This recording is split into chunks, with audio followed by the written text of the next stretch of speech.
Achievement. Like a blur, if an adventurer successfully dodges 5 attacks in 1 round, read the following hidden text. That is really difficult to do. But it is doable. Just requires some planning. The blue objective. This token represents a large set of locked double doors. When the warden is defeated, spoiler alert, read the following hidden text.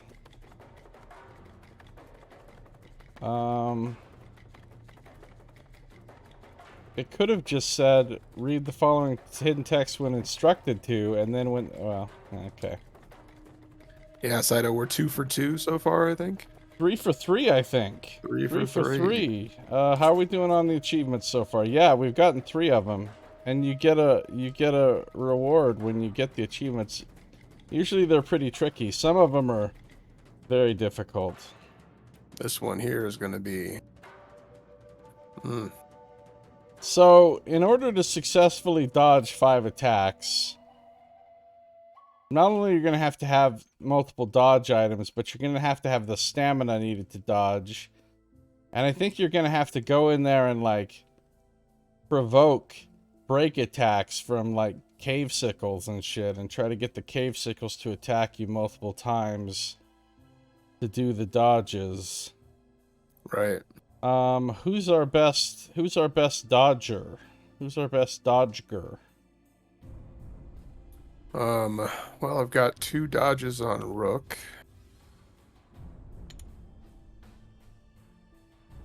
Remy's got Remy's 2 dodges. dodge. Nightingale's got what? Just 1 dodge? Remy's got 3 dodges. She does?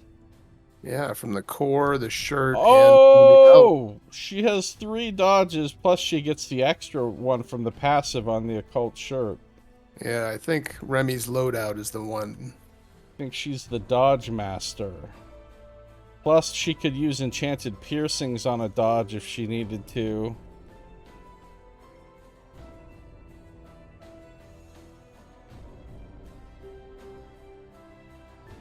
Successfully dodge 5 attacks in 1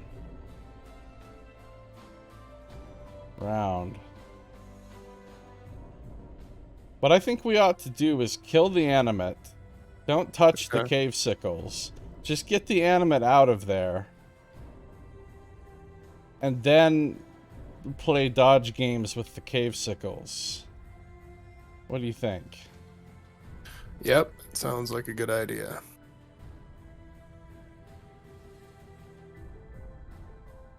Nox loves the achievement function. Enchanted piercings, yeah. You know, like magical earrings. You stop short as Suri holds up a hand. She quickly disappears and reappears a moment later. She warns you that the exit to the next area is going to require a key, and that the creature with the key is strong. Undeterred by her warnings, you press on. Soon you round a corner and come into another room with an altar in it. An animate stands before the altar, surrounded by cave sickles. The hulking form screeches and sprints towards you, its axe raised menacingly. So we start down here, south of the tongue.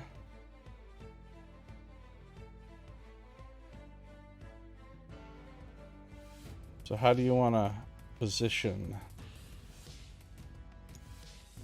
Okay.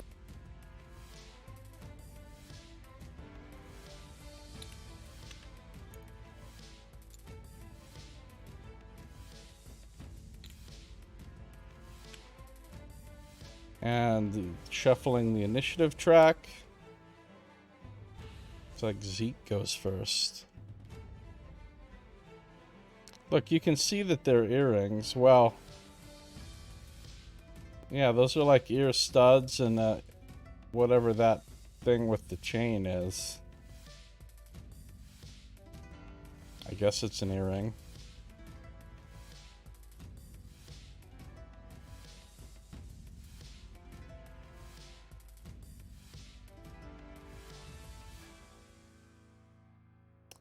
Alright, well, Zeke goes first, then the animate, then Rook, huh?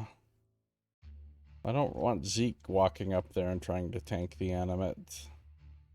So, the first thing he's gonna do is get his heal tokens out. The second thing he's gonna do is put barrier on Rook. You get barrier.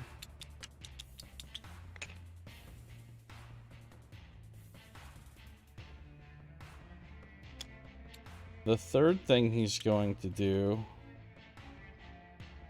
is move... Well, let's see. What's the animate going to do? The animate wants to move and attack within range 4. That's 6 and 4 it can get to us, I'm sure. 1, 2, 3, 4. Yeah, so...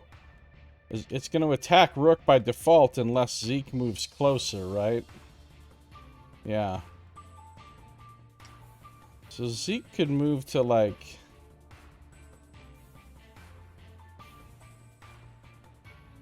here. And still not be the target.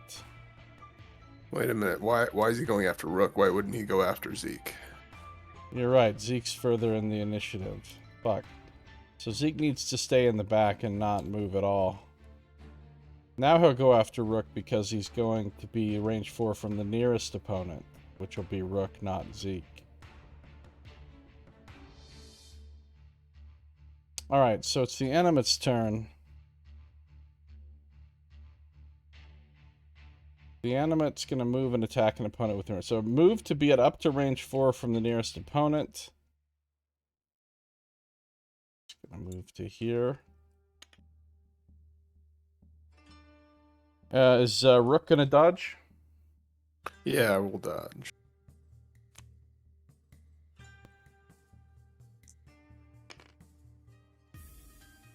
Targeting 11. 11. He got exactly an 11. So he's not going to get through your armor. So he does 0 damage. But he did hit, so he gets to use Chains of Perdition to attack again. Are you dodging this one? Yeah, we'll dodge this one.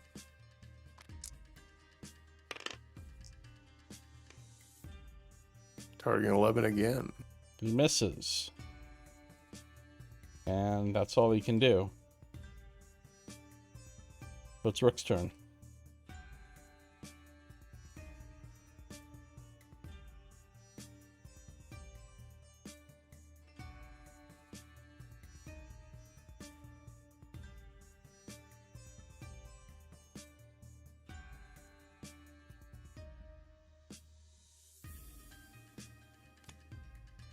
Okay, I think Rook's just gonna stay where he is. Actually, move a little bit.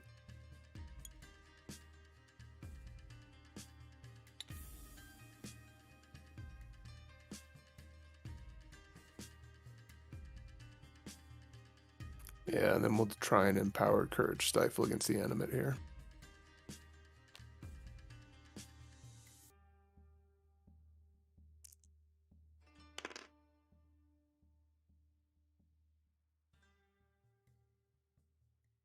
Wow, 18.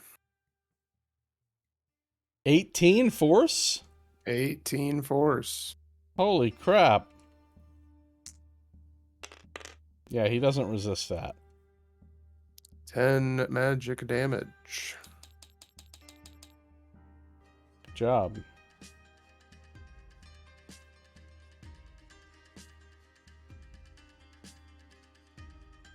Okay, that's it for Rook. Holy There carp. you go.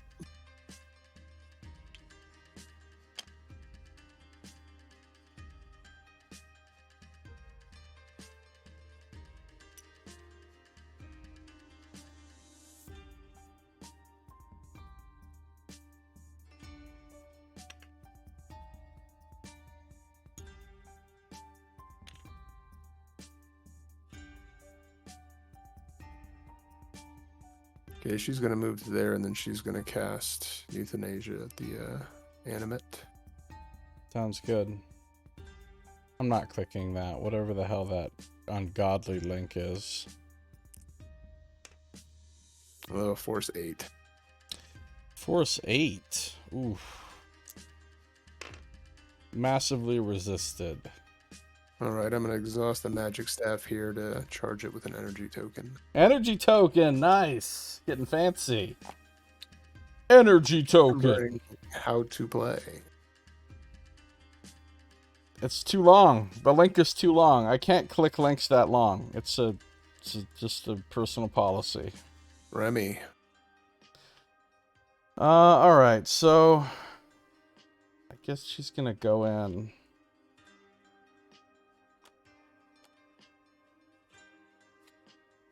Wait, she's got 5 damage on her? Oh, I guess from the last encounter, okay.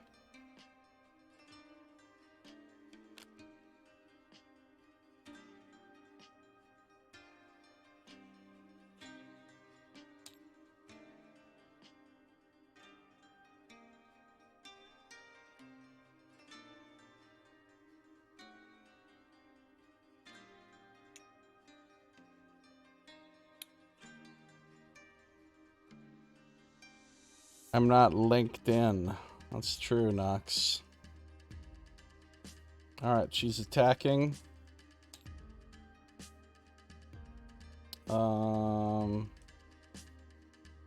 White, white, black. Oh no. Hammer helm.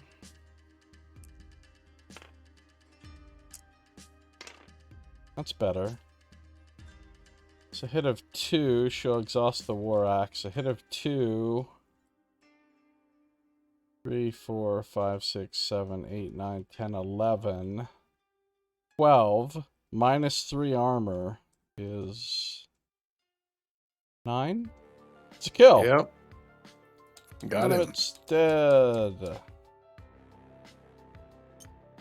Animate is dead, and his initiative card comes out, and we draw a loot card, which we've received 6 gold. What was the unique loot we got last time? We got a unique item. What was it? Do we know? Was it an arrow? Might have been. No, usually arrows aren't unique. I think it was this wand no, you it's got. the wand. Yeah. Oh, another reroll. Nice. So the animate's taken care of.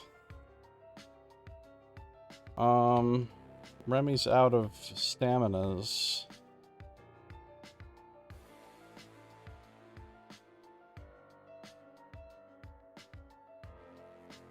So the cave sickles are gonna go now.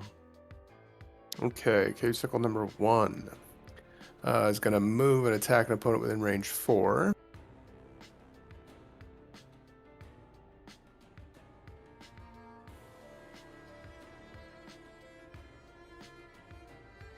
Wait, it already has an opponent with... Oh, number 1, it doesn't. You're right, I'm looking at number 2. Okay, it can't get to Zeke, so it will go for Rook.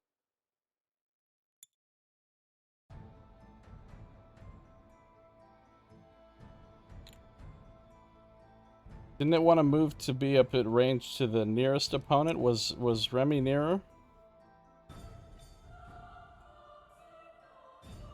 Or were they equinear? I believe they're equal near.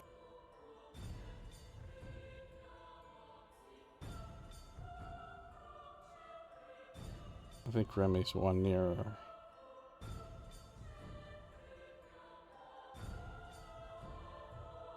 Yeah, I think you're right.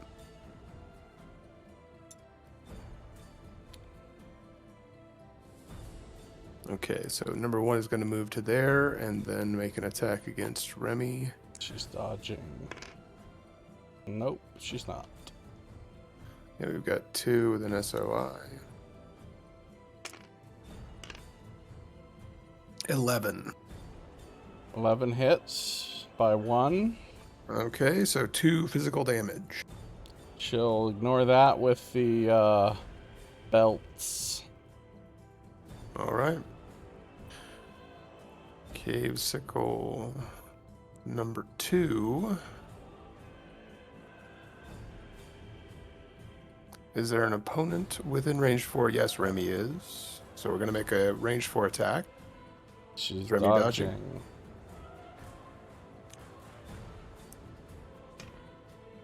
Oh, she's got a defensive a lot this time. Okay, well, that's not a hit. So then we are... Okay. Who's got what damage? Is it Remy? She has 5 damage. Okay, so our cave sickle's moving to be adjacent to the opponent with the most damage within movement range.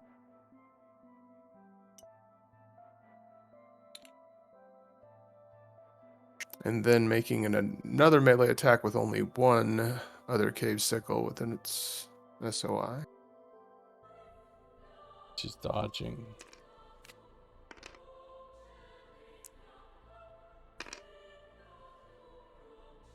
Defensive 15. Okay, so that's a miss, and there will be no follow-up. So that's it for cave sickle number 2.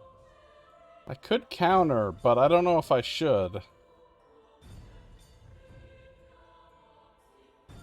I want to make sure there's enough attacks left to come in to try to do the 5 dodge thing next round. I don't think she's gonna counter. All right, cave sickle number 3 is going to move up 2 and attack Remy. It's back to having 2 within its sphere of influence. No dodge this time. Okay, 11 is a hit of 1 with +1, so 2 damage. That actually goes through.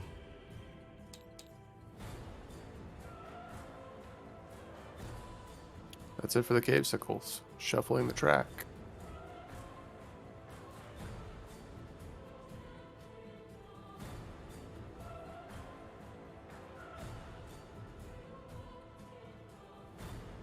I mean, multiple people could try this. Like, Yeah. Rook could try running through the gauntlet and see if he can dodge 5 times. Is it even physically possible for him to dodge 5 times, though?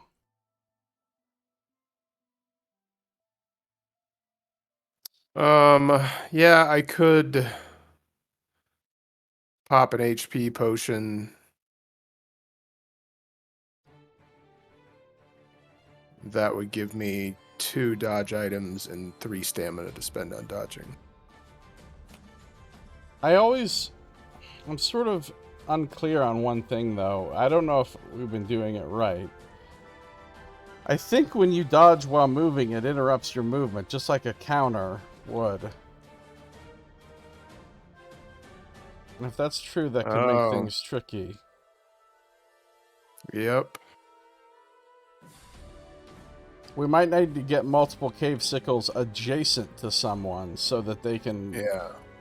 Oh, of course, if they miss once, they're not going to make their follow-ups.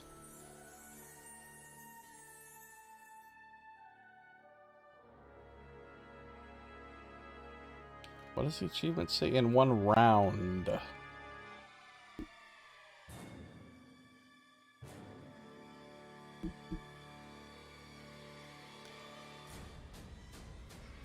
Well, if we can somehow maneuver all 3 of them adjacent to, say, Remy, if she could dodge all 3 of their attacks and then move away, she'd provoke 3 break attacks, which she could then hopefully dodge 2 of those. Yeah. I'm amazed that I ever got this achievement. Seems very tricky.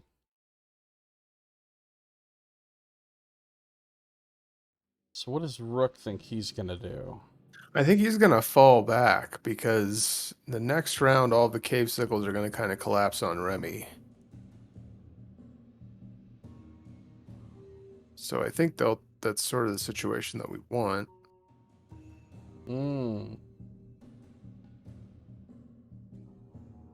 True. So you want him to not be within range so they don't target him, right? That's what I'm thinking, yeah.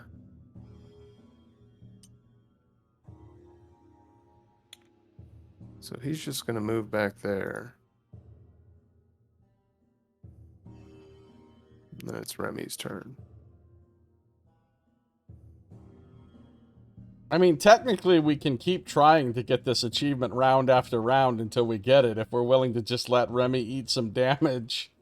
Right. We have a lot of healing items. Yeah. And actually, speaking of, why don't I give Remy a hyper energy HP potion?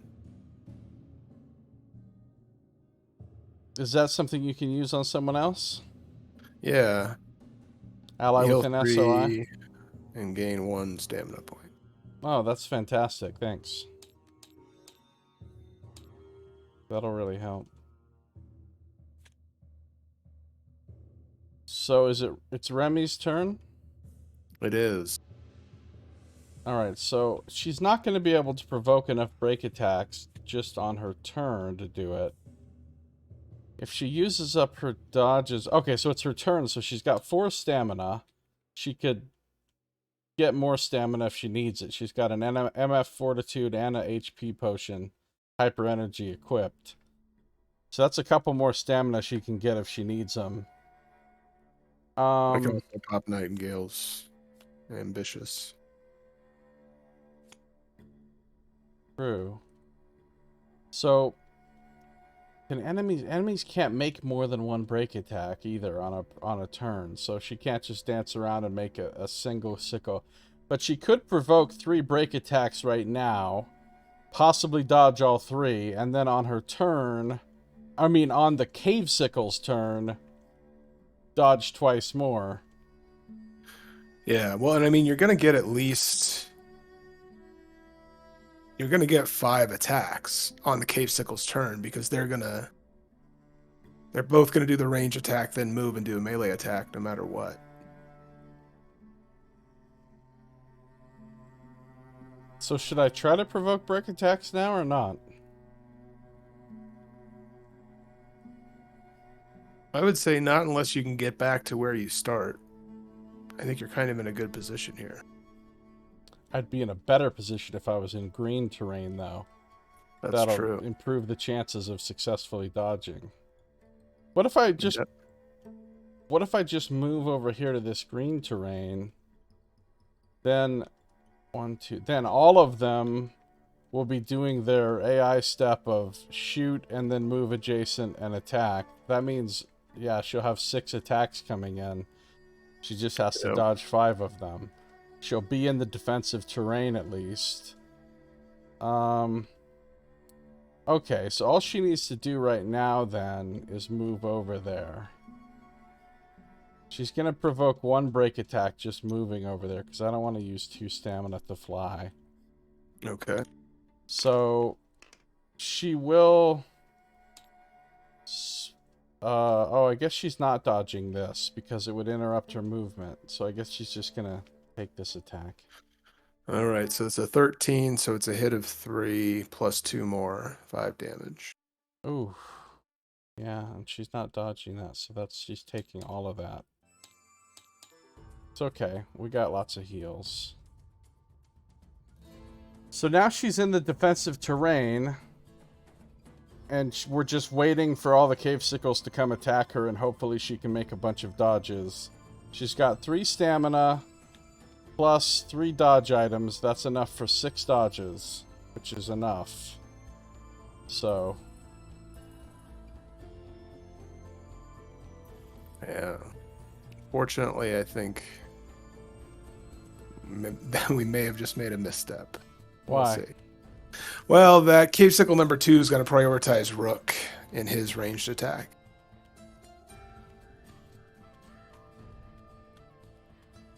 Oh. Now, follow-up attack will still come against Remy. But we're just going to have the 5 attacks to work with rather than 6. Okay. Well, we'll see what happens. What's Nightingale gonna do? Well, do you need me to pop ambitious for Remy? No, save it.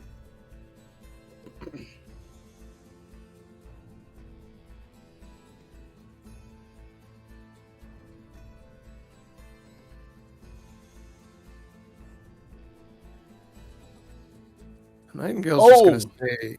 Nightingale should be in SOI of her, though, because you know what else? Oh, that's accept the black. What about... Oh, and Ethereum Couture is accept the black, too, so she can't give her rerolls on... Of course, she could give a reroll with a Bottled Blessing. Anyone could that has a Bottled Blessing.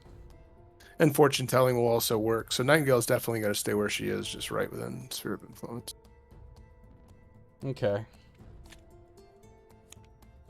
Oh, and the Fortune Telling can be used to mess up the enemy's attack roll, too, if they roll really good. Yeah, exactly.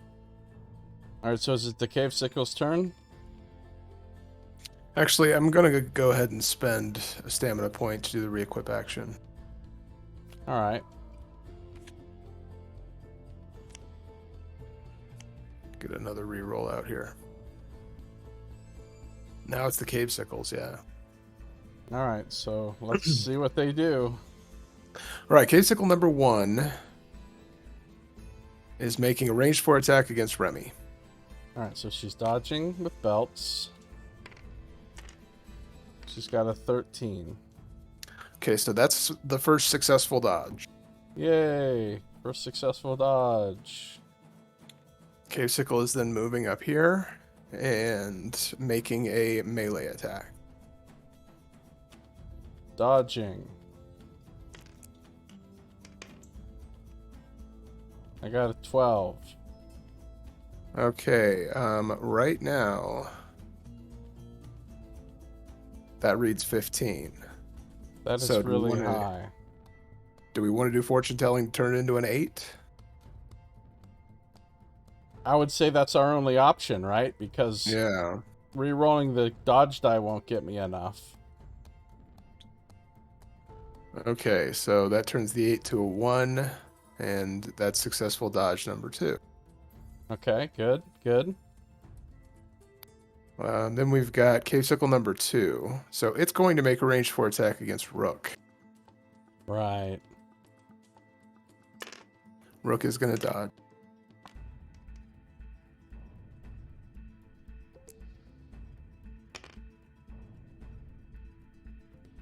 Okay, so it's a 10. That's going to be a hit of 2 plus 1, so nothing. Yeah, it doesn't get through his armor. Okay. Yeah. Then they're going to move to be adjacent to the opponent with the most damage, which is Remy still. Oh! Oh, it wouldn't have mattered. I have to say we forgot about the terrain advantage, but that wouldn't have mattered on that big attack roll. Oh, yeah. I think... Where was it? Right here? Yeah. It doesn't need to move twice to... It can just move over like this, right?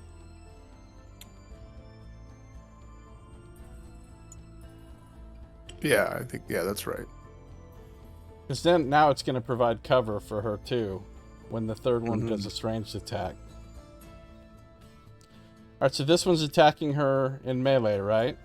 That's correct. And she's dodging. She's got a 13.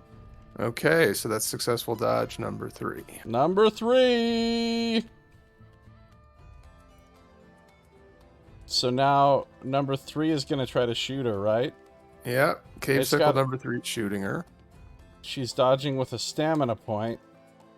And it's got a -2 to hit. And she's got a 13. And it rolled a 12, so a 10. Successful dodge number 4! 4! Okay. Oh, it comes down to this. Alright, she's doing one last dodge. She's got a 1-point defensive advantage from the terrain. She's got a 13 defense. Successful dodge number 5! We got the achievement! We got the achievement! We got the achievement!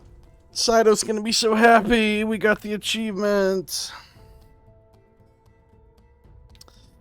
Like a blur. Read the following hidden text.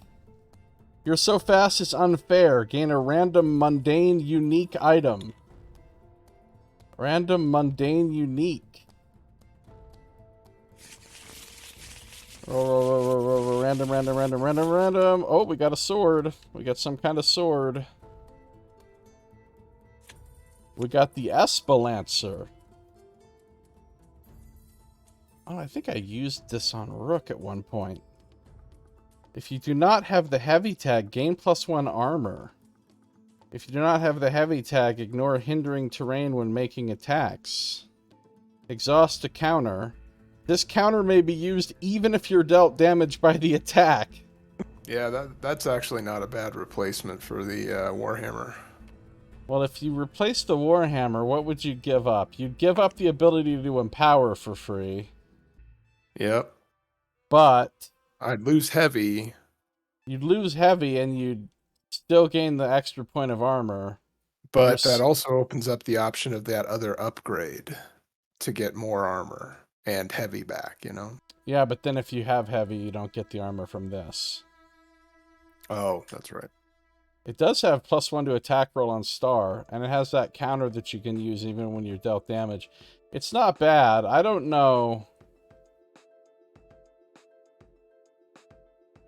I don't know if I would use it. I mean, you could. It's up to you. Right now, it goes to Remy for the moment, and actually, she's kind of full on stuff, so it actually goes to the stash. Well, it gets destroyed forever. Destroyed forever. Goes to the stash, but you might, if you decide you want to take it and use it when we get back to town, you know, by all means, feel free. Okay. No, it doesn't sell for 70. It costs 70 if it's for sale in the store. It actually doesn't sell for that much. Unfortunately, selling items doesn't get you much. Even uniques, it's only worth like 20 gold or something.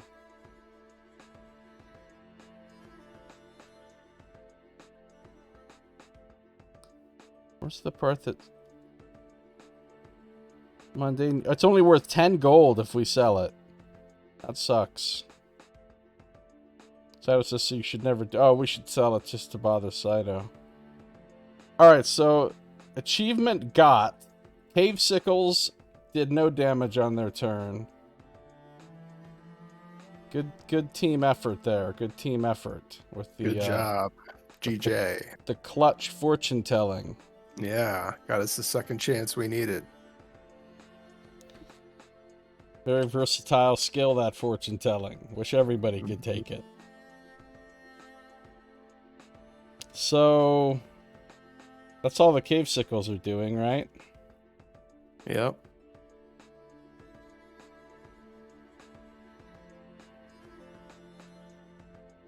So it's Zeke's turn?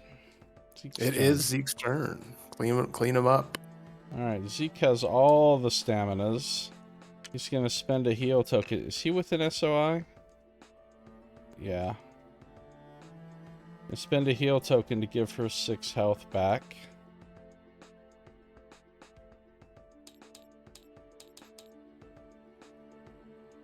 He's got 3 heal tokens left. He's going to use magic armor to give her barrier.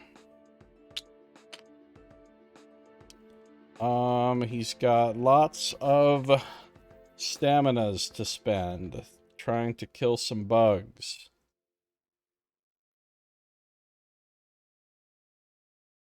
So he's gonna move up 1, 2, 3. 4,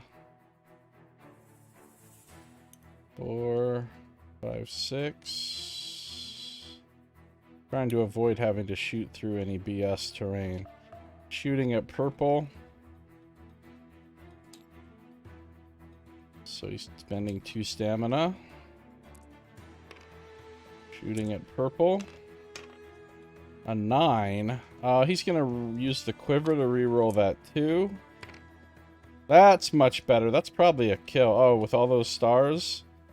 And yeah, that's a kill.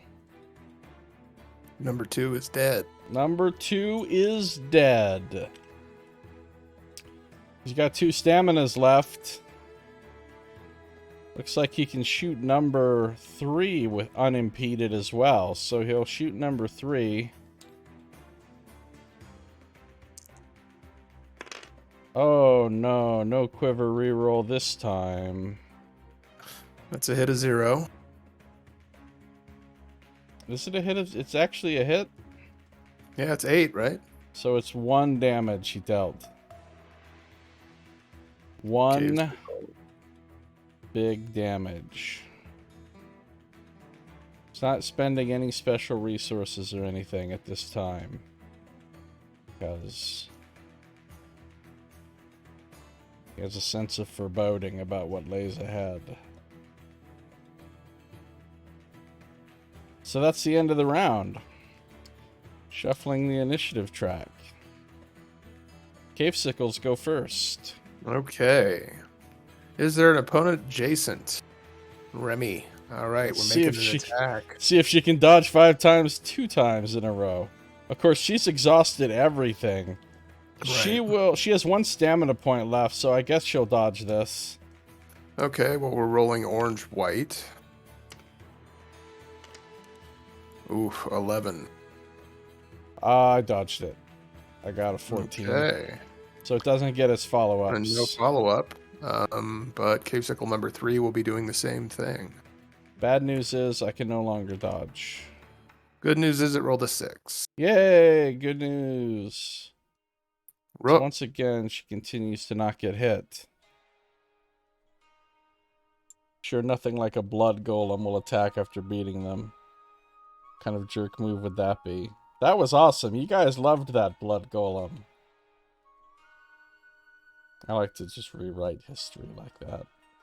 So Rook's turn. All right. Yeah, Rook's going to go ahead and Courage Stifle number 3 there. Force 10. And Conviction Dice makes it, so What a jerk.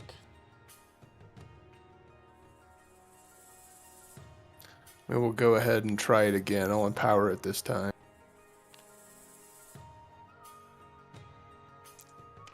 Hmm.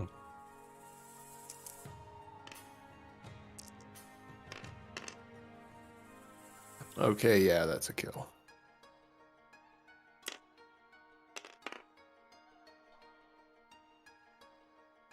Dead.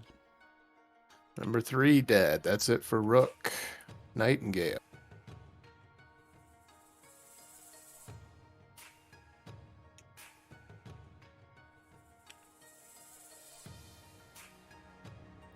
Euthanizing this guy.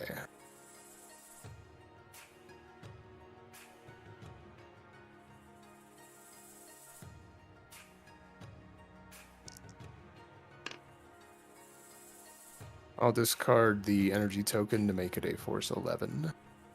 Hmm.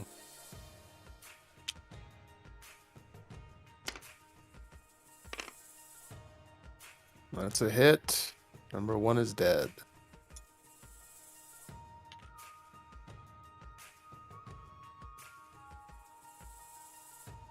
Remy. Oh, I gotta draw a loot card. Did you draw a loot card for the animate? Yes. 5 more gold. Gold.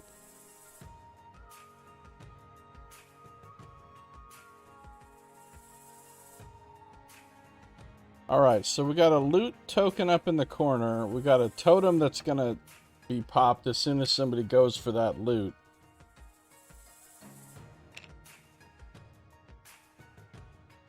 So Remy gets to unexhaust everything.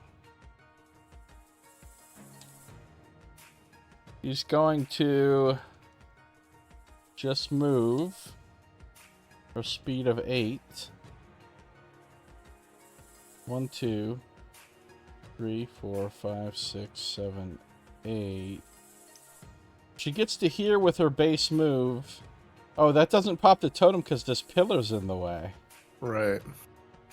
So the totem doesn't get popped until she's 1 more square. Well, she'll move 2 more. So she moves to here. And now What? An ominous amount of text underneath the blue totem description. Yeah. An ominous amount indeed. Blue totem. A huge lumbering figure sulks in front of an imposing set of double doors. Reveal small and large hidden cards, UM2, and spawn the Warden, Eternal Sentinel, on the space this totem occupied. Small and large hidden cards. Oh wait, there's a way to do it.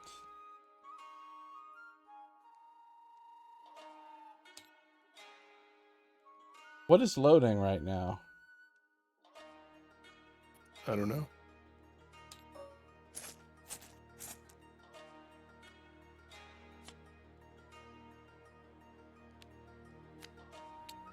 Oh no, the Warden.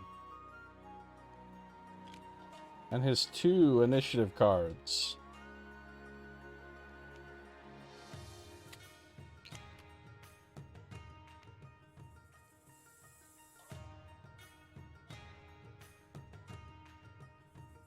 Not the Warden. The Warden is a 1x1 figure and uses 2 initiative cards. Wait, where's his figure?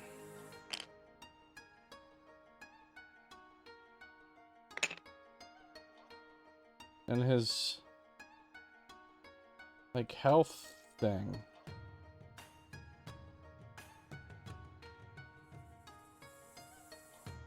Maybe it isn't scripted on. Should be.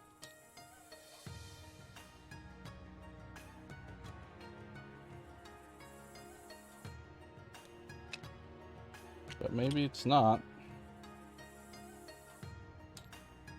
We might have to use actual damage tokens. We do have damage tokens somewhere, right?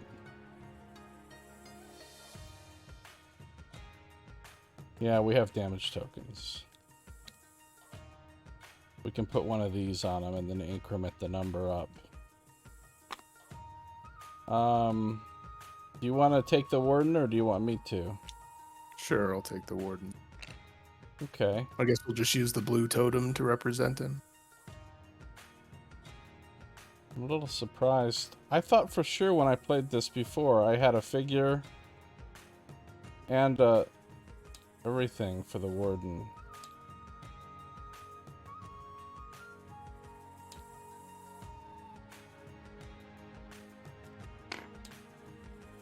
Oh, you found a thing for him. Yeah.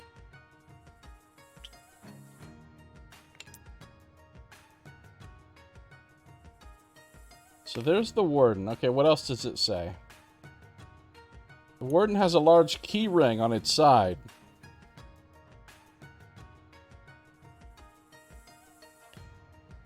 It looks like you'll need these keys to get through those doors. Instead of killing the Warden, you could try to steal the keys from it.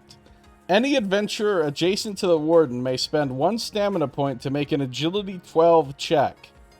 If they fail, the Warden makes an attack against them. If they pass, read the section below. I don't think I'm going to be trying that. So, let's look at the Warden. He's got 100 health, 10 defense, 3 movement, and 3 armor.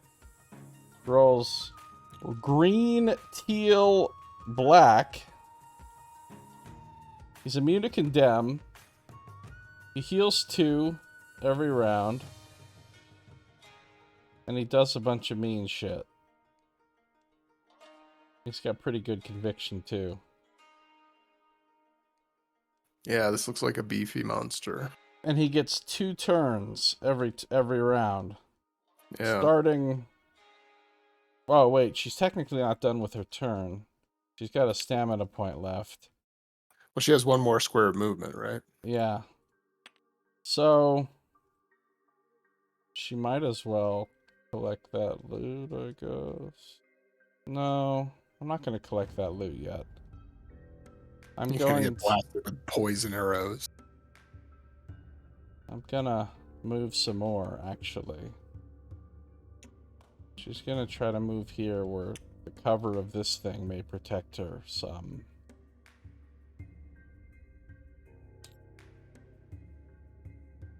Alright, so that's Remy's turn. What is the Warden doing? All right, Warden turn 1. Heals 2, that's fine. It moves towards the nearest opponent.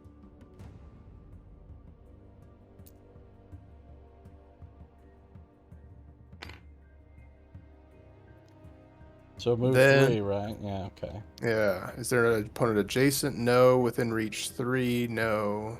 Did an opponent fail a conviction check this turn? No. Is there an opponent with an SOI? No. So it's done for now, but then it That's takes it. its Yep. next turn. All right, so it's moving towards the opponent.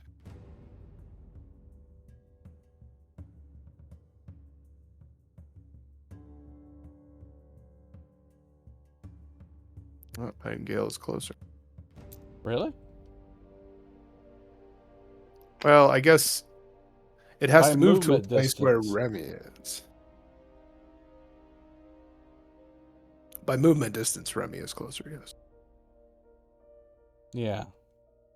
So when it's a movement distance thing, it's just how many squares would it have to move to get to that person?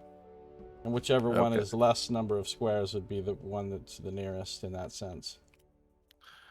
All right, so there's not an opponent adjacent or within reach 3, but Remy is now within its sphere of influence, so... I think that she might be blocked by that thing that she's standing behind. Possibly. Oh, I think you're right. So yeah, the That's Warden's doing a big bunch of nothing this round. why I moved into that little niche. I thought maybe it would block SOI, and I think it did. Zeke, save us all. Oh no, what is Zeke gonna do? Well, first thing he's gonna do is get some stamina. Second thing he's going to do is give barrier to Nightingale. Nightingale gets barrier.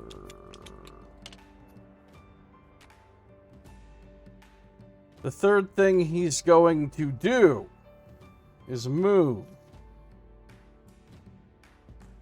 1, 2, 3, 4, 5, 6. He can get to here and have a clean shot.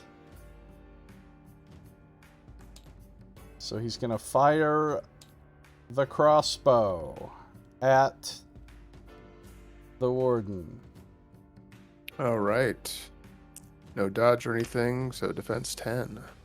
Big old bunch of 8. That's a terrible roll.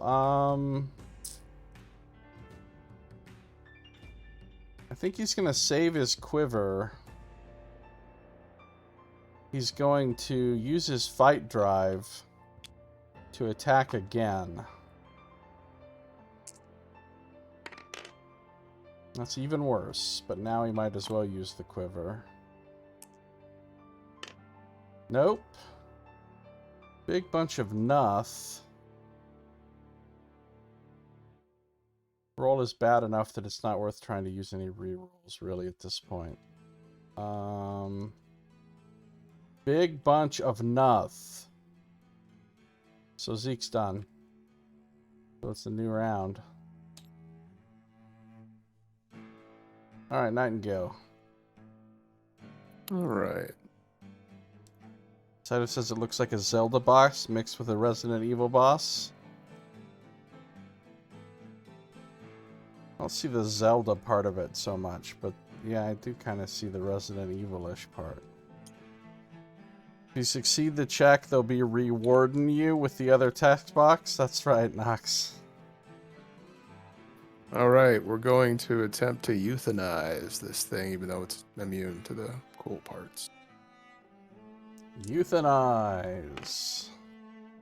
Oh, nice. Okay, so that's force 13. Pretty good, pretty good. Is a hit for 6 big magic damage. And you are wilted. Yay, Wilt. Wilt is going to be helpful. And why not? We're going to try and do the same thing again. Will it try forcing its will upon the party? Oh, Nox. All right, I'm going to go ahead and exhaust the staff to add a white die of magic damage. You have another stamina point for that? Oh, no, I don't. I keep forgetting that costs stamina. Thanks.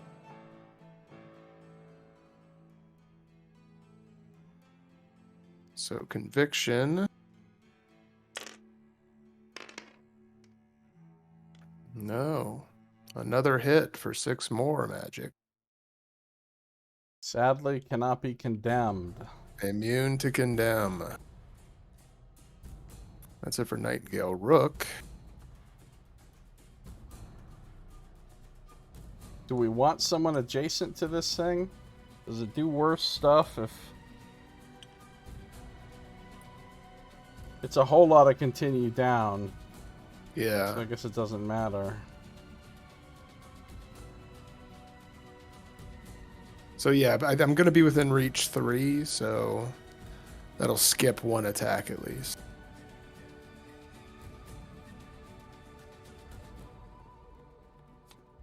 And yeah, we'll go ahead and do an Empowered Courage Stifle.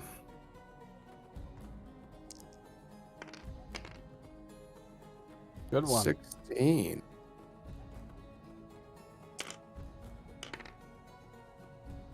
All right, so another 10 magic damage.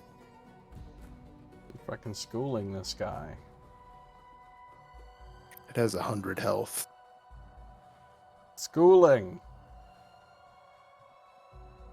All right, the Warden's first turn. First thing it's going to do is heal 2. Right. Then it's going to move towards the nearest opponent. Damn. Oh, yeah. Not skipping that attack, Nah, I guess. not skipping that attack. Oh, but you're in the green at least, so that'll give you Yeah. a small defensive advantage.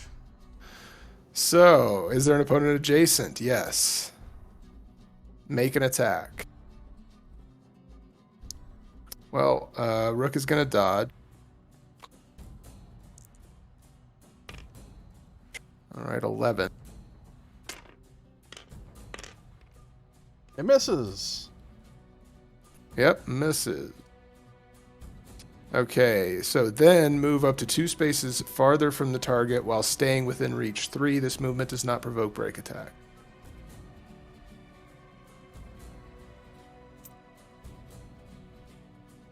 That's... What? Is that not right? Well, you only got 1 space away. If you move straight back, you would have been 2. Didn't he want to move up to 2 space? Yeah, I think he wants to move straight back. Oh, I see what you're saying. Okay. So, is there an opponent within reach 3? Yes. Make a melee attack against the nearest opponent within reach 3. Follow up, pull 3, force 10. Okay, so Rook is going to dodge this next one as well. You talking about this card, Saito? It's a sentient bodysuit. Has a mind of its own. Okay, so target is 11. Well, that's a hit. He's even got a star. 1 plus 2, 3 physical is ignored, but that magic damage is coming through. Although, yeah, magic damage he's going to take.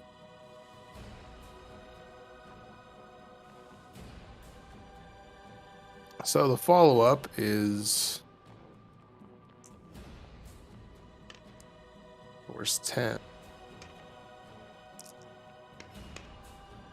And that fails. It can't be Japanese nonsense if it wasn't made in Japan.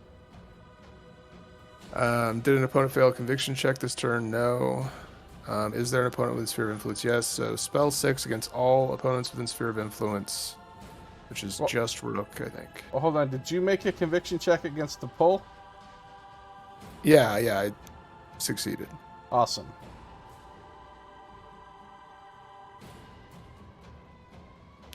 So yeah, spell 6 against Rook for this darkness.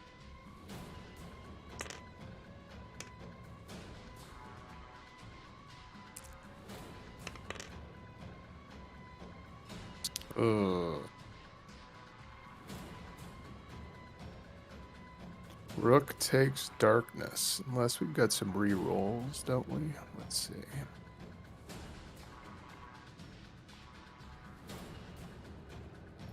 Yeah, I think Nightingale will use the Wand of Hindsight here.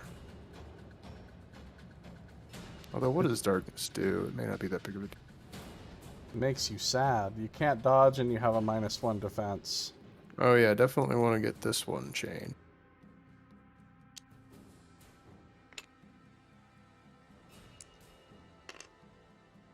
Ugh. Okay. What are you rolling against? 11.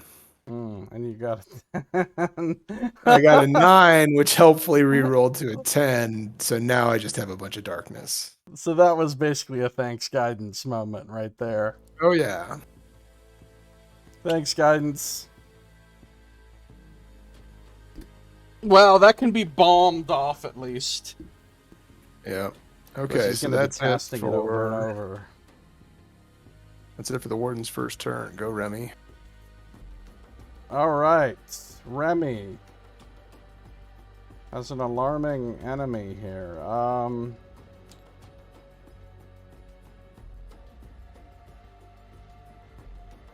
I mean, all right, she's gonna go 1, 2, 3, 4.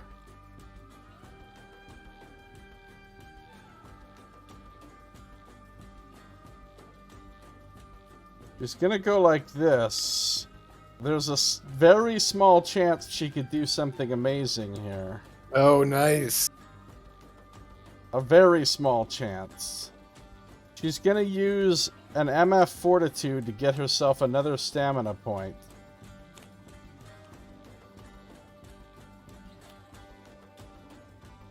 Now she's gonna attack with her War Axe and Great Hammer. Rolling white, white, black. Okay, that's a terrible roll, so Hammer Helm to reroll both of these. Okay, that's much better. What's his defense? Well, 12 is a hit of 2. A hit of 2. So she can exhaust this and do 2, 3, 4, 5, 6, 7, 8, 9, 10, 11, 12, 13 damage minus armor. 3 armor, so 10 damage. 10 big damage. Plus 2 more for Wilt. 2 more for Wilt. Now, she can attempt to spend 1 SP as a follow-up to push and inflict paralyze. Oh, look, it's a pit. Oh, snap. Unfortunately, the chance is very low because too bad we don't still have the fortune telling. This could be over real fast. But it's 7 plus difference hit. She only hit with a 2, right? So okay. It's only force 9. That is a miss, unfortunately. Alright, so he doesn't get pushed or paralyzed. He just takes the damage. Which is a decent chunk of damage. She is going to go for it. Here's what she's doing. She's drinking a hyper energy HP potion, healing for 3, gaining another stamina. Oh, that's already exhausted. She can't do that again. She's not doing that. She's keeping that. She's keeping that damage. But she is going to attack some more. Quickened Eye. Quickened Eye.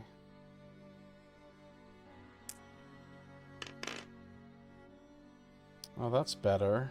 12 is a hit of 2. So 2, 3, 4, 3, 4, 5, 6, 7, 8, 9, 10. 11 plus will, 13 minus armor. So 10, 3, 10, so 10 more. 10 damage. She could attack again, and she might as well, using Fight Drive. Still haven't used the Piercings reroll. Okay, that's bad, but now I can use the Piercings reroll. To reroll these 2 dice. I turned it into a miss, like a boss. Yeah, she's done.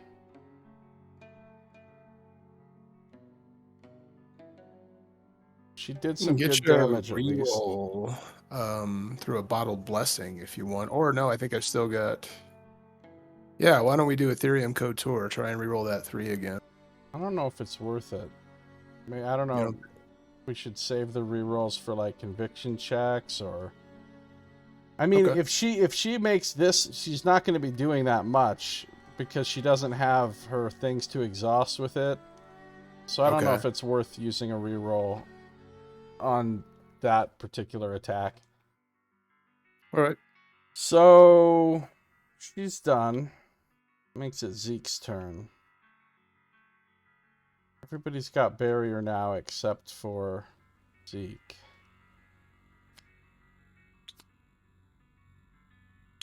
Zeke is going to get his stamina.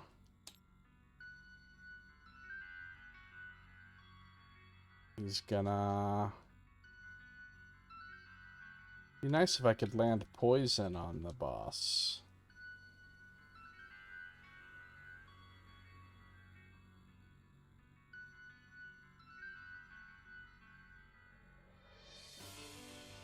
Remy's not in a great position.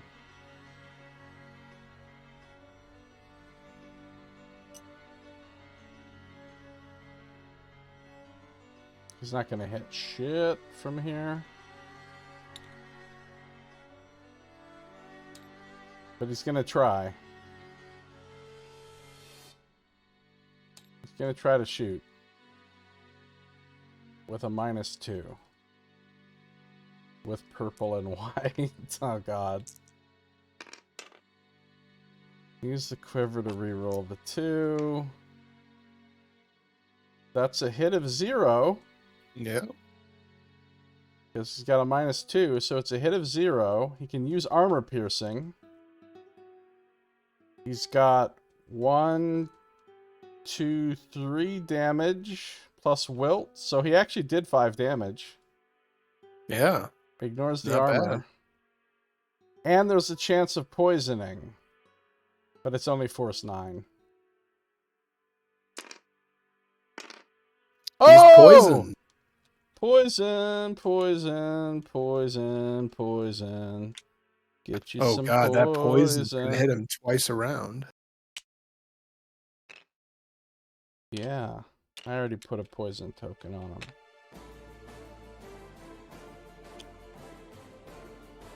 Double poison. So he's poisoned.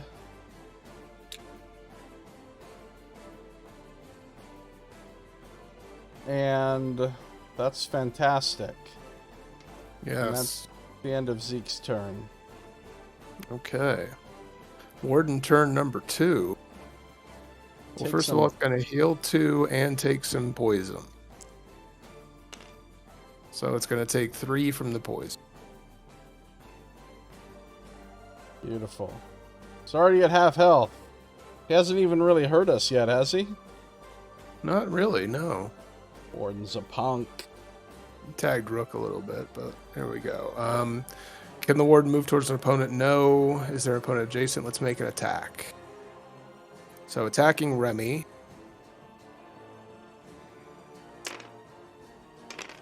Oh, she's dodging.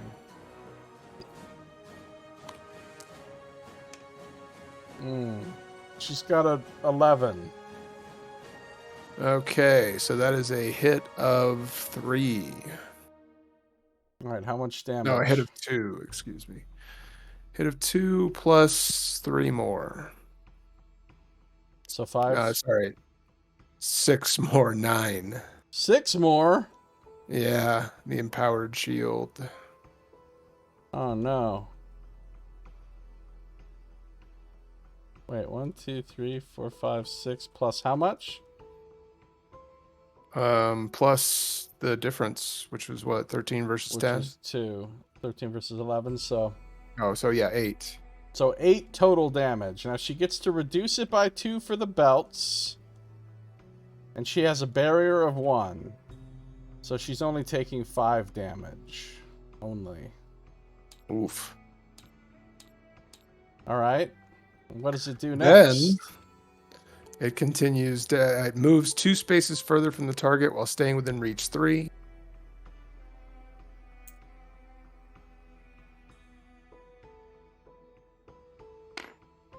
Or would it jump? No, because jumping would... Wait. 2 spaces further. Maybe it would jump. It's the only way it gets 2 spaces. All the other options are 3 spaces. Yeah, that's not a guaranteed defeat. So yeah, it would jump. Roll the block. Okay, jumping. It makes the jump. The really bad news is that means it has the chance to pull her into a pit.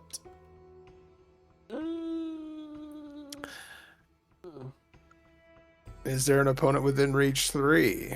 Make an attack against the nearest opponent within reach 3. That would be her. She's dodging.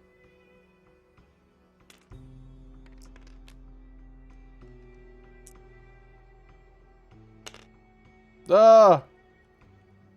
Do we got any rerolls for that dodge? No, the only reroll I think we have for black dice is fortune telling. All right. Well, she could use a bottled blessing to reroll it, actually. Oh, yeah, good call. Nightingale also has one she can use. Oh, that's better. That's a 15 defense. Okay, then the warden misses. So there is no follow-up on that attack. So she's not getting pulled into a pit. Right. Did an opponent fail a conviction check this turn? No. It's not Quinn. It's not Quinn. It's called magic armor. It's not a magic shield. It's magic armor. Not Quinn.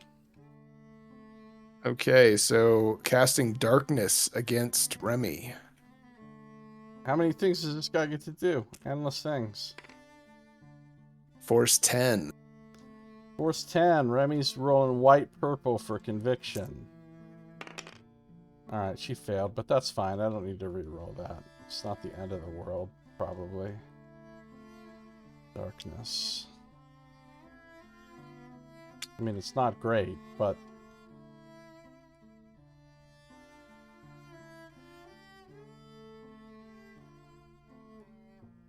So does it do anything else after darknessing? Nope, that's it for warden turn number 2. New round? New round. Starts with Remy. Alright, well...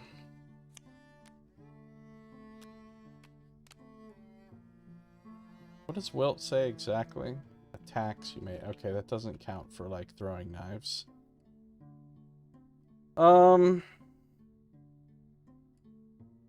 Well, shit. This is rude.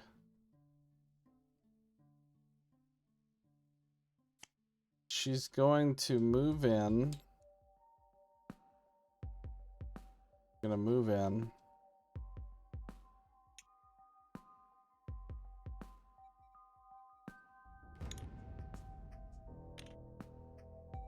Oh, fuck.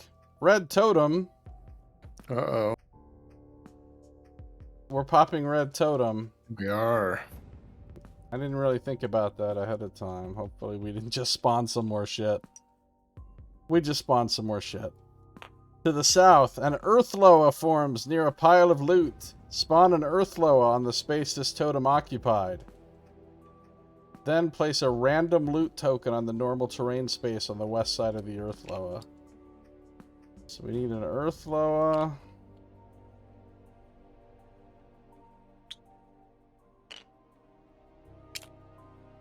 spawns right here.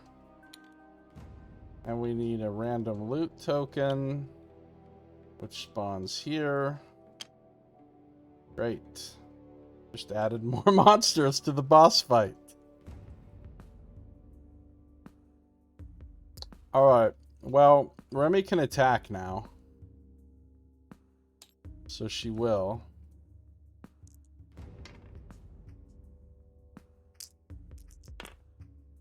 Well, that's shitty, but she's got Hammer Helm for that. That's better! It's a hit of 2. She'll exhaust the War Axe, obviously. It's a hit of 2. 3, 4, 5, 6, 7, 8, 9, 10, 11, 12, 13, 14, 15 with Wilt, minus 3. 12 damage. Big, beefy hit. Big, beefy hit. Too bad she's going to die. Oh, she doesn't have any. She could drink this hyper energy HP, get 3 hit points back, get a stamina point back, put the hyper HP here, use that 1 point for a re-equip action, get all this stuff out, get the thief dagger out, put the hammer away, get the thief dagger out, throw a throwing knife, even though it has 3 armor, do 0 damage with the throwing knife, throw the thief dagger,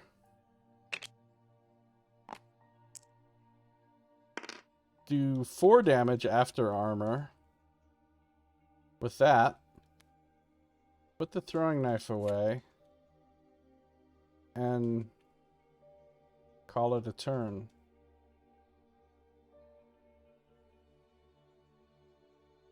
That means it's the Earth Loa's go.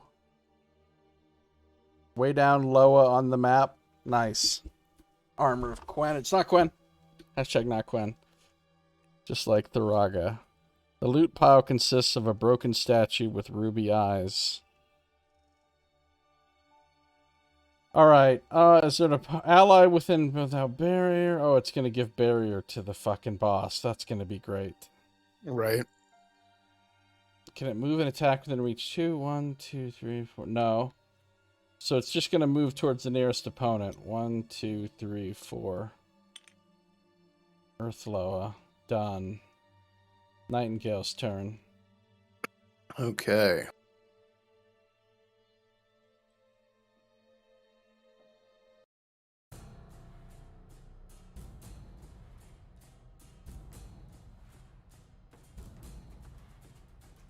Feeling a burden from the combat, so calling it a turn. Wow, Nox. Sorry, my dog is trying to destroy my computer. It seems like a bad thing. Alright, Nightingale can get across over to here, and I think she's actually gonna start in on the Earth Loa, maybe get some Wilt Condemn action going. Okay. If we could somehow kill the Earthloa before it gives barrier to the boss, that'd be sweet, but I don't know if we can. I think she's going to go ahead and use Ambitious.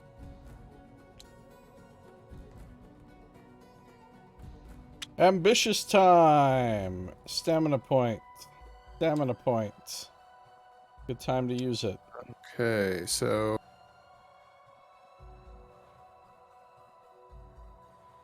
Euthanasia against the Earth Loa. Good. Force 12. Earthloa's conviction is not great. Are you doing the extra white die thing, or do you have a stamina for it? Yep, I'm doing that. They rolled a 5! So what did you just do? Okay, so... It's going to take itself 9 points of magic damage. And be wilted? And be wilted. Good job. Then I'm going to spend 2 stamina to try it again. Infinite stamina. A little better. 13 force. Failed again. So 6 more. 6 more, and it is condemned. Nice. It's almost dead, even without being condemned. Basically, one hit on it with the wilt from pretty much anybody should kill it. Well, it does still have 5 armor, but... And it could die from the condemn, which would be sweet. I think that's going to be it for Nightingale. Nox The warden. says, ambitious to save your bacon. So the warden, at the start of his turn, he's going to take a purple die of irreducible, which means he's going to take 2 but heal 2, so he stays the same. Yep. Now it's got opponent adjacent, so it's making an attack against Remy. She's going to dodge with failed shirt. Occult shirt. Oh no, so close. She's got a 13. He got a 14? He got a 14. What a motherfucker. Yep. No, never mind. No. She's got darkness. She couldn't even dodge in the first place. Oh. Which means her defense is actually fucking 9, so she's about to get pasted. Okay, so yeah, that's a hit of 5, 6, 7, 8, 9, 10, 2 of which is magic. 10 damage? 10 damage. 2 of which, if she hadn't drank that potion on her last turn, she'd be dead right now. So she takes 10 damage. She has... Oh, she does have a barrier of 1. So she takes 9 damage. So she's at 14 health. I mean, 14 damage out of 17 health. And the dude is not even done. Yeah. So then we're moving 2 spaces farther from the target while staying within reach 3.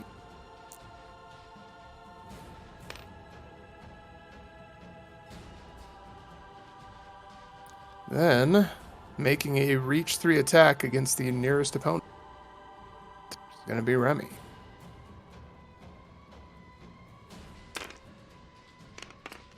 Oh no. Remy's dead. I'm afraid Remy has been defeated. There is no solving that. She can't dodge. And there's just no saving that.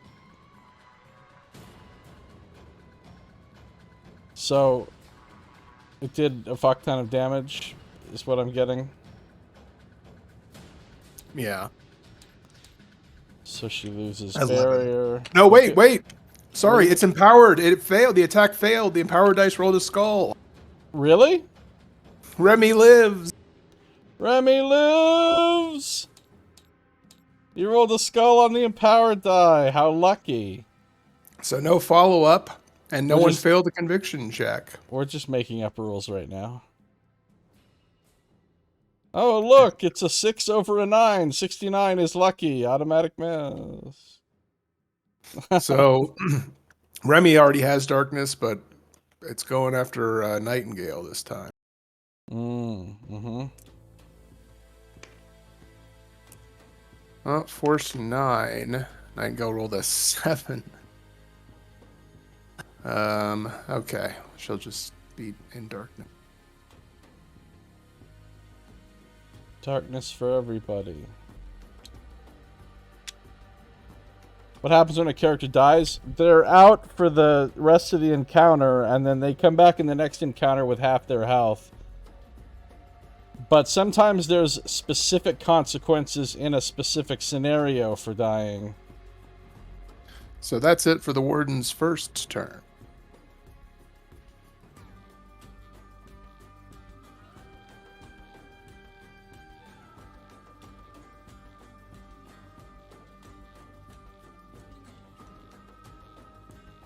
Zeke. Oh, Zeke. Zeke needs to do some fat heals right now. Some fat heals.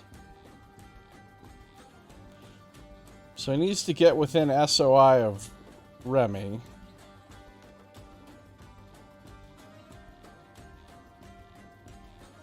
When a character dies, says Nox, they have to put on the sentient body suit and have an encounter with Tentacula the Hulking Horror. Scandalous Japanese nonsense.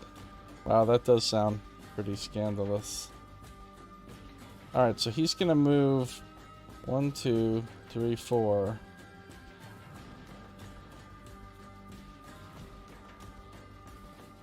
Two, three, 4, 5. He has to move to here, I think. Well, he could sit right there. Rook can easily just move through him, right? So he could sit right there between the pillars. And, so he's going to use 2 heal tokens to give Remy 12 health back.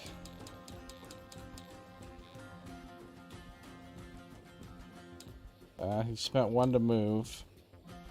Yeah, unexhausts. Then he's going to... kind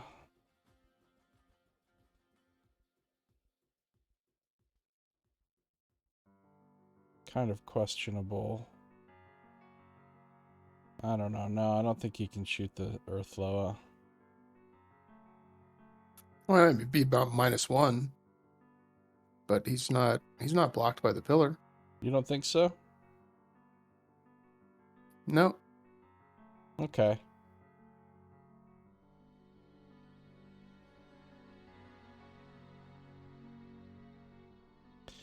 Alright, so he's gonna try to shoot the Earth Loa, and he's gonna empower it. What? I didn't mean to do that. What'd you do? Can you see the game board? How'd you do that? I didn't click the ruler. How do you get rid of it?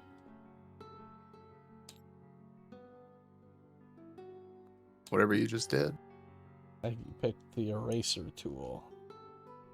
Alright, he's gonna try to empower this. Oof. Let's just hope for the best. Hoping for the best. That is not the best, but he can use the quiver to reroll the 3. And get another 3. I mean, he did hit by 1. He can use the armor piercing. So if he hit by 1 and he gets an extra 1, 2, 3 damage, that's a hit of 4. So a hit of 4 plus 2 for wilt is 6. He's only taking 2 armor off, which is 4 damage. Damn it. Monsters at 1 health. 1 fucking health. He does have a chance to poison it, which would be great. Force 9. The Earthflow is only rolling whites. That's not bad. Oh, but got a 9. Of course it got a 9. So, he got the thing to 1 health. It could still die from the condemn. But yeah. Alright. That's it for Zeke. What's Rook gonna do? Alright, I think Rook's gonna charge in so that we have somebody in melee with the Warden.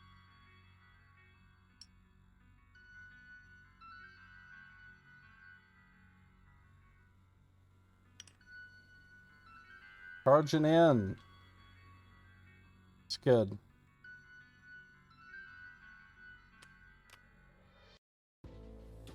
And he's going to use a magic bomb to get rid of darkness, to at least have a chance to dodge the upcoming set of attack.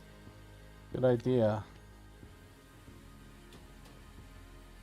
Oh yeah, I should have bombed the darkness off of Remy. Oh well.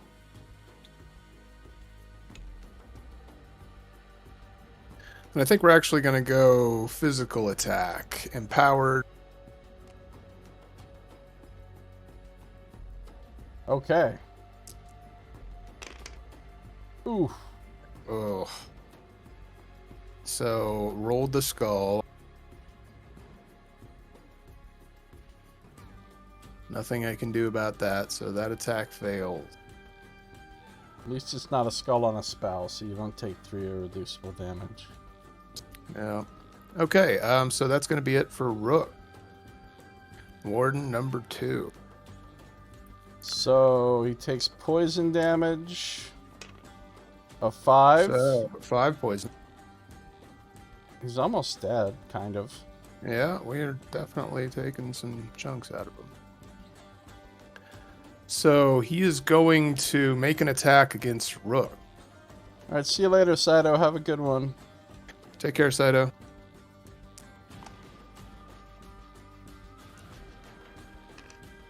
Rook's gonna dodge. To no effect. Good dodge. Hey, And the skull! Skull is making an impact here. Yay, So skull. that's a fail. Then he's gonna move up to 2 squares further from the target. You can only get 1.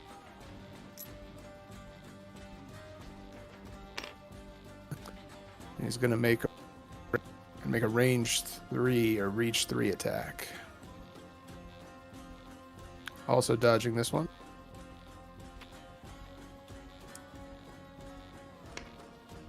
Oh, okay, decent dodge. 13.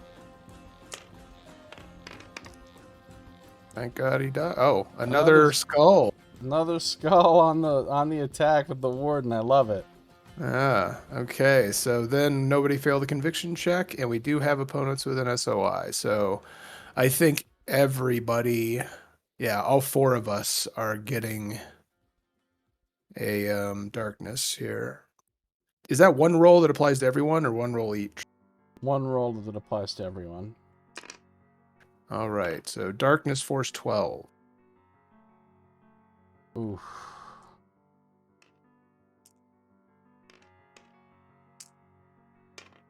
Zeke has darkness now. Remy already had darkness. Rook has darkness. Nightingale already has darkness. So we're all darkness. Everybody's darkness. Literally no one can dodge anything.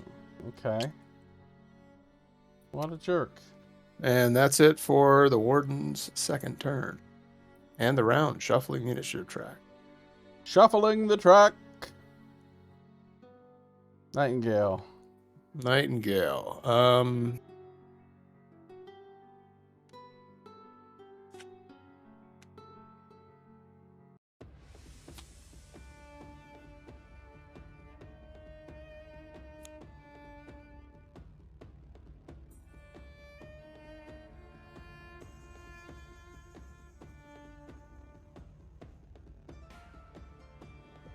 Spending a stamina to do the re-equip at. Well, hold on a second.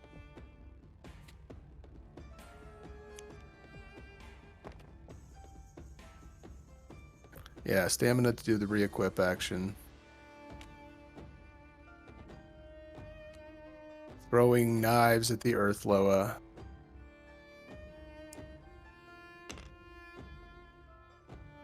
Oh no, wait. The Earth Loa has an armor of 5. I want to throw knives against the Ward. That sounds better. So that's 2 damage. 2 big damage. And then, yeah, I don't want to take any chance. Well, what does that Earth Loa go?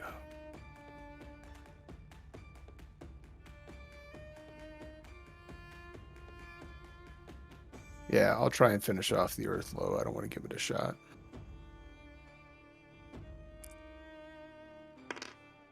Force 11.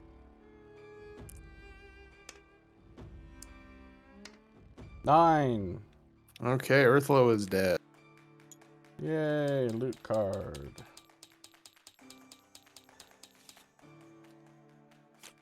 Seven big gold. 7 big gold, 7 big gold, 7 big gold. There's your condemn and your wilt back. You can use those if you want to put them in your little collection. My tile collection. Animates and Earth Loas are dead.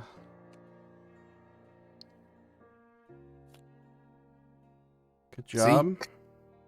Zeke, huh?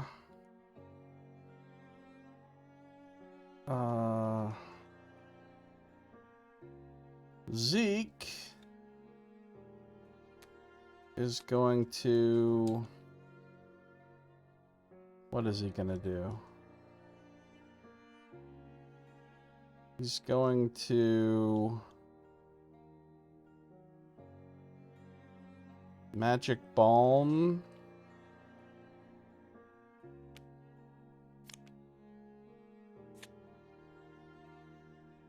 He's gonna Magic Balm the darkness off of Remy, since she's going into melee.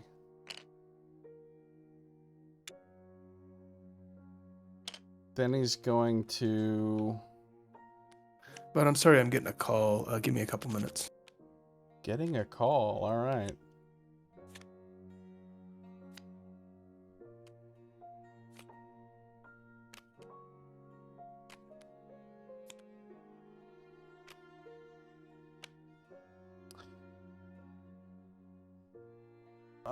What is Zeke doing?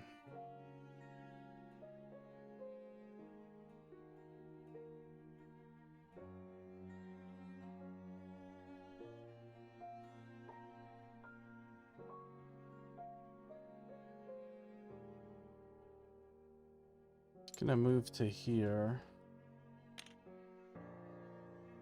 And he's gonna attack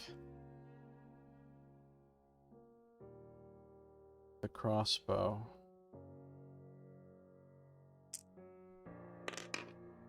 He's gonna re-roll this 2. And he's gonna miss. He's just gonna completely effing miss.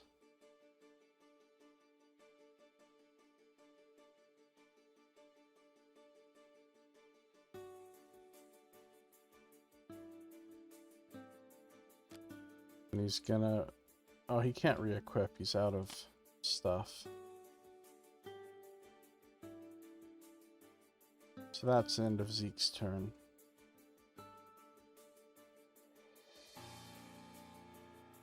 I need to take a super fast 2-minute break, pickpocketing the warden. So much skullduggery.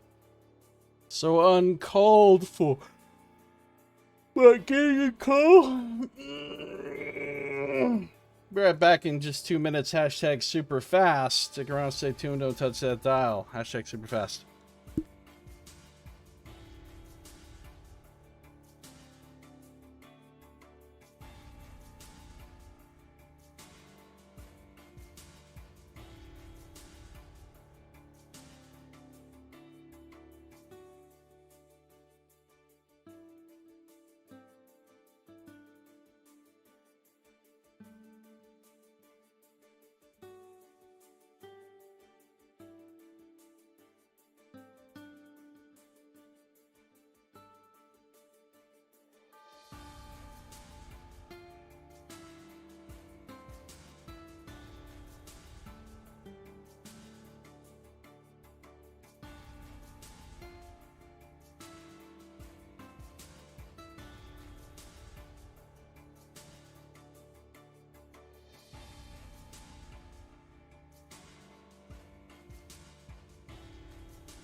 Alright, the good news is I'm back. The even better news is, do you know what time it is? That's right. It's ice time.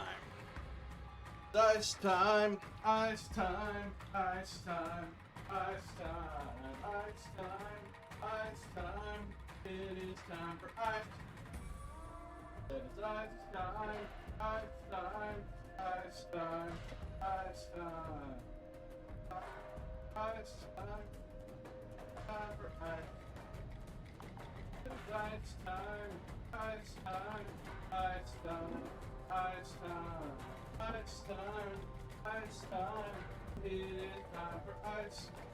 That's it. It's ice time, ice time, ice time, ice time, ice time, ice time. It is time for ice. I don't see an ice time announcement.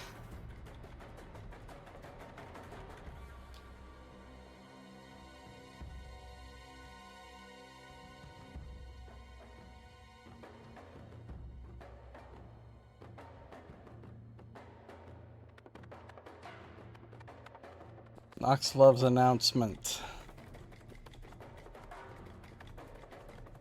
Alright, I'm back from ice time. Now I'm gonna pour myself some Diet Sam's Cola.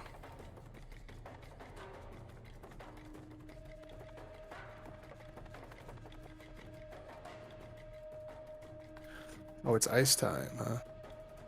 Yeah, I just got back from ice time. I'm pouring some Diet Sam's Cola. I finished Zeke's turn. He accomplished nothing. I gotta do Remy's turn now. So Remy's gonna go in. She's gonna take the re-equip action. Is she adjacent to anybody that she can steal consumables from? She could steal consumables from Zeke. He's got a fuck ton of consumables and she doesn't. She's gonna take a hyper energy and an MF fortitude from him. As part of her re-equip. Then she's gonna move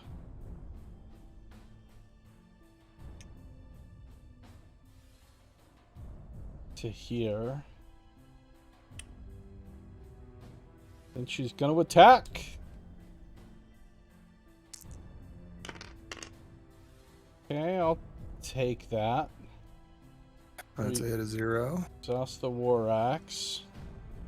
6, 7, 8, 9. Wait, 1, 2, 3, 4, 5, 6, 7, 8. Yeah, 9. Minus 3 is 6. Plus 2 for Wilt is 8 damage. Alright, it's down to its last 20 health. And she's going to...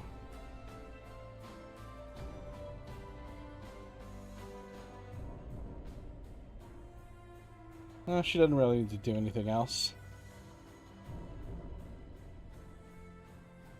She's done. Alright, the Warden.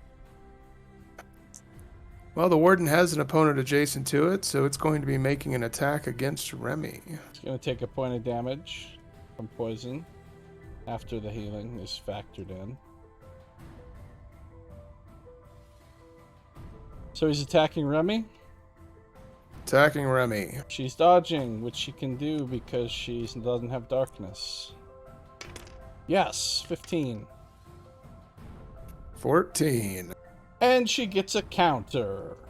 And she hasn't used Hammer Ham yet. Bum bum bum bum bum bum bum. Bum bum bum bum bum bum. Ooh, doesn't even need to use Hammer Ham.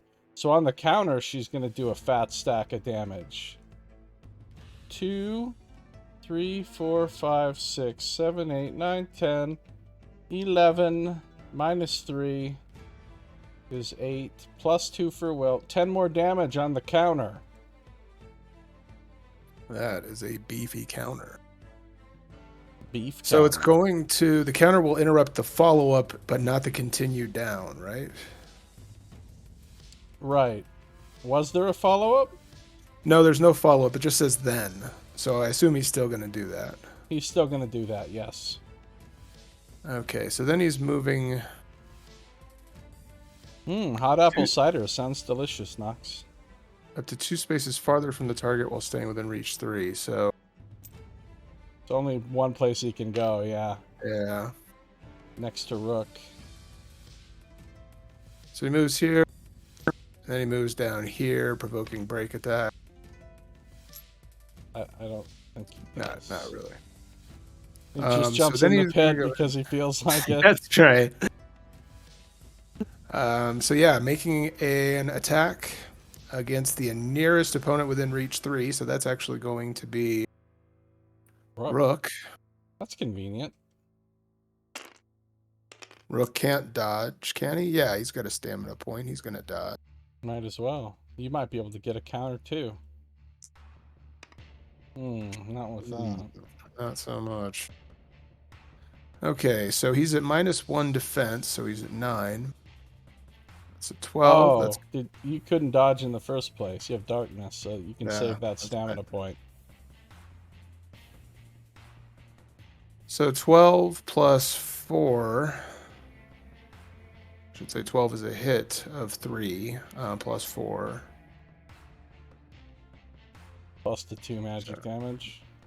No, that 4 includes the 2 magic damage. What about all those? Oh yeah, the empower. All those plus 4 more.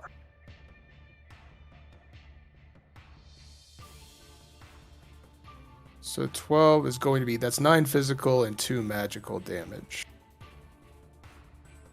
So his armor will take away 4, or all but 4 of the physical, so he takes 6 total.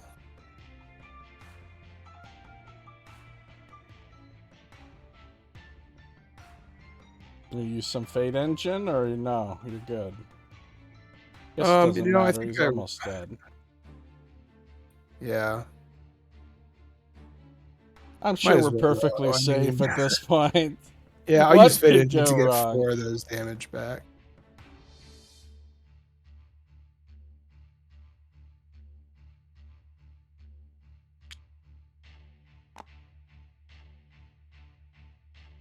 Okay, then did an opponent fail a... Oh, wait. So follow up, pull 3, force 10, but there's nowhere to pull him, I assume. Yeah, but that means if you fail the thing, you just take 3 irreducible damage for not being able to be pulled. Okay. So you still have to make the conviction check against the force 10. All right, he makes a conviction check. Cool. Then nobody failed a conviction check, so darkness against anybody who doesn't have it. Did somebody ball him out of it? Yeah, Remy now doesn't have darkness, so she's probably going to get it again. It's just some darkness. What's the casting force on that? Force 12. Oh, fuck. Conviction not 12. That's the warden's first turn. More darkness in my life.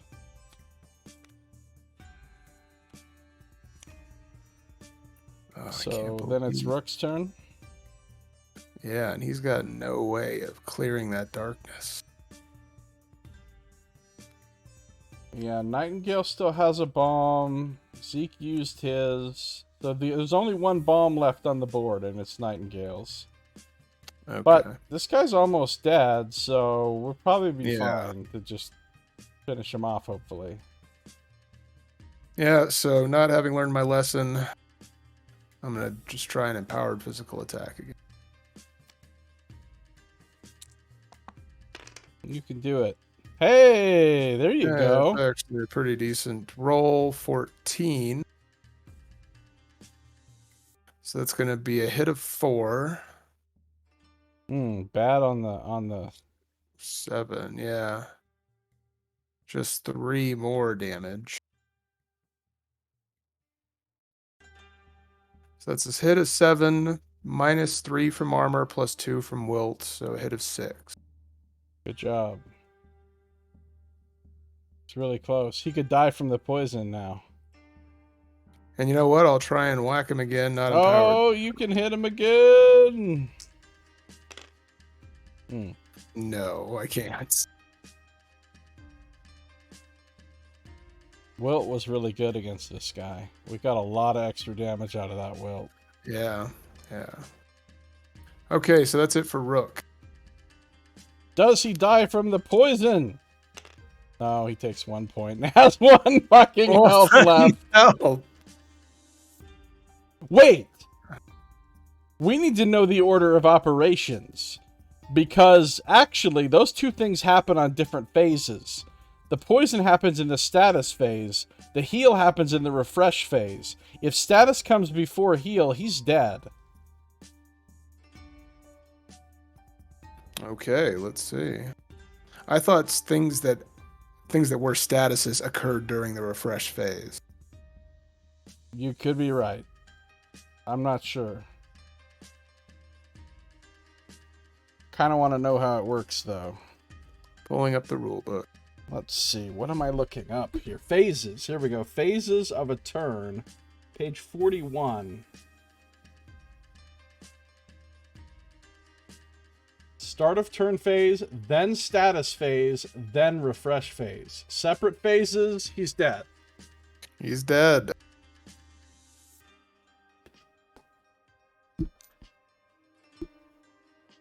You want to draw your loot card? Oh, the loot. Wait, hold on. Before we draw a loot card, we have to read this special text, so it might tell us to not draw a loot card. When the warden is defeated, read the following hidden text. The creature wails in fury as it dies. Instead of gaining a combatant loot card, reveal medium hidden card UM3 and gain the Maw of the Warden. UM3. Oh, I think this is a shield, too. It is. It's another cool shield. It has a teal dye on it. Oh. Oh, yeah. And every round... I love this shield. Now is when you might want to start dual-wielding shields. Yeah, I think that's the way forward here. Because you get to roll the black every round and just deal physical damage equal to the shields without spending any stamina or anything. Unfortunately... Yeah, it wasn't Rook that got it. Well, I think we're going back to town in a second anyway, probably. So Right. it's going to the stash for now. But yeah, that shield is really good. Teal dye too. So if you use that plus Earthshaker, you'd actually have teal orange. Oh, and teal would be your casting dye too, man. That's a good upgrade for you. Yeah, it is. Okay. If the warden died from dangerous terrain and the players do not have the key, read A. That's right. If he falls in a pit, something different happens. Otherwise, read B. He did not fall in a pit. You take the key ring from the creature's remains. Discard the blue objective token. Place the blue exit token on the space the blue objective token occupied.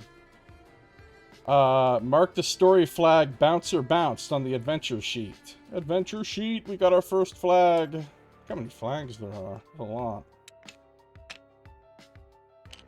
So, basically, we can just collect the rest of the loot off this map and have a fucking Coke. And a smile. Good job. We beat our first actual boss. Yeah, it was a beefy fight. It was close there with Remy. Remy almost died. If it hadn't have been for the skull, she really would have died. Alright. So whose turn is it? Reshuffling the initiative track. So we can take the warden out. So what's Rook gonna do? Collect loot? Yeah, his movement of 8 gets him there, so... Yeah, he'll collect that loot. Which is... yellow loot. Oh, 20 more gold. 20 more gold. That's it for Rook. Zeke. Zeke's,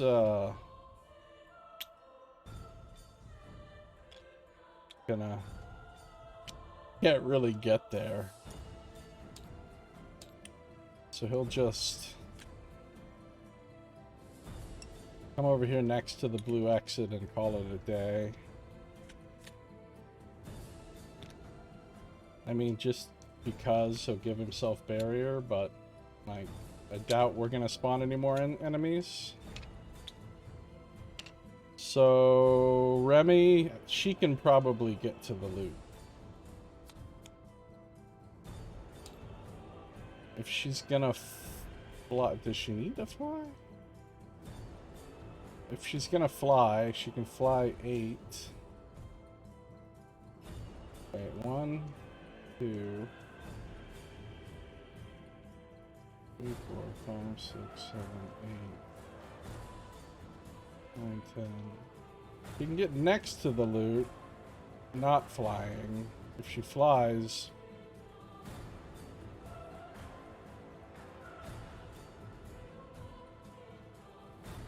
Yeah, so...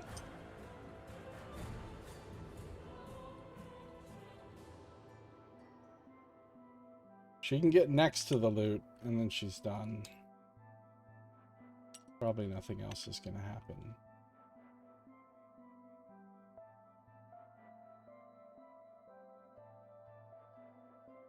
Nightingale doing anything? Well, you had your chance, bud. She's just going to end her turn on the blue exit. It's unfortunate. No, she's not doing anything. That was the best loot right there.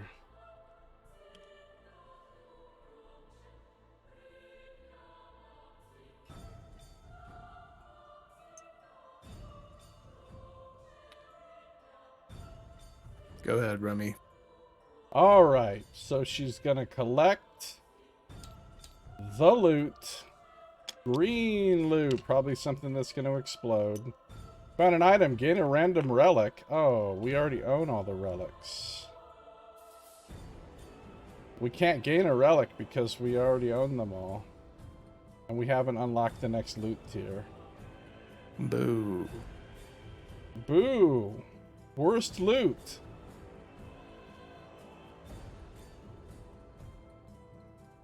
Okay, well... I mean, somebody can just step on the exit now.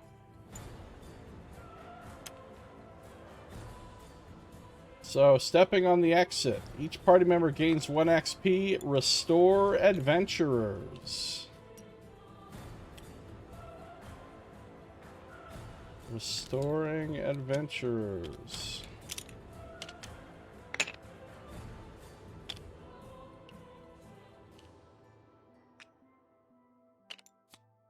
Everybody gains 1 XP. 5, 6, 5. We can probably buy another thing when we get back to town. Whoa. Barrier goes there, darkness. Get out of here, darkness. Get out of here, darkness.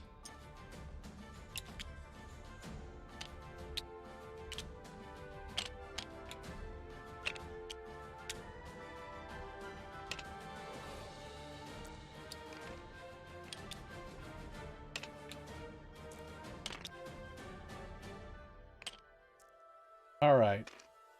All the damage goes away. Stamina goes back to 3. Damages go away.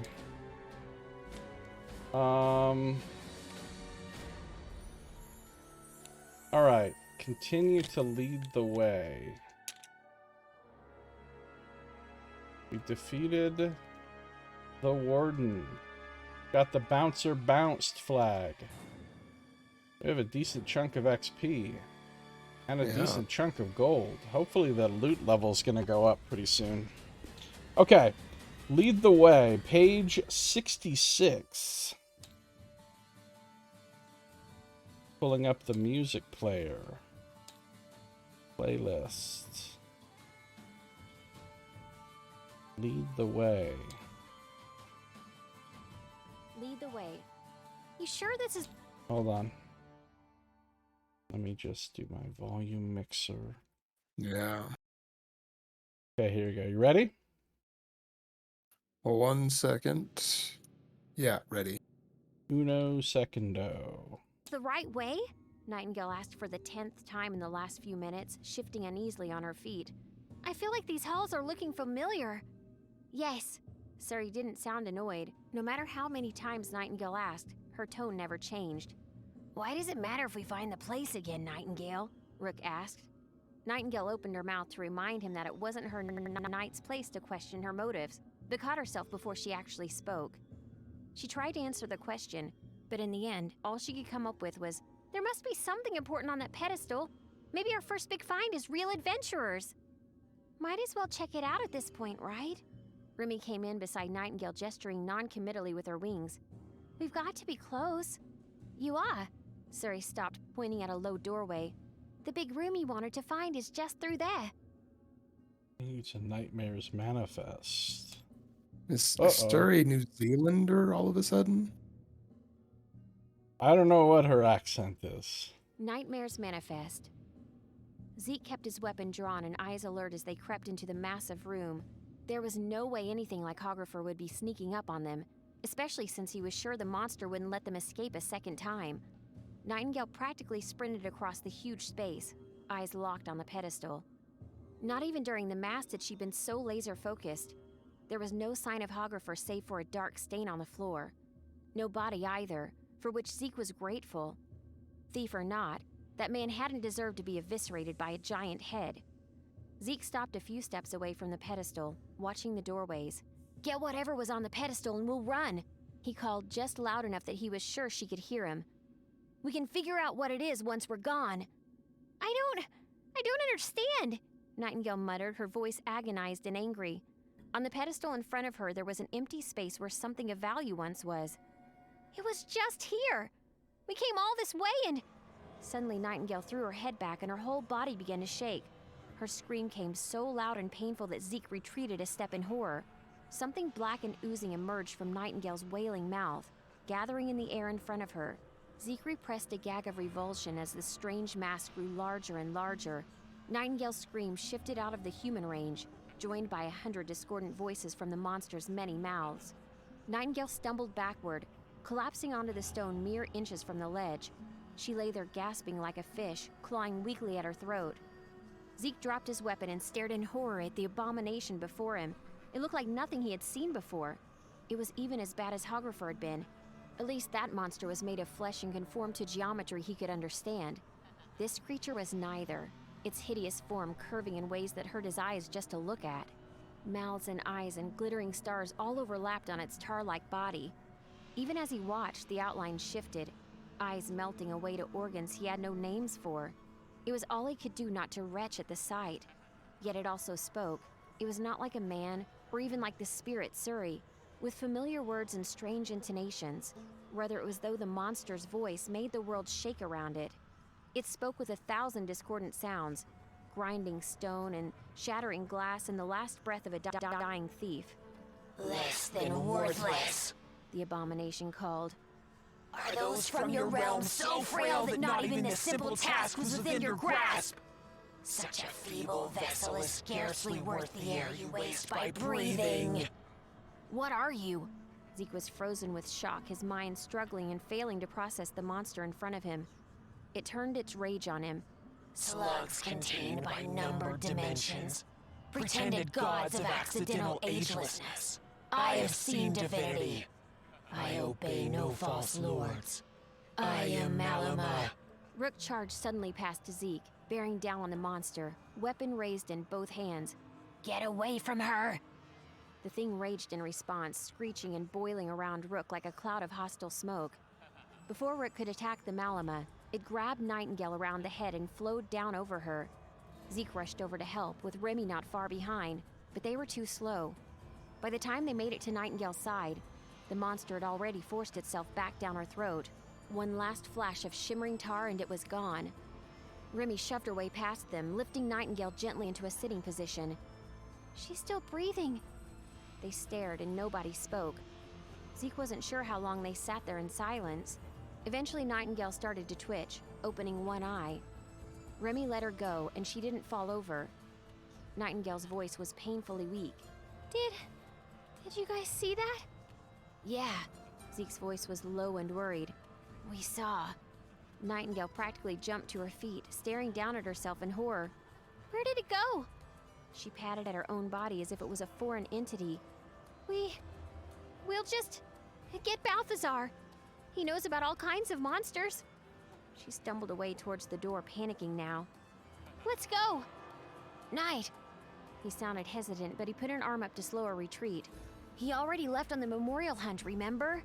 He's gone. Right. She stopped, her tail whipping about behind her so fast it looked like it hurt. What about Kezia? Or even Yoel? I know you don't like him, but he is your brother, Rook asked. My mom's probably gone by now, and Yoel's an asshole. I'm not even sure he'd know how to help me. He might even just lock me up in a dungeon or something. She swayed a little on her feet. Zeke caught her before she could fall, careful not to step into the path of her tail. Rook frowned. Okay then, what about Shayless? Nightingale didn't slow down, her eyes darting about as she spoke.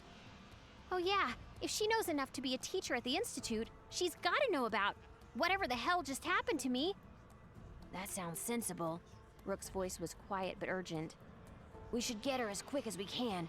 After making all that noise, who knows what might come this way? Surrey bobbed nearby, looking concerned. I sensed that creature as something from my world. Something that shouldn't be in this realm.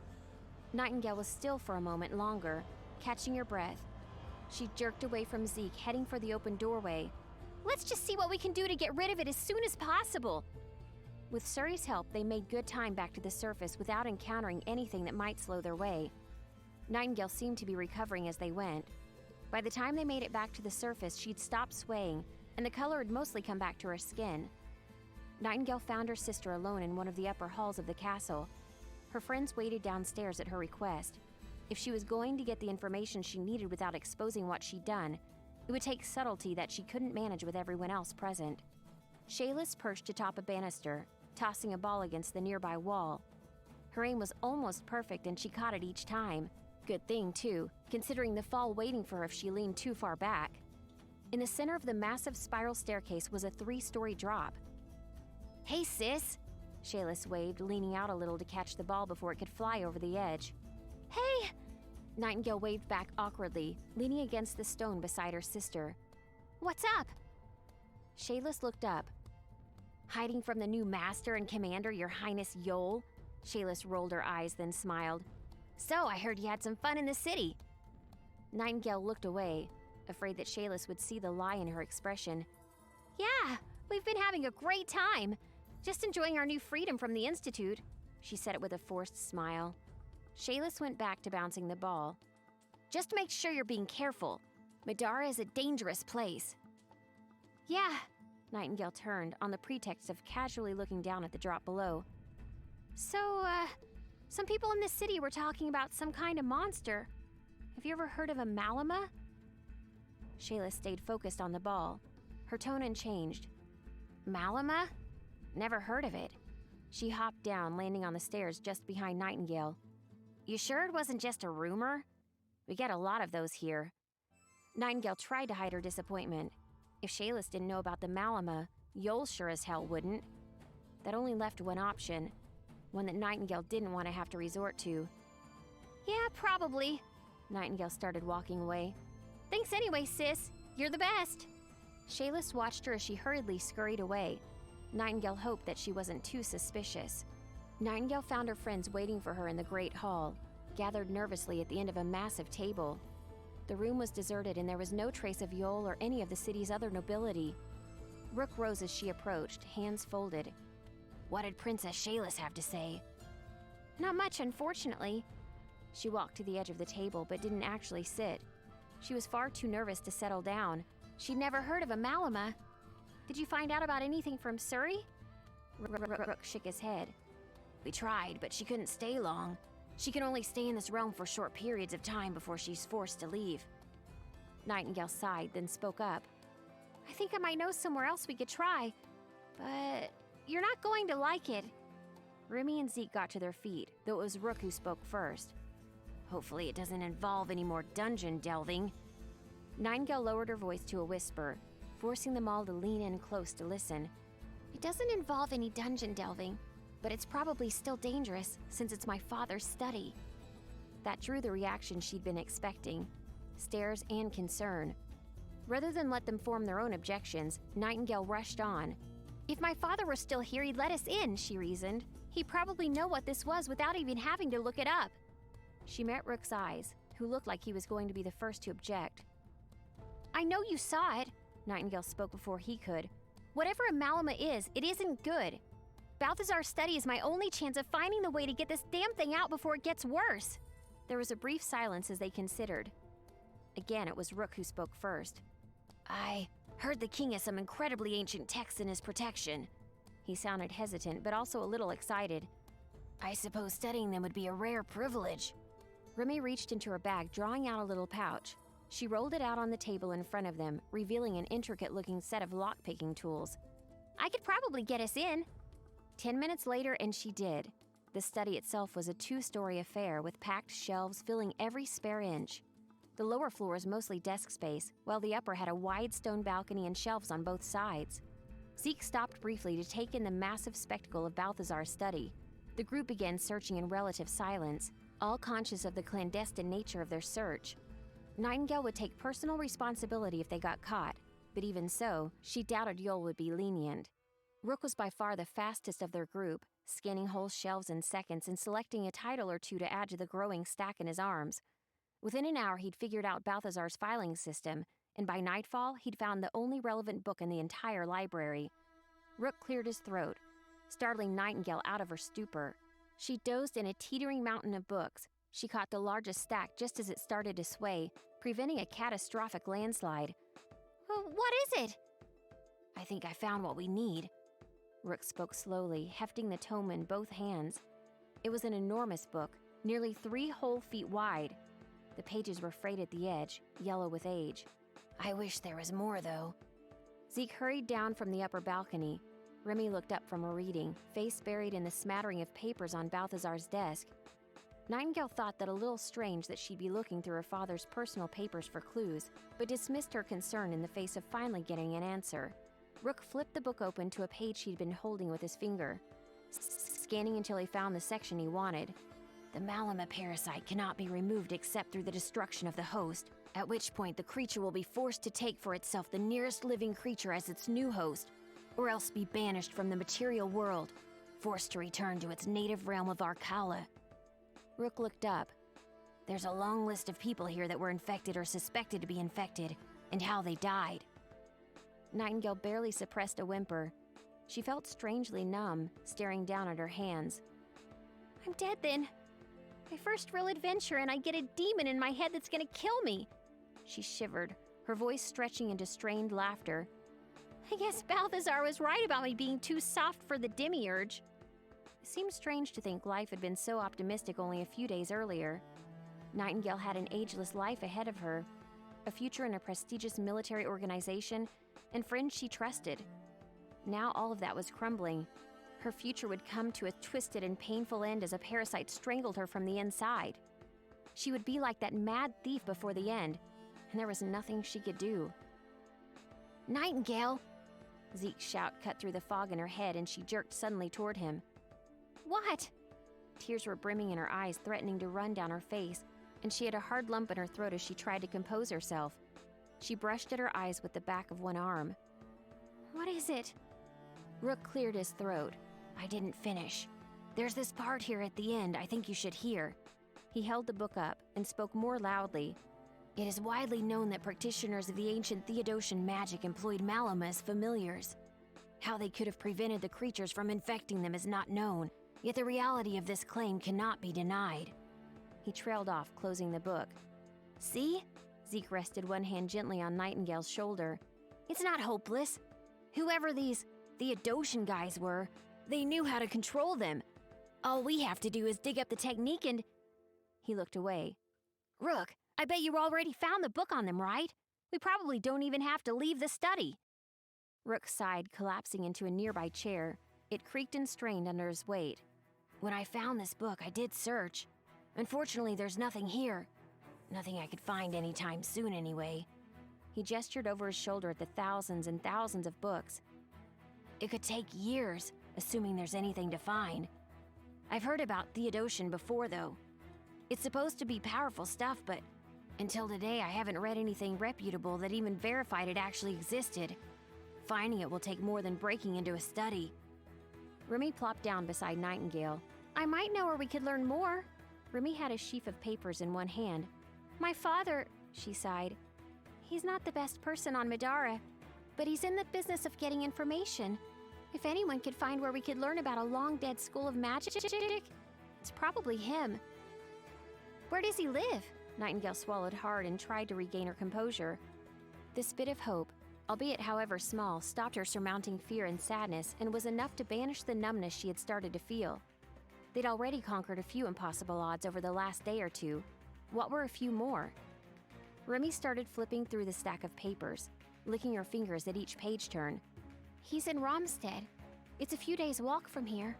Faster if you can fly. Rook set his own large book down, then rose as well. I think it's best we get going. The longer we're here in the study, the more likely Shayless or Yol will catch us. Nightingale looked around as though expecting to see a troop of guards emerging from the upper balcony. You're right, she agreed.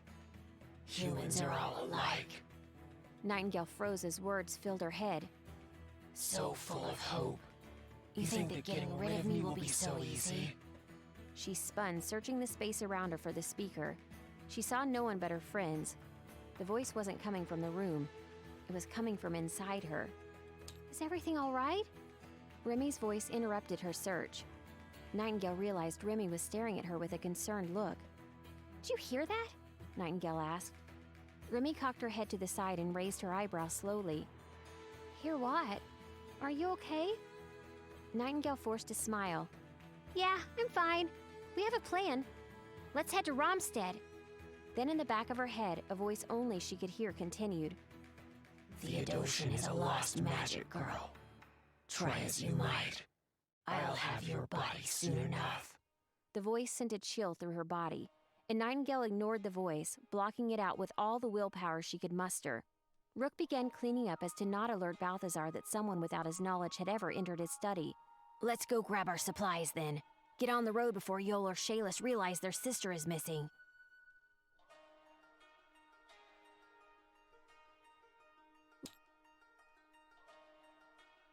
So yeah, there you go.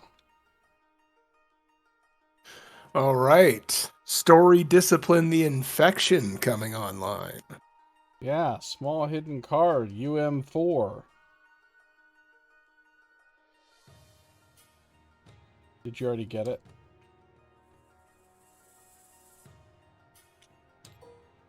That is not it.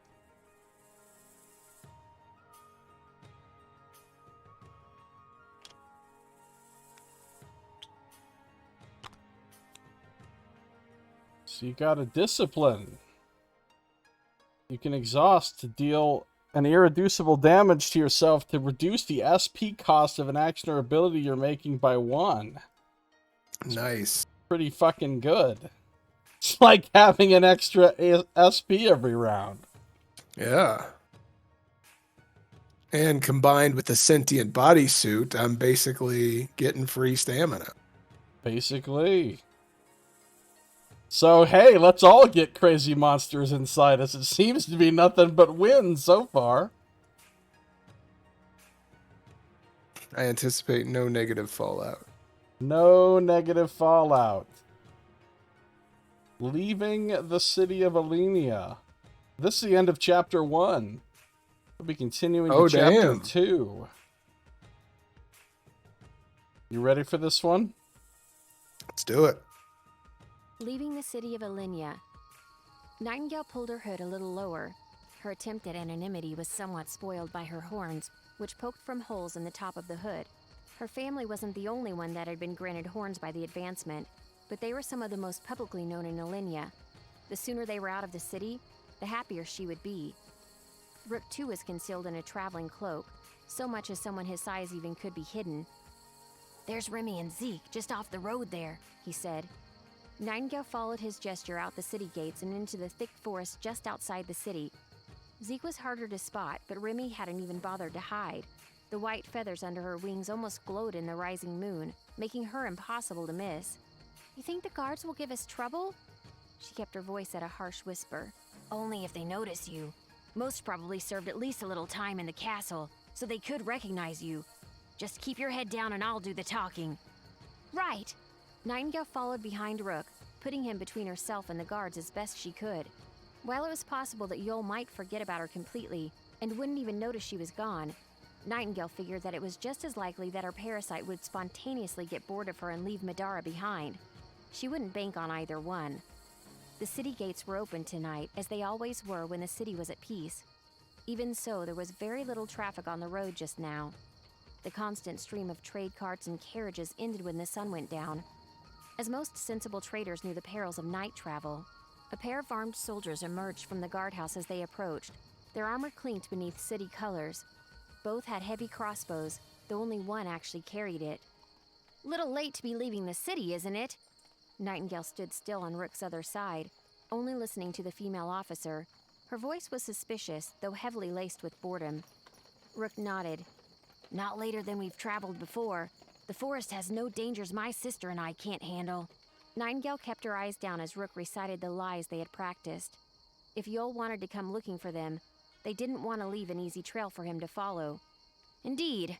The officer walked around past Rook, looking Nightingale up and down. Nightingale didn't recognize the officer. She had undergone some striking features during her advancement that wouldn't have easily been forgotten. Mercifully, though, the officer didn't seem to recognize her either. You're both armed and... She nudged at the heavy packs they wore. Apparently well prepared. She stopped right in front of Nightingale, watching her face as she asked, There aren't stolen goods in those packs you're wearing, are there? Nightingale didn't flinch.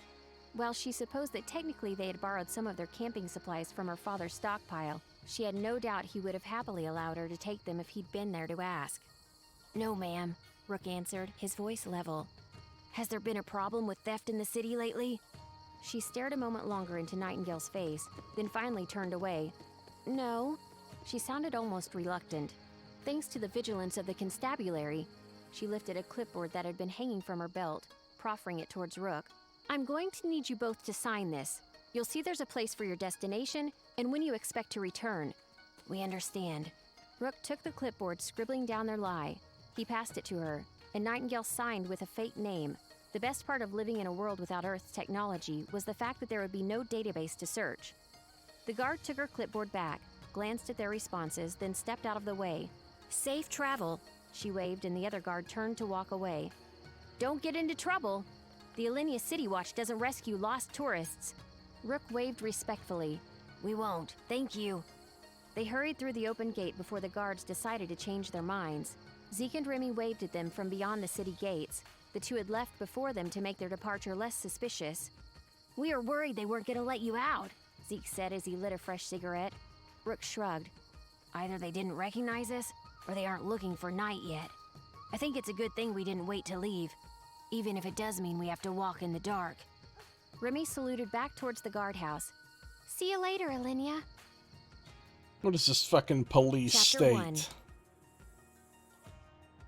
Right? I mean, just randomly asking if I've got stolen goods in my pack. Yeah. This is some kind of adventurer profiling. Here's a map. We're going from the city of Alenia to Ramstead. There's even little footprints showing the path. I like the footprint sound effects. Yeah, you don't get that from the recording. That's has to Bonus be done, features. bonus content has to be done by a live person. So that's the end of the playlist of chapter 1. I don't even know how you get the playlist of chapter 2. Oh, you have to... Oh yeah, and that's the end of the chapter 1 section of the book on here too. So you have to click on chapter 02.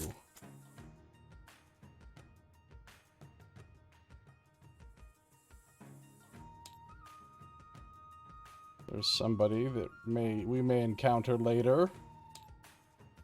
Arriving at Ramstead. A lot of Ramstead.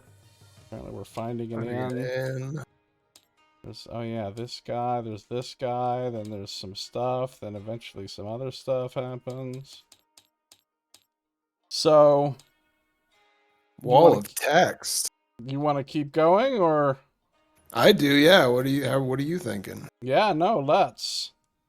So I gotta figure out how to get the audio files for chapter 2.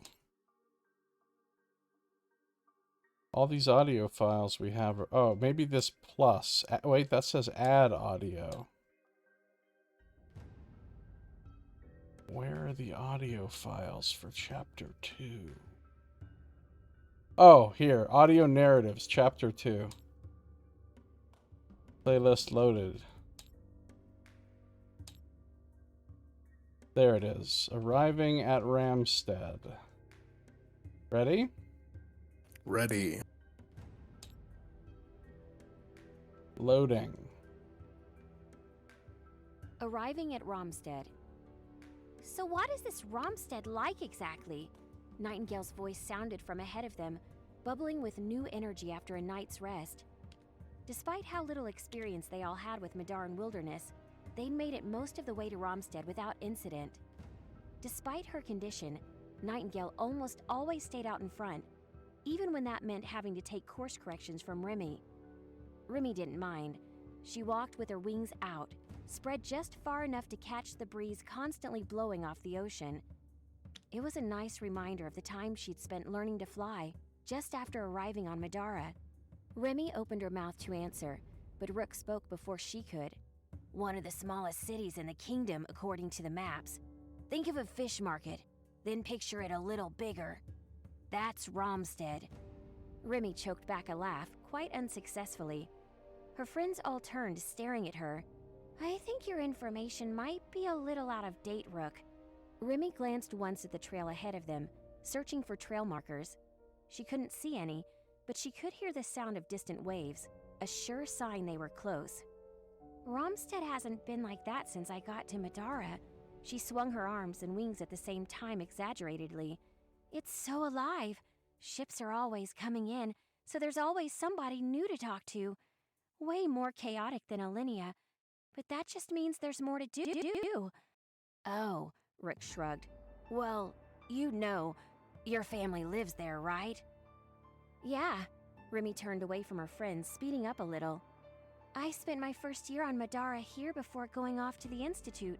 When I arrived to Middara, I barely missed the deadline for the new year and got time to explore the place before being shipped off. Let me pause this for a sec, bud. bud. In touch with my dad as Yeah. I just need to do some ice time over here. Nice. I could grab a couple pieces of ice myself. Ice time, ice time, ice time, ice time, ice time, ice time, ice time, ice time, ice time. Ice time, ice time, ice.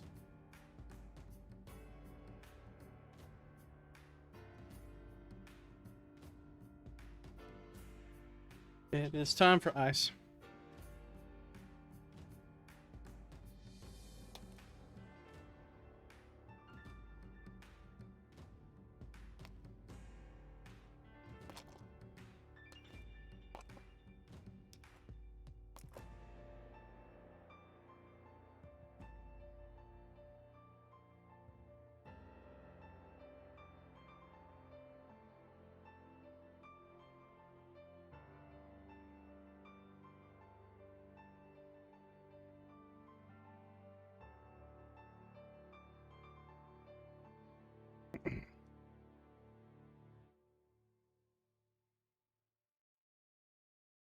It is time for ice.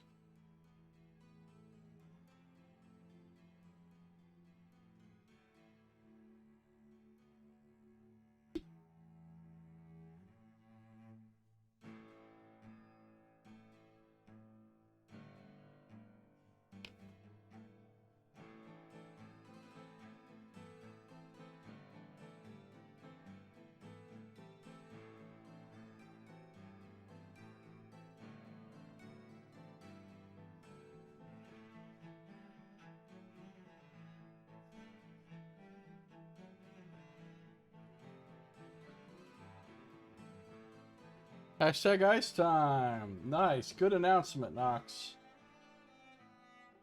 Pouring myself some more Diet Sam's Cola. Good All right, announcement. I am back with ice. Me too. Welcome back. Shall we proceed? Let's. Proceeding. Much as I probably should, but I'm sure he'll be happy to see me. As they reached the edge of a sloping cliffside, the city came into view. Romstead occupied a massive deposit of pale granite jutting out over the ocean for a length of several miles. The city had been carved straight from the rock, thousands of little buildings all vying for space overlooking the sea. The city was so thick with structures that Remy could hardly even see the ocean. Wide pavilions of garish cloth covered switchback walkways between successive levels, all the way down to the docks.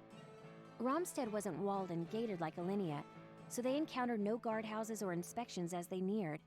Instead, they found themselves swallowed by sprawling slums of old wooden homes set back from the wealthier stone districts. Nor were the merchants and peddlers restricted to a market district as they were in Alinea. No sooner had they made their way inside than they were accosted with the shouts of peddlers and street performers. Remy found herself smiling as they walked past the street vendors hawking fresh fish, pearls, and exotic wares from Midara's distant shores. Whoa, it's like Pike Place. Nightingale beamed, remembering the city she was from on Earth. Apparently she's She from watched Seattle. a man toss a fish towards another merchant and clapped, "So cool! Come on, we have a long way to walk still." Remy pulled at her wrist, and Nightingale hesitantly let herself get pulled away from all strange street performers and exotic foods. They were dragging their feet a little by the time they made it to the edge of the highest level of the city and reached the thick stone balcony overlooking the sea. "Where's your house?"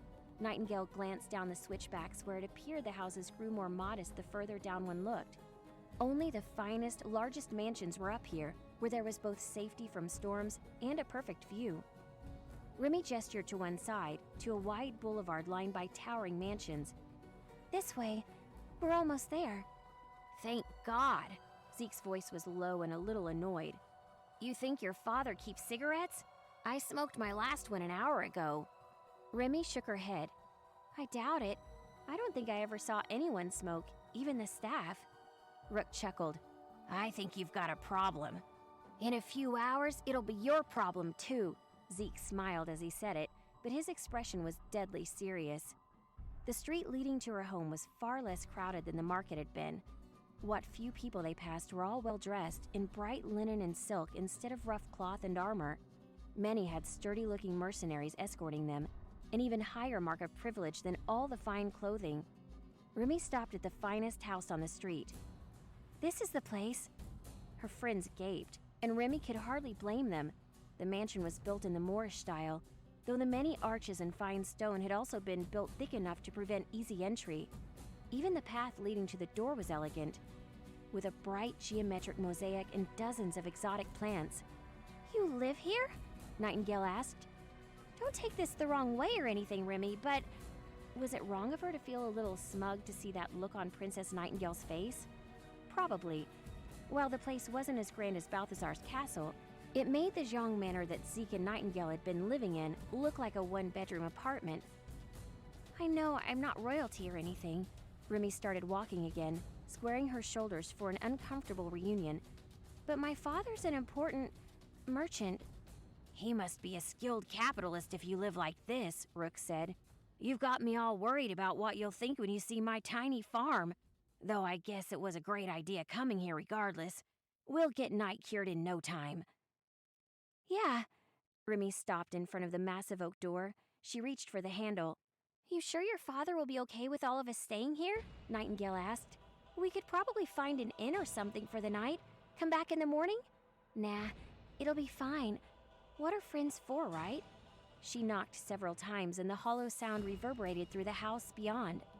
Footsteps sounded on the other side and several heavy bolts rattled as they were unlocked. The door slid open, revealing a tall, thin woman in the red and black Moretti colors. "Hello, Mia. A long time no see." "Remy?" A skeptical expression turned to a grin, and she bowed. "Your father will be delighted to hear you're back." Mia didn't fit the bill as a steward. Instead of a face lined with wrinkles or hands covered with the calluses from hard work, she was tall and beautiful. with a short, tight dress that had pieces of cloth that fell in an elegant pattern down to her boots. Remy's shoulders relaxed, her wings slipping into a more comfortable folded position behind her. Maybe this wasn't going to be as hard as she thought. I was hoping to speak with him right away. Is he home? Mia reached up, scratching idly at the precise bun she was wearing. Aye, he's in a meeting now.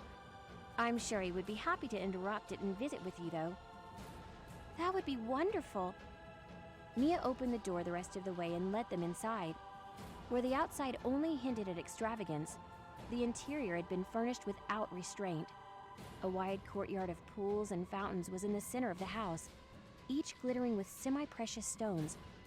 Fine artistic pieces were displayed along the halls in plinths of exotic wood. They walked the length of the house until Mia stopped beside a door almost as thick as the front. Just give me 1 minute. I'm sure your father will drop whatever he's doing to meet with you, and your...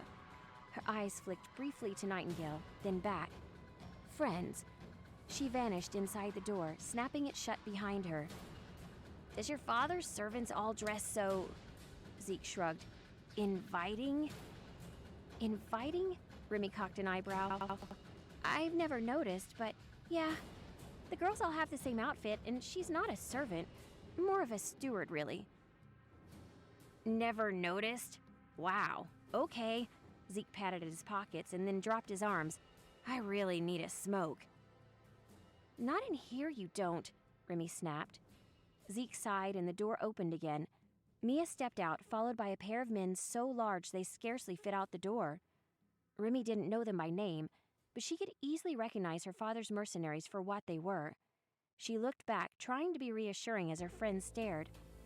Remy felt relieved as the mercenaries hurried away down the hall, taking their armor and enchanted-looking weapons with them. Go on in, Mia nodded respectfully to the open door. He's waiting. Thank you, Mia. Remy strode past the steward into her father's open study, followed closely by her friends. Compared to the huge windows and flowing light in the rest of the house, her father's study was gloomy. She had to pause for a second to let her eyes adjust. The fire crackled against one wall, though metal shutters covered much of it and only let through a few flickers of the light. Soft carpet muffled their steps, leading the way to a ring of comfortable-looking leather sofas. Her father was waiting in an armchair, arms folded. Annoyance turned to joy as he looked up and met her eyes. Remy, I had no idea you'd returned. It was easy to see why there were so many bad rumors about Malik Moretti. Even sitting down, he looked imposing, a solid figure with wickedly curved purple horns and serrated spikes poking out from his armored shoulders. His eyes were the hardest part to get used to, red and always faintly glowing. Remy wasn't intimidated anymore, and she let only her excitement show. Just got back. I came straight home. Her father released her after another few moments, only then noticing she wasn't alone. You brought friends. From the Institute, I assume. She nodded. We took the mass together. I never could have passed it without their help. Then on behalf of the Moretti family, you have my gratitude, he said, though he was no longer looking at her. Malik seemed to be staring at Zeke and Nightingale. Please, sit down. I'll have Mia bring refreshments and we can talk.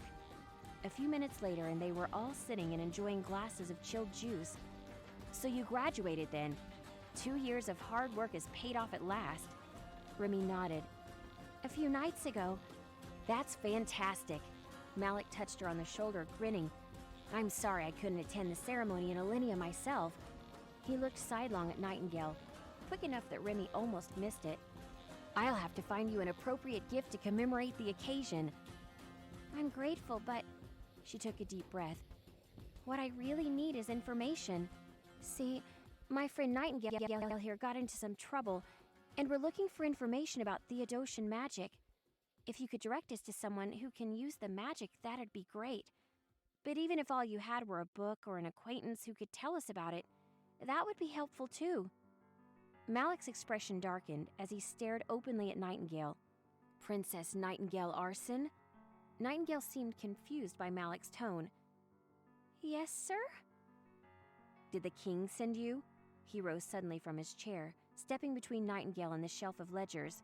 I assure you, I've obeyed his injunctions in every respect. You'll find a royal inquiry to be an absolute waste of our time. That's not sus. Remy cleared her throat loudly, rising too. Nightingale's my friend. She hasn't come for any sort of inquiry. I'm sure she knows as little about what you're talking about as I do. Malik seemed to relax. Is that true, Princess? Nightingale grinned widely. The king doesn't tell me shit, Mr. Moretti. We just came because Remy said you might be able to help. I see. He sat back down, then looked back towards Nightingale with a smile. Not very ladylike, are you? I imagine your father wouldn't be pleased with you using that kind of language. Nightingale just shrugged and took another sip from the juice she'd been given. Then Malik continued with a laugh. Please excuse me then. So you needed help finding information about Theodosian magic, wasn't it? Yeah, Remy said. That won't be too hard, will it? Malik looked thoughtful. I have an informant who might have what you need, but it will take time. A few days at least.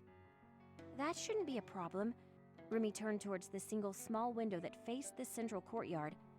Unlike many of the others, this one was made of stained glass, protecting the privacy of those inside while still permitting a little light in. We've got enough rooms for my friends, right? Malik thought for a moment and then sighed. I'm sorry, Remy, but that won't be possible.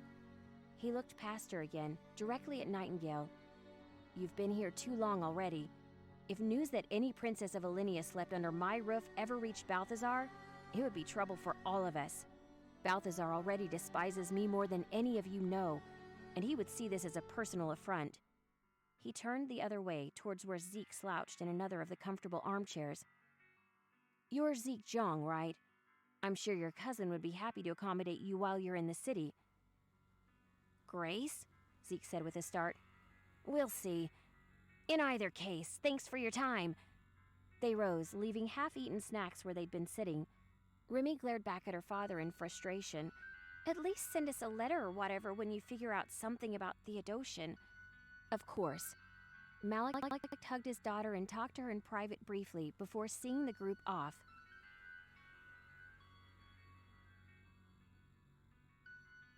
So,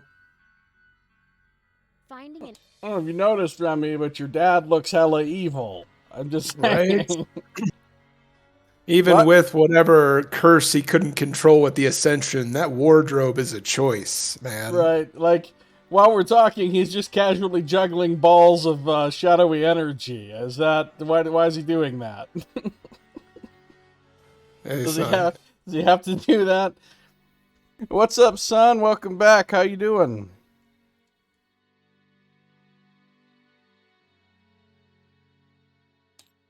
Are we finding an inn?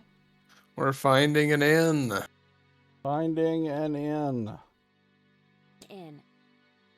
Your father looks like a supervillain, Zeke said as they walked back down through the streets of Romstead. I mean, I'm not saying he is a villain. I'm just saying that the advancement dealt him a perfect hand. I got my wings and innocent looks from my mom, Remy said, flapping her wings in Zeke's face playfully. Zeke batted at them, but it was no good. I really need a smoke. Let's just find somewhere to go quickly. Sorry we couldn't stay at my place. No Remy problem, muttered son. sheepishly. Nightingale patted her on the back. It's no big deal. Your father has a nice place, but we'd probably have been cooped up in there till he got the information we needed anyway. Maybe this way we can spend a few days enjoying the city first. They had to ask for directions to Grace's manor every few streets, but it didn't matter really. Nightingale enjoyed talking to so many different people. The advancement didn't always cause noticeable changes to those brought to Middara, but it was fascinating to see the different ways people changed when it did.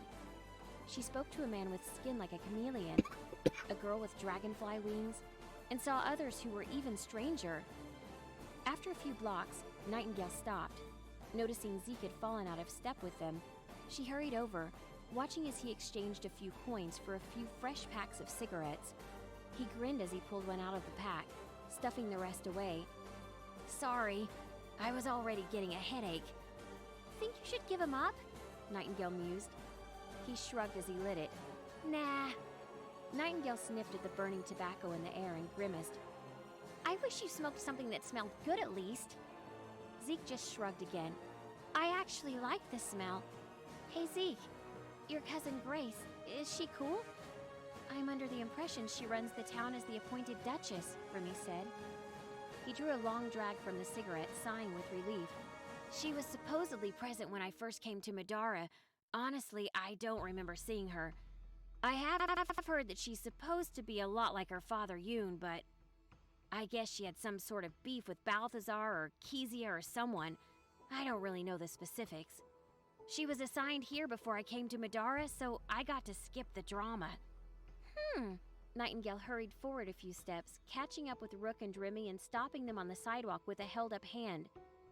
It was already getting late, and the setting sun was turning the ocean to shimmering orange color behind them. The activity in the streets wasn't nearly what it had been when they first arrived. Listen, guys, I don't think we should stay with Zeke's cousin, Nightingale grinned. Why not? Rook asked, keeping a watchful eye on the crowd around them. Grace is Romstead's Duchess. If we stay there, then two things are going to happen. First, it makes this visit official. My brother will find out we're here faster than he would have already. Second, if she's like any other politician, she'll want to use our visit somehow. Zeke nodded. Probably. What else can we do, though? An inn. Nightingale didn't have far to look, since seeing the sign had been what inspired the thought in the first place. She pointed across the street to a large wooden sign. It said Padrick's Dungeon Arms and included the image of a crude metal gun. How about instead of making ourselves a royal visit, we act like regular people and use an inn? Rook squinted at the sign. Beds, tats, grog, and guns? At least we won't have to go very far if we need anything. I'm in, Zeke said. Sounds like they're having fun in there. Remy leaned in and Nightingale paused to listen.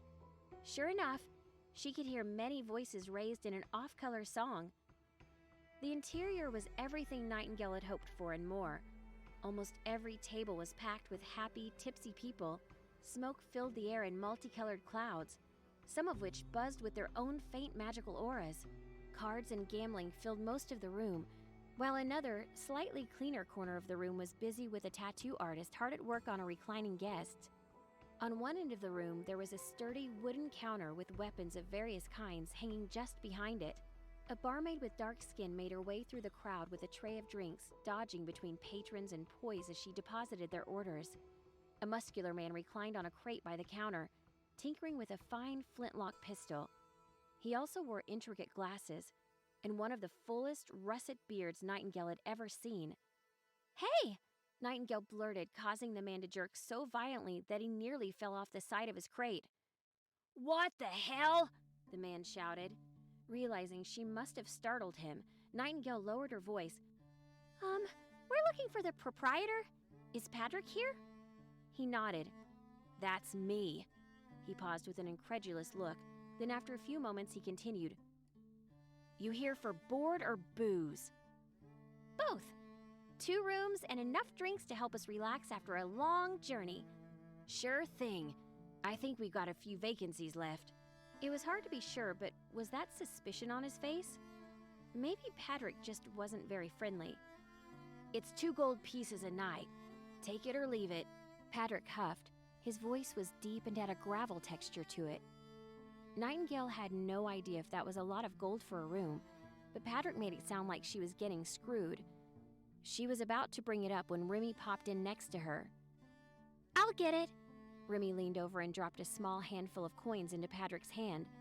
Nightingale gave her a look. Where did that come from? Daddy gave me some spending cash before we left, Remy said, smiling. Nightingale wasn't sure why Mallet got a bad rap. He was pretty all right if he was paying for her booze. She searched for an open space for them all, but could only find a few seats at the bar. If we're going to be proper adventurers, we should at least have a few drinks. I'll pass. Zeke took one of the keys from Remy, shouldering his pack towards the stairs. I've had enough adventuring for one day. Thanks. Give Rook mine. He probably won't even notice. Thanks, Rook said, exasperated. Let's get the only guy that seems to be paying attention to our surroundings drunk. Although, it might be nice to take the edge off. Nightingale glared at Zeke's retreating back, but didn't Did you need to pause this? No, I'm good. Okay. try to argue. Instead, she turned to the others. You guys want to have a drinking contest? Halfway through Nightingale's first ale, and she was asleep. Remy watched with more than a little amusement. She's a real lightweight, huh? Remy perched beside Rook on one of the rickety bar stools. After an hour or so, the tavern began to empty, its patrons heading up to their beds or out to later venues. It's not just her, Rook said. There was more than a little slur to his words. Exhaustion doesn't mix with alcohol. He glanced once around the inn, at mostly empty tables. I think I'm done. He rose, swaying for a moment. I think I'll take Night up too. You think you'll be all right down here? Yeah. Remy pulled her latest mug closer to her, glaring defiantly at its contents. I think I'll have one more and go to bed. All right. Rook gently shook Nightingale awake, and the two made their way upstairs in a stupor. Time passed. Remy wasn't really sure how much, though. She exchanged her empty mug for a full one and watched the bar empty in the mirror behind the counter. Eventually, the hearth had burned down, and all the other tables were empty. She sat alone at the bar with a mug she hadn't touched in at least an hour. You look troubled. It was the inn's proprietor, Patrick, with a mug of his own. He took the seat beside her unceremoniously, taking a long sip as he did. You could say that. Remy had run out of restraint 2 or 3 drinks back. I didn't think I'd be sleeping in an inn tonight. Why is that?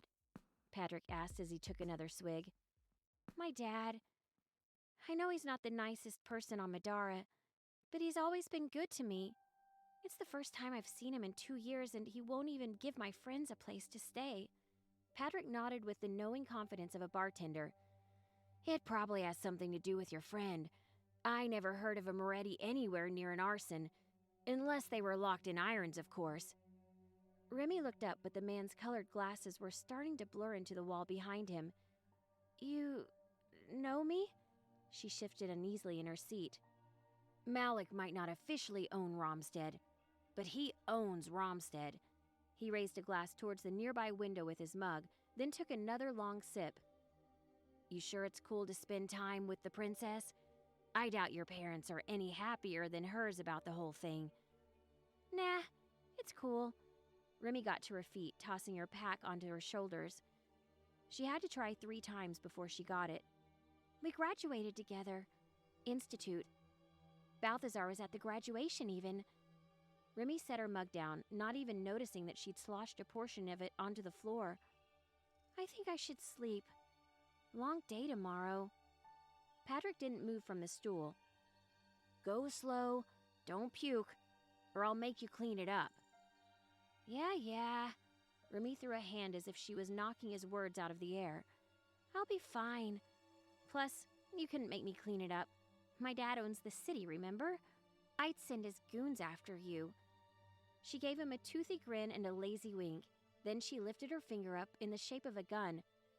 Pew, pew! She slurred and added a fake recoil to her fingers. Remy stumbled away, making her way upstairs. Patrick watched her leave, frowning at her comment. A commotion downstairs. That fake recoil. I've never seen a mug of anything that looked like that. Looks... What is Yeah, there's some what- Alka-Seltzer in the beer? What? That's not simple carbonation. What's going on there? This looks like a reputable place, the Dragon Arms. There's Patrick. He looks reputable. Everything about this place Yes. seems nice. Good TripAdvisor reviews. 4.5 stars on Yelp.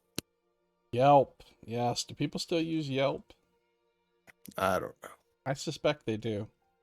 Commotion downstairs. What could the commotion be? Despite last night's act, Rook was neither drunk nor particularly tired. The advancement had granted him an incredible fortitude. So when he heard the sound of breaking glass and shouting through the floor, he was up and awake almost instantly. He hefted his weapon, then kicked Zeke's cot with one foot. Zeke woke on the third kick and spasmed, shoving violently at the empty air. He looked as though he were about to shout at Rook for waking him, until he heard the screaming. Rook couldn't make out the words, though the hostility was plain enough. They snuck out into the hall, Rook moving far quieter than anyone his size should be able to. Nightingale was already waiting there, crouching by the stairs with a weapon in her hand. Once they were out and onto the landing, voices from downstairs carried clearly, "Damn it, Patrick! I thought you cared about this city. About me." Rook didn't recognize her voice, though her fury was impossible to miss. Nightingale feigned a tactical SWAT hand movement that made no sense to Rook and then crawled closer to the stairs. Rook simply nodded and followed her with Zeke behind him. Together they snuck closer, Nightingale at the lead as they tried to get a better view. "I do, Aisling," Patrick said, sounding more than a little defensive. "Why do you think I've been helping you all this time? You never would have learned where that damn artifact was if I hadn't." "Then why are you bailing on me?" the girl responded. Something heavy smashed with the sound of splintering wood. "You think I'm safer doing this on my own?" By then, Rook had made it far enough down the stairs that he could glance over the banister at the speakers. Patrick had his back to the bar, surrounded by debris. Broken bottles, a shattered chair, and an ocean of playing cards made the floor by his boots almost disappear. The woman facing Patrick was nearly as tall as Patrick himself, with long red pigtails and clothes all of tight white fabric. She had a bandage over one eye, and the other was wild with frenzied emotion. "Aisling, listen." Patrick had his hands in front of him defensively and wasn't reaching for a weapon. "There's a better way. But if we resort to the same techniques..." A board squeaked under Nightingale's feet, and she swore under her breath. Aisling's head snapped around at the sound. "Who the hell are you?" She sounded even angrier than she had been a moment earlier. "You know what? I don't care." She kicked the nearest table leg so sharply that it splintered, sending the whole thing crashing down in front of her. "Forget it, Patrick. You've obviously got your hands full with the inn or whatever. If you ever grow a goddamn backbone, you know where to find me." "Aisling, wait," Patrick called after her. She ignored him, vanishing out the door and into the early morning light. They made their way down onto the ground floor, a mixture of shame and curiosity on their faces. Instead of screaming at them, Patrick got a broom from behind the counter and started sweeping up broken glass. "Hey, so you guys hear all that?" "Yeah," Nightingale said, now fully awake. "Pretty much." Patrick leaned back on the counter, sighing deeply. Look, you guys keep your mouths shut, and you can stay tomorrow for free." "Keep our mouths shut about what?" Remy's voice came from the stairs, sounding strained. She stumbled out, hands rubbing gently at her temples. She didn't exactly wait for an answer. "Anybody got an aspirin?" "I've got black coffee." Patrick ran one hand through his beard, glancing behind the counter and into the kitchen. "Well, I had black coffee. I could put another pot on, though. Just let me get this mess cleaned up before anyone else wakes up." Nightingale reached out, touching Patrick's arm. "Hey, Patrick, it's a deal. We won't tell anyone." "Good." He relaxed visibly, picking up the broom again. "Thanks." After a few moments, Zeke approached, waving a piece of paper in the air. "No way," he said with a dumbfounded look. "Check this out, guys." The piece of paper in his hand contained a picture of a grotesque-looking animate. Nightingale snatched it out of his hand and held it up. "Ha! We've seen this guy before. Actually fought him. Hey, is this a reward poster? Does this mean we get a reward if we killed him?" Patrick snatched it out of her hand and looked. "You guys killed a warden?" It was strange that Patrick was helping them as much as he was, but his inn offered a wide selection of impressive gear, and there really wasn't any reason not to shop before departing. "Mia?" There's a poster, a wanted poster for the warden. Do we have the story flag, Bouncer Bounce? Yes, we do. Patrick looked impressed. If the party could kill such a horrible monster, they must be more experienced than he thought. Each party member gains 1 XP. Unfortunately, the one who posted the reward was killed months ago. There's probably no chance for a reward. But that's an extra XP each. We've got a beastly amount of XP now.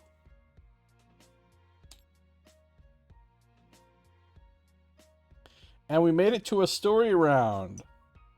Page 81, so we can actually do some shopping and stuff. Nice. So, Ramstead Exploration.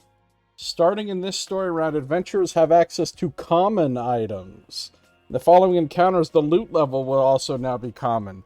Don't forget to look at the back of the large intelligent combatant cards with the alternate tag. These combatants contain special rules on when and how they spawn. The first alternate combatants will be used from this point forward. So some of the monsters have more powerful versions now. So we can shop and train. We get all the common items. And the items from previous tiers, non-uniques. There's also a random common unique item, which we can draw. So this is for sale. The Scimitar Swallow. An exotic two-hander.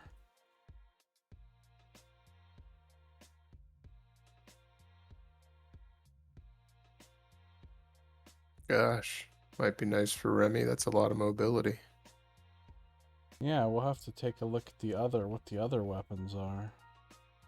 After resolving an attack in which you defeated an opponent, end the current action on all abilities and move up to 3 spaces, then make another attack for 1 SP. Yeah, it's pretty nice.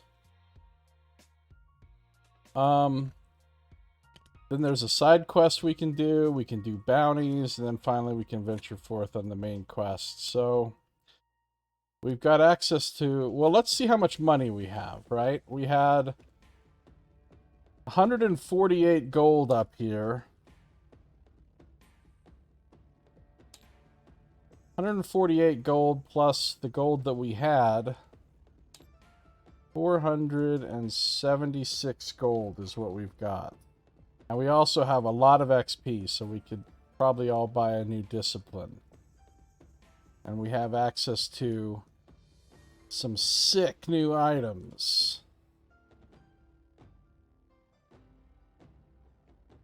Yeah, a lot of stuff going on here.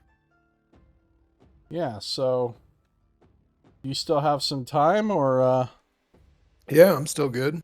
Alright, then let's shop. Oh, So and what we've I would also got like the to stuff do- that we can pull all this stuff out of the stash. Like these extra special things that we got in the stash. Hey, where did you already pull it out? That other shield? Yeah. Okay.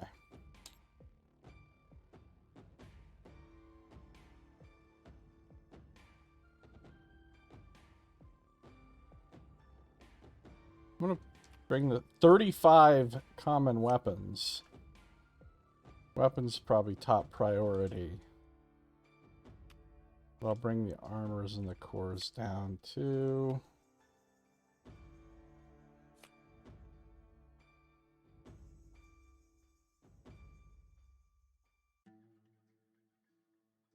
Oh, you know what we didn't do at the end of the last encounter? We didn't get our free utility core, so we can each pick one mundane consumable. Okay. I think I'll take a balm. Bomb's always a good idea.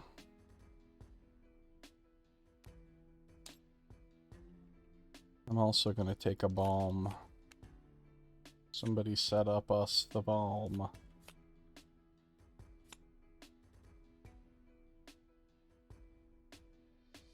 So I'm going to look at disciplines first, probably. So you see how much XP everyone has. Zeke Yeah. and Rook have 7. Nightingale and Remy have 6.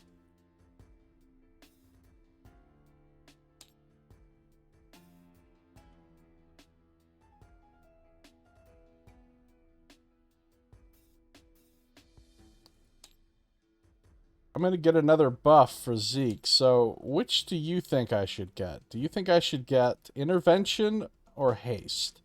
So if I get Intervention, each round he can give somebody an Intervention token. An intervention token can be used for a reroll. So it's like an extra free reroll for somebody every single round, infinitely. Which is pretty damn good. That is pretty good. Reroll all dice you just rolled. So you have to reroll all your dice, but it does work on the black, and you can't use it for someone else. It's only your own dice. Whereas if I get haste, you know, he can put haste on people, and if you have haste, you get an extra SP every round. Which is also really good. Yeah, I like haste. Yeah. But I could take that with Rook. Take what with Rook? I could take one or the other so that we could have both floating around. True. Yeah, if you want to.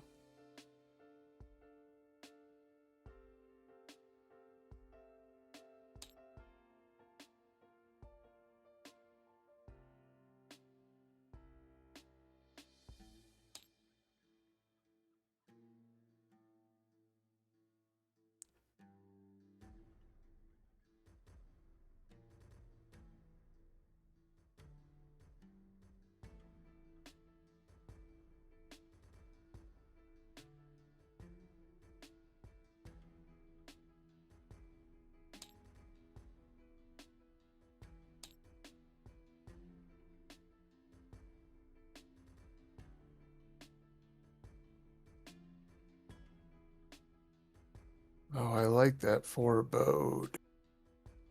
Yeah, forebode's amazing. There's 2 of those.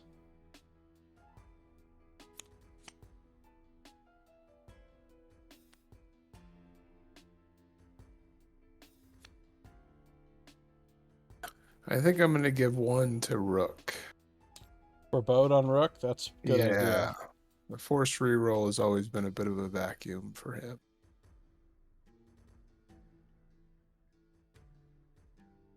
So that'll cost him...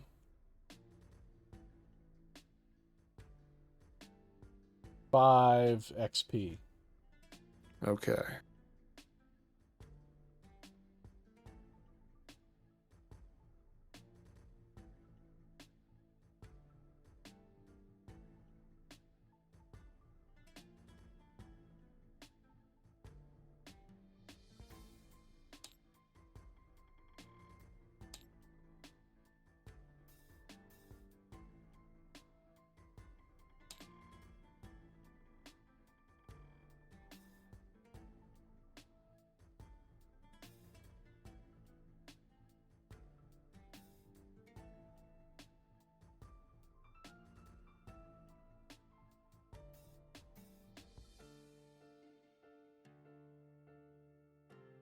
And I think I will give Banished Knowledge to Nightingale. Which one is that? That's the haste. Oh, nice. Okay.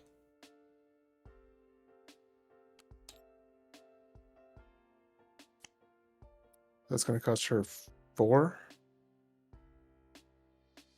How many first level? She's only got one for, so it'll only cost her 4, yeah.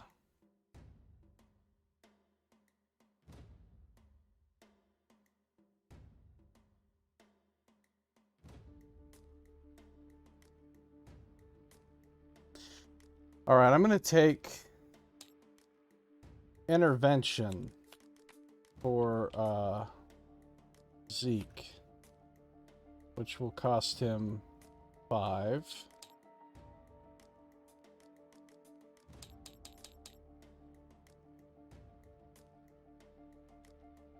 And then I'm not sure what I want for Remy.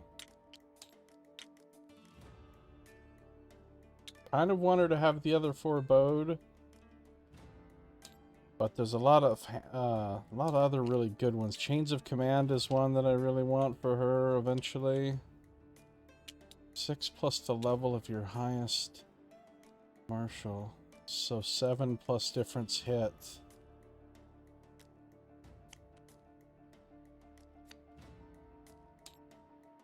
But also, if I get either Quick Blow or Like the Shadows, then I can get False Idol next time.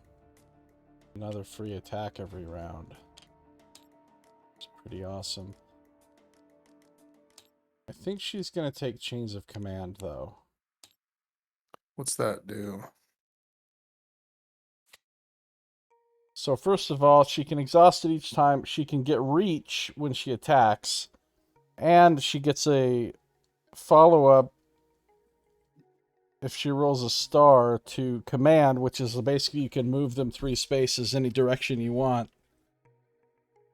Which is pretty nice for getting people into pits and that sort of thing. Yeah. Plus, I like having the Reach with her because then she can attack without having to be adjacent to some of those enemies, so then maybe they'll still attack Rook or whatever instead of her. So it's potentially pretty good. So she's spending 4 on that.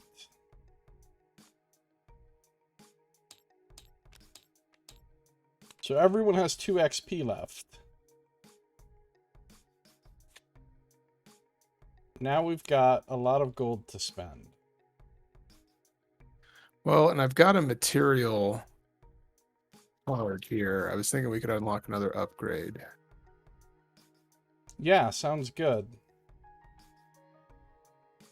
What do you want to unlock? I mean, the best one for Rook would be that armor plus heavy. Oh yeah, because he's not going to have heavy anymore using the 2 shields, right? Right, and I'll be able to put it on an item, the shield, that I think I'm going to be sticking with for a while. I think it has to go on your armor. Oh, does it? Which means you might want to buy new armor and then put it on there. Yeah. That bulky is only for armor, so you can't put it on a shield. But that would be a great choice. Let's do it. Okay. Let's unlock bulky.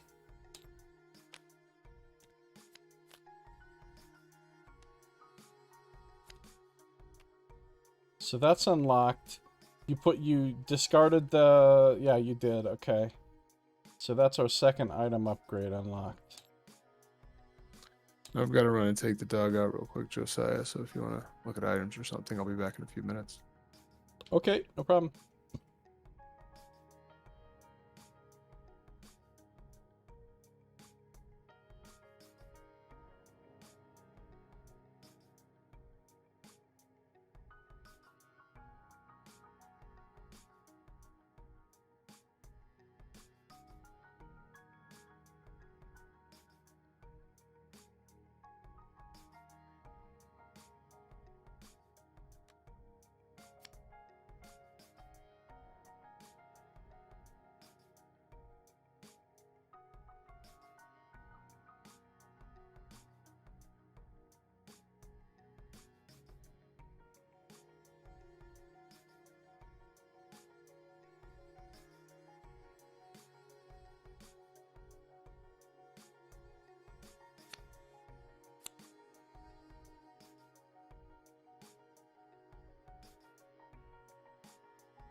The Looty Booty Pounder is the name of a weapon in this game. You're hitting him with a big old treasure chest on a stick.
The top-heavy axe is nice.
And there's some good weapons here.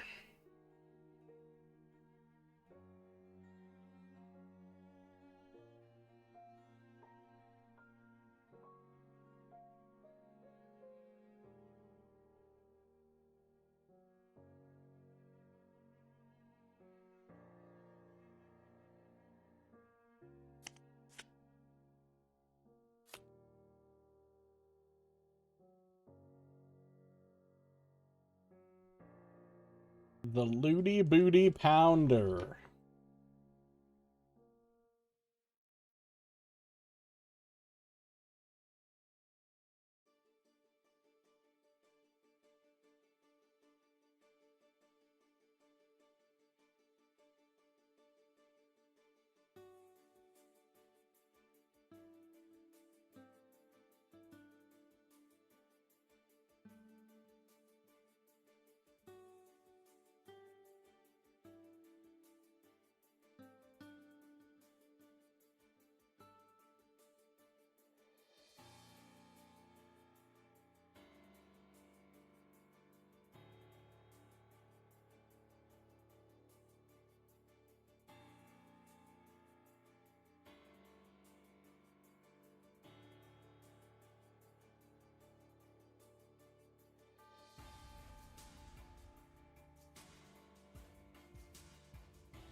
The captain's hammer.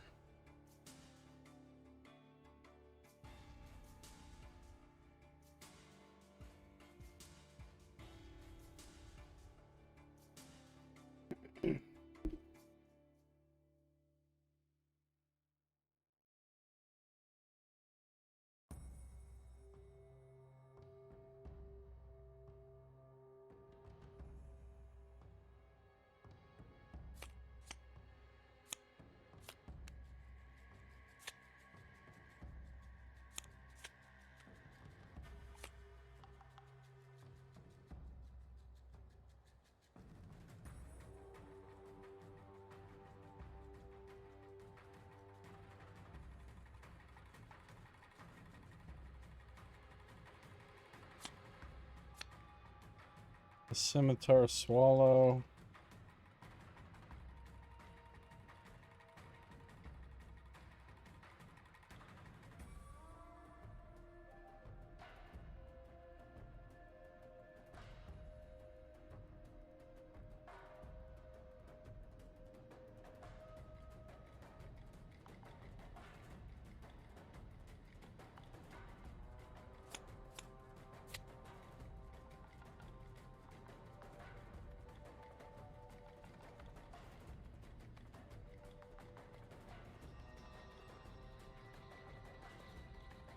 Hard to decide.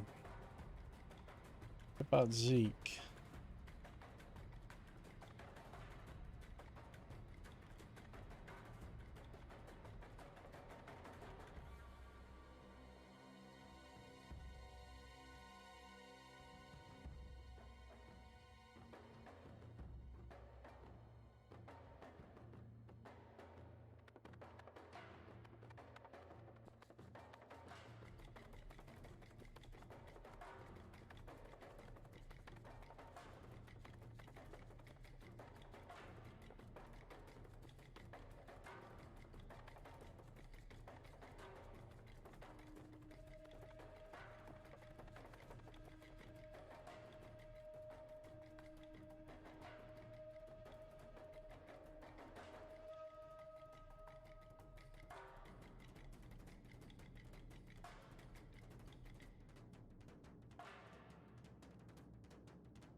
I'm back, bud. Welcome back. This card here, this weapon has the best name in the game.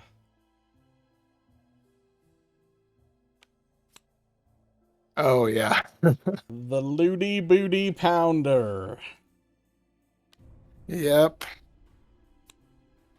Having a hard time deciding what to get for Remy. There's so many good choices. Is that unique item still on the table, or do you have... Yeah, it's still on the table.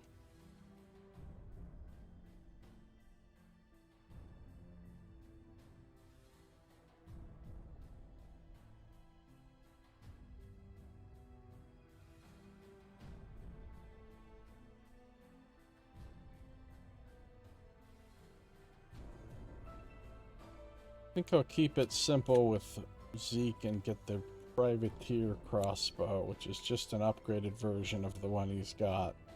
You'll find somewhere in here is generally like just a better version of what you've already got. Like if you basically like what you've got, there'll be a version of it that basically does the same thing, but it also does some other new thing and it has better dice.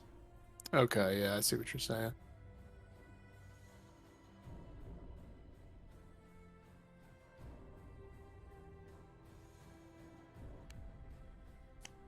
I don't think I want the Looty Booty Pounder.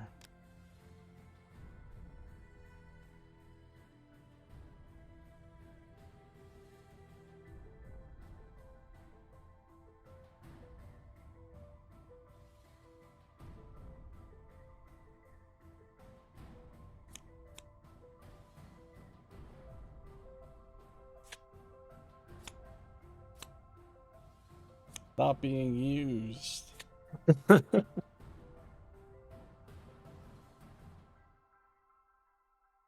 a good breastplate.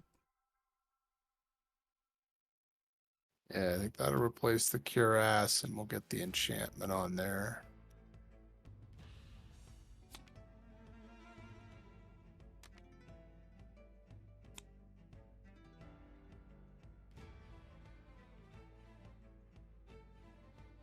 So what does it cost to It put the costs enchantment? 30 now.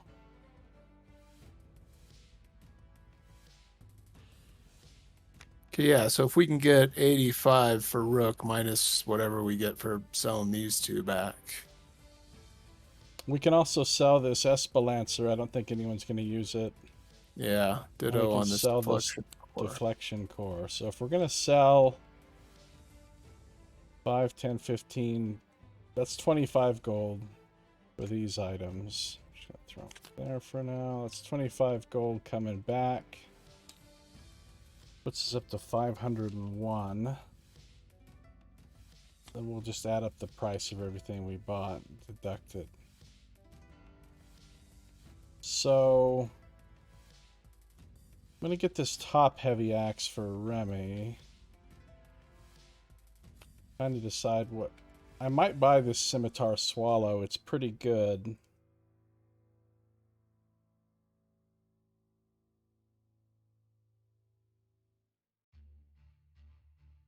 But the Zanbato is also nice. When determining the damage of an attack, add a white die of physical damage. That is nice. It's a lot of damage. Plus, it gives a point of armor, but when you use that, it exhausts the weapon, and while the card is exhausted, you may not re-equip, counter, or dodge.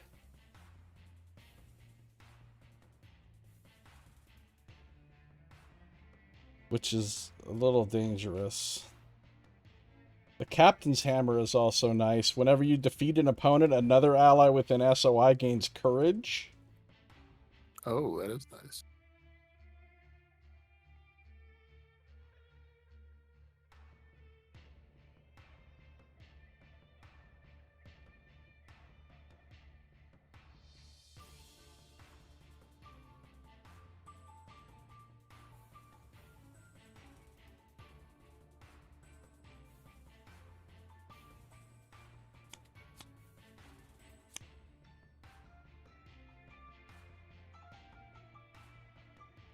We have some upgraded utility cores available to us here.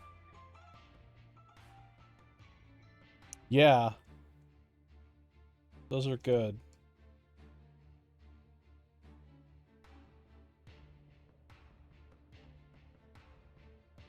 Did you see the upgraded... Did you see the inscribed casting rod? No, I haven't had a chance to look at any weapons yet. So if I take these two, and I put the rest of these weapons away...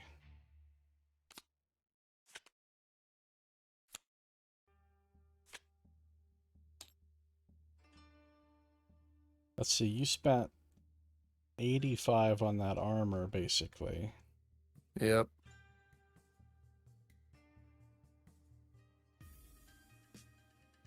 So basically, we've spent 305.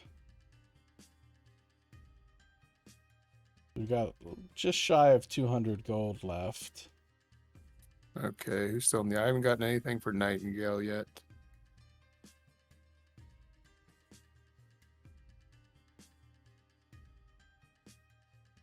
Wait, what happened here?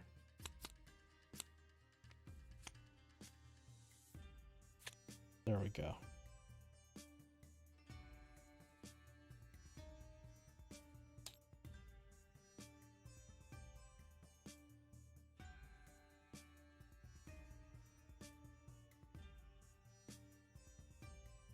Yeah, there are a lot of really great weapons in the common deck. Yeah, there's some amazing shit in there.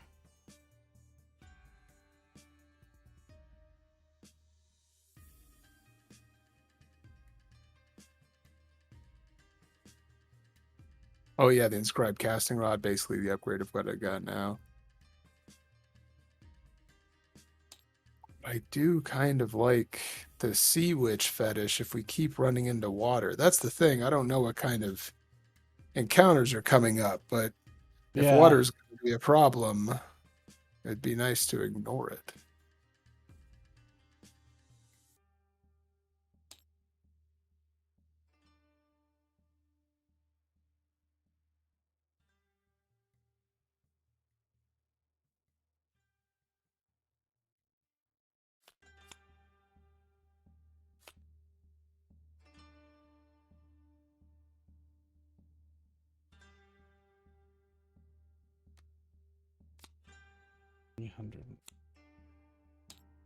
So I've got 110 here for Nightingale, less, I think, 10 for the selling back of the core and the staff.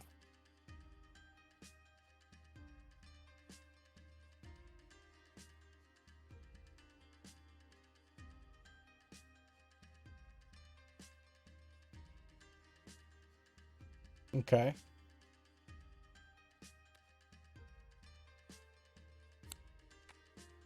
Trying to decide. I might. Oh fuck! I implied my Ethereum to that thing. Yeah. Okay. Might hold on to the utility core. Okay. Although I don't know. Realistically, I'm gonna equip it, so I guess you could probably sell it.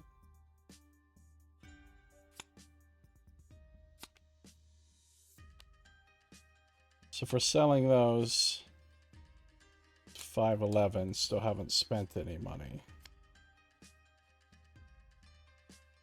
So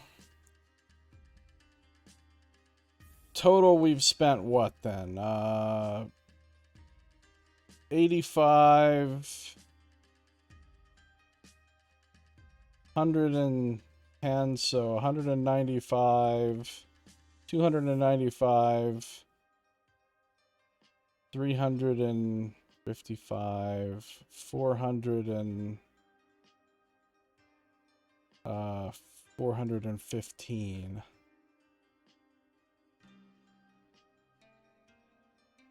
We have 96 gold left. I bump Zeke's arrow or bow up a level. I got him a new crossbow Oh, already. okay. If there's any of these armors that we need to have in our lives. Like the hoodie of deflection is pretty good. Yeah, I guess I would upgrade Nightingale's armor, but don't necessarily need to.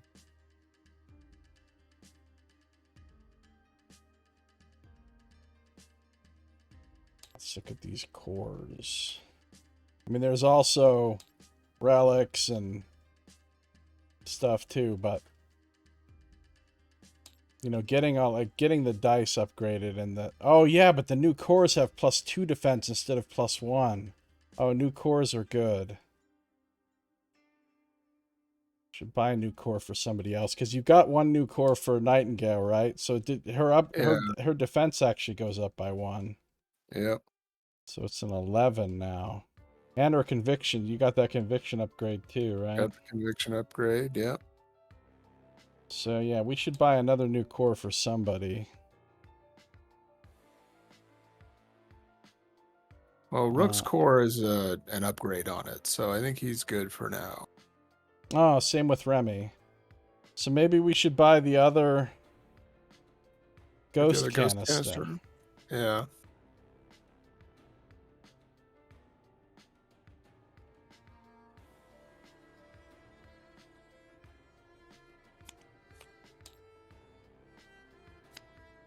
So if we get the other ghost canister for him, his conviction will go orange and purple.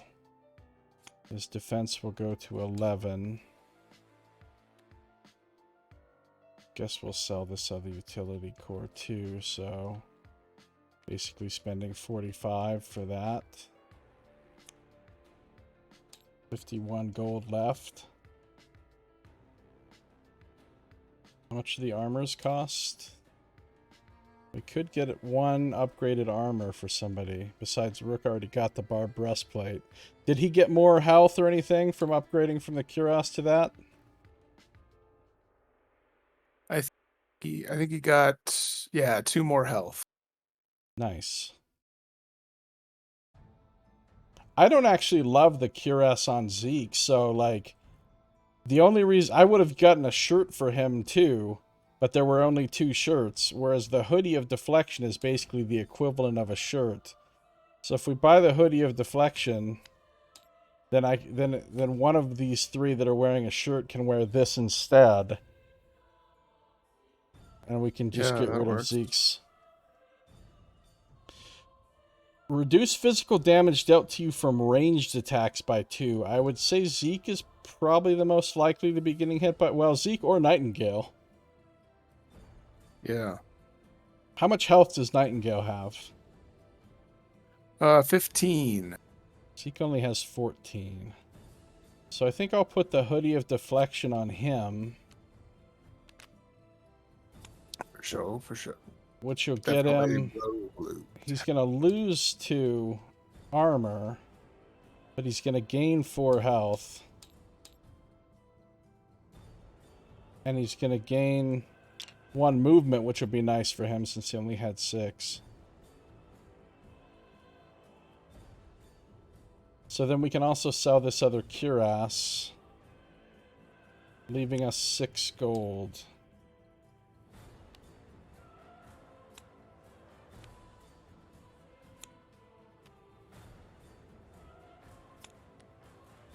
Well, that's a nice slew of upgrades. Yeah. Definitely. Uniques actually leave the game when they get... Magic Staff gets in there. This core goes in there. And some of these common consumables are sick. We're going to be able to start collecting these from the ghost canisters. There's some really good consumables at this level. It's not just like upgraded where you have a throw orange. There might be something like a throw orange, but some of them do some pretty cool new stuff. Okay, so these weapons are going to go back over here to their stack. Oh, wow, that hangover looks just crazy.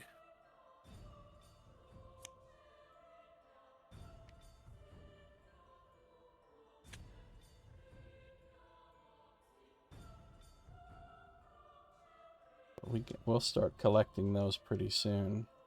You're right, those are some great consumables. I think it was a good idea that we went with 2 ghost canisters in the first round of upgrades. Yeah. Oh, I've got more weapons I can sell here. Okay, so he gets rid of his old crossbow, and he has the privateer crossbow now, which is better.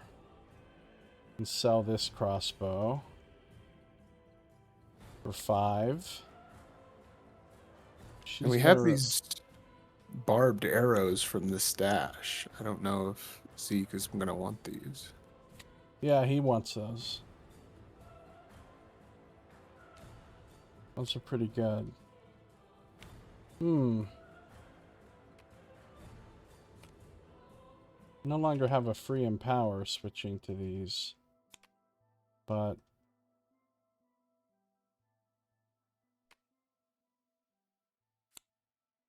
should still be pretty good. So the war axe and the great hammer.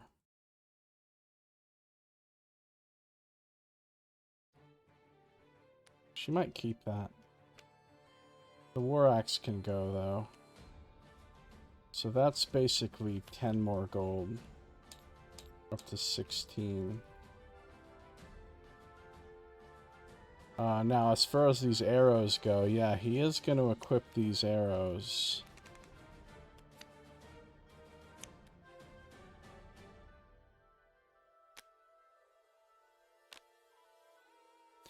Which means the other arrows, he's going to keep those in his bag.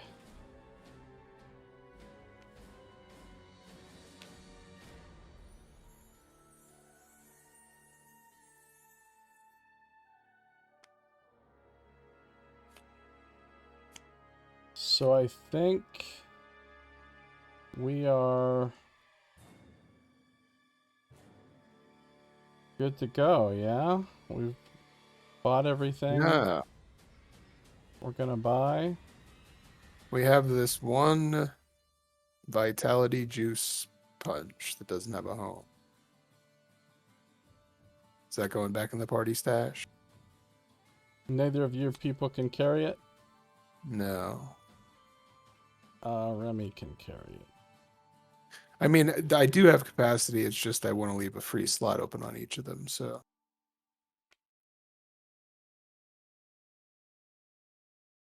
I'd rather leave it behind.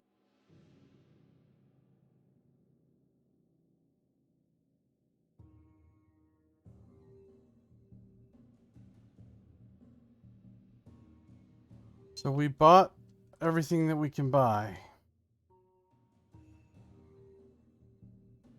Some of these relics are pretty sick. Oh shit, what did I just do? That's not the button I should have hit. Go back into a deck. Oh, good. Fixed it. Good job. Yeah. Oh yeah, this is a relic you're gonna want. Hemlock and Seer. So long as another ability doesn't passively add to your SOI, increase your SOI by +2. Oh, nice. Not sure if there's one or two of those in here. There's two, actually.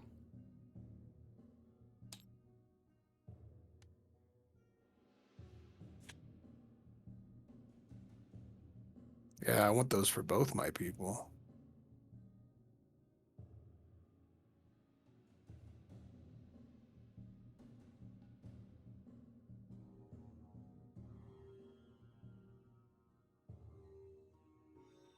Though I guess Rook doesn't often need extended SOI. Yeah, I think it'd be better Right, on Nightingale and yeah. Zeke because that way he can heal and buff at a greater distance, and Rook generally wants to get closer, right? So Yeah. the only downside you have to the 2 shield thing is you may notice you no longer have any symbol abilities if you make a physical attack. Oh, yeah. I mean, you can still make a physical attack with what, like heal orange, which is decent dice, but you can't spend symbols if you do. Right. But how much armor do you have now? I think it's 5 natively. Yeah, it's 5, so you'll have 6 with barrier. Yeah. Doing pretty 12 with Courage Stifle. Yeah, 12 magic damage. I know, right? It's ridiculous. It's completely ridiculous. Plus, you've got a casting die of teal, and what, she has a casting die of teal now also. Yeah, she does. He doesn't have a casting die because he doesn't cast him, neither does she.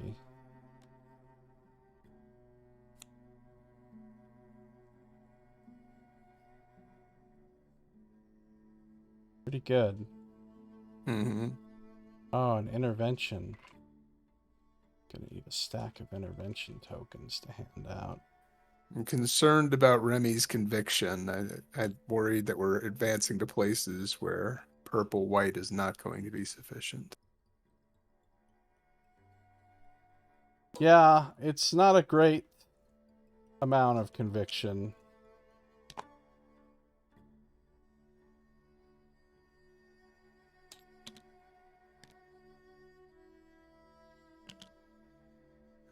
Okay, so we do have a side quest. Yes, Malik's mission. I mean, I think we should do that, and then maybe after that attempt the one skull bounty. I feel like Yeah, after the most recent upgrade, we got a good shot. I think you're right. I think you're right, because everybody's got, like, teal dice and stuff now.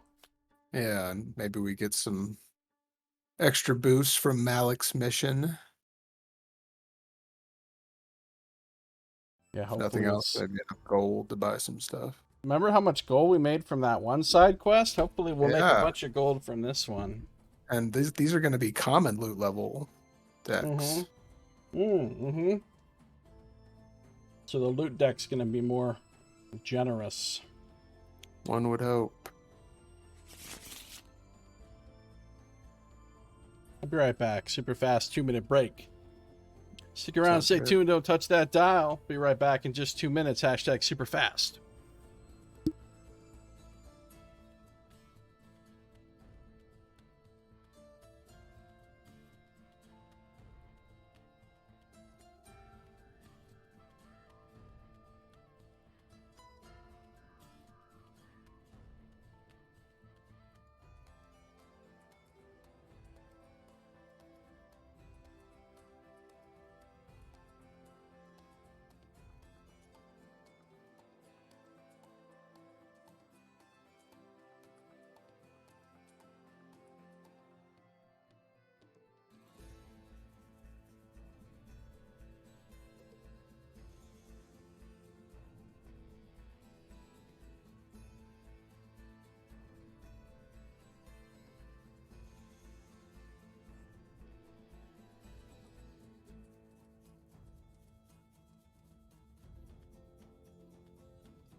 All right.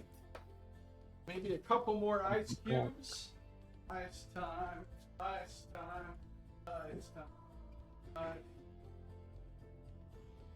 Ice time. Ice time. Time for ice. How much ice left?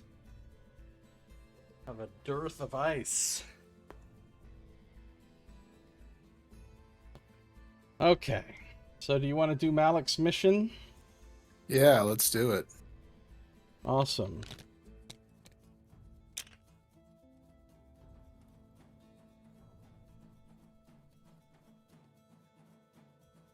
Side quest Malik's mission.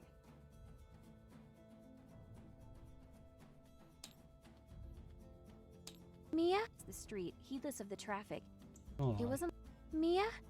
Remy hurried across the street, heedless of the traffic. It wasn't like there were any cars to worry about. She found her father's steward waving frantically to her from a shaded pavilion. She didn't look any different than Remy remembered, though the house color she wore today had a slightly different cut. But Remy couldn't help but notice how right Zeke was about her outfits. Has my father found anything about Theodosian yet? Remy asked, running her eyes up and down the ensemble. The woman beckoned with one hand, retreating back a few steps into a nearby alley. Remy followed.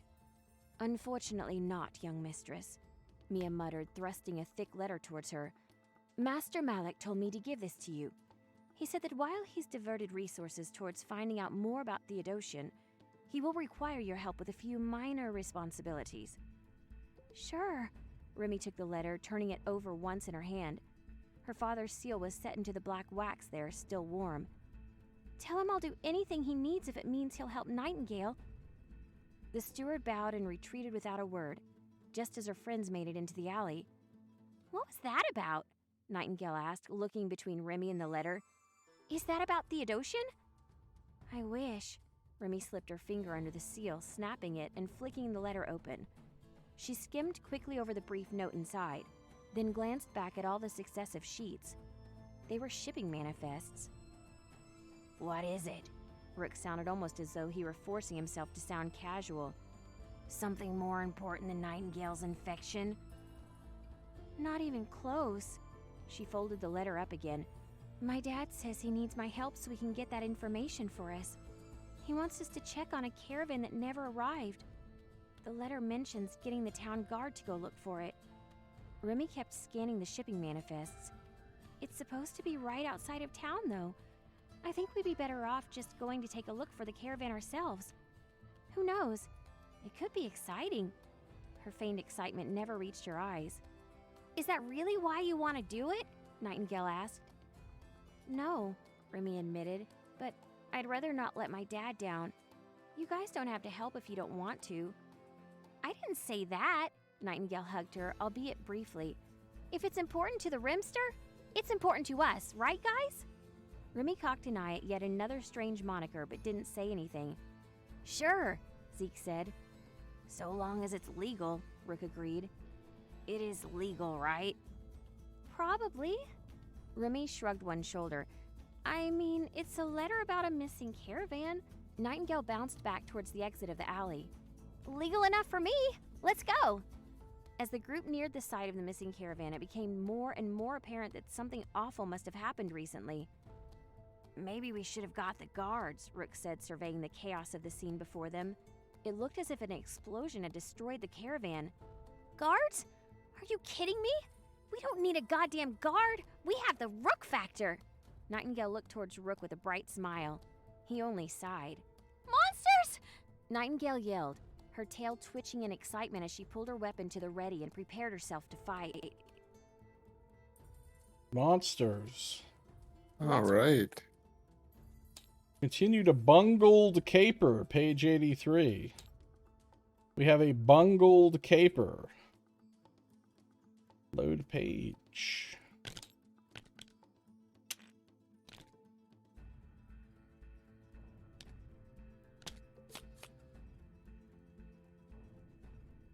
We get the grizzled. Oh, fragors are such... I hate fragors. We've got the upgraded version of the Gavadans now, too. Okay, anti-magic hum? Hell no. The fucking fragors, bro.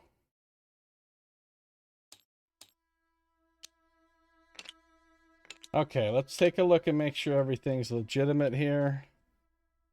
All right, we've got the waterfall tile. There's loot in the current. Loot in the current alert.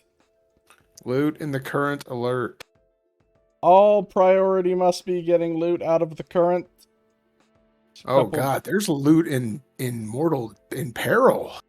Yeah, I know. We're gonna have to be reckless to rescue some of this loot. Yeah, we can't mess around. This scenario is about saving the loot from the current, and also there's some other crap. There may also be monsters, yeah. Whatever else faffing about there may be. The important thing is loot in the current. And we start down there, huh?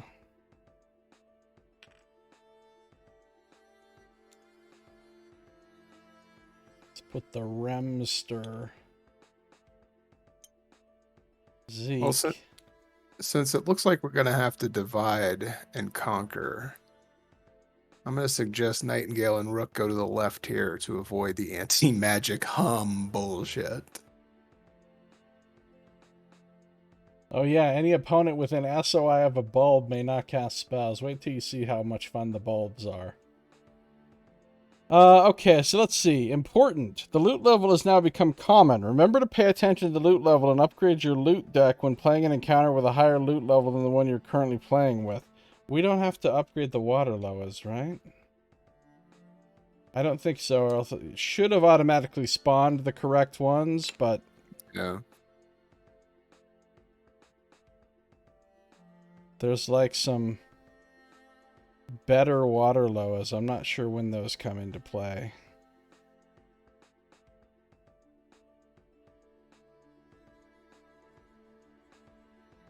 Okay, what kind of special rules we got here? Win condition. All loot tokens are retrieved or destroyed, and all combatants have been defeated. Lose condition, we are defeated. Special encounter rules. Sword in the rocks. The blue objective token, which is up here, represents a weapon stuck in the cliffs. An adventurer in this space may make an encounter action to make a strength 10 check to pull it from the rocks. If they do, read the hidden text for the blue objective. We've also got some slippery rocks. When a figure ends their movement on or leaves a special terrain space printed on tile UM55, they must make an agility 10 check. If they fail, they must immediately move their figure one space toward the current's edge and end their turn.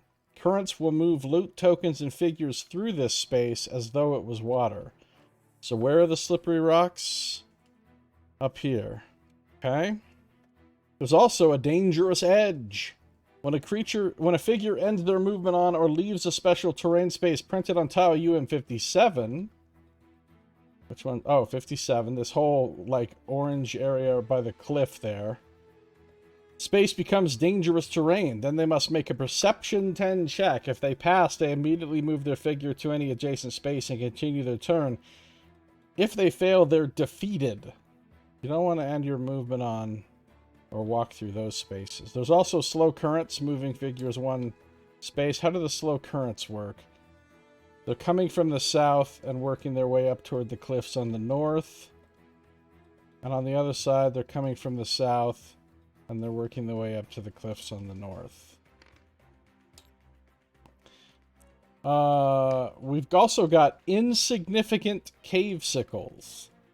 Adventurers are not required to kill the cave sickles when determining the win conditions of this encounter. Don't even see any cave sickles. Spoiler alert, there will be cave sickles. Right.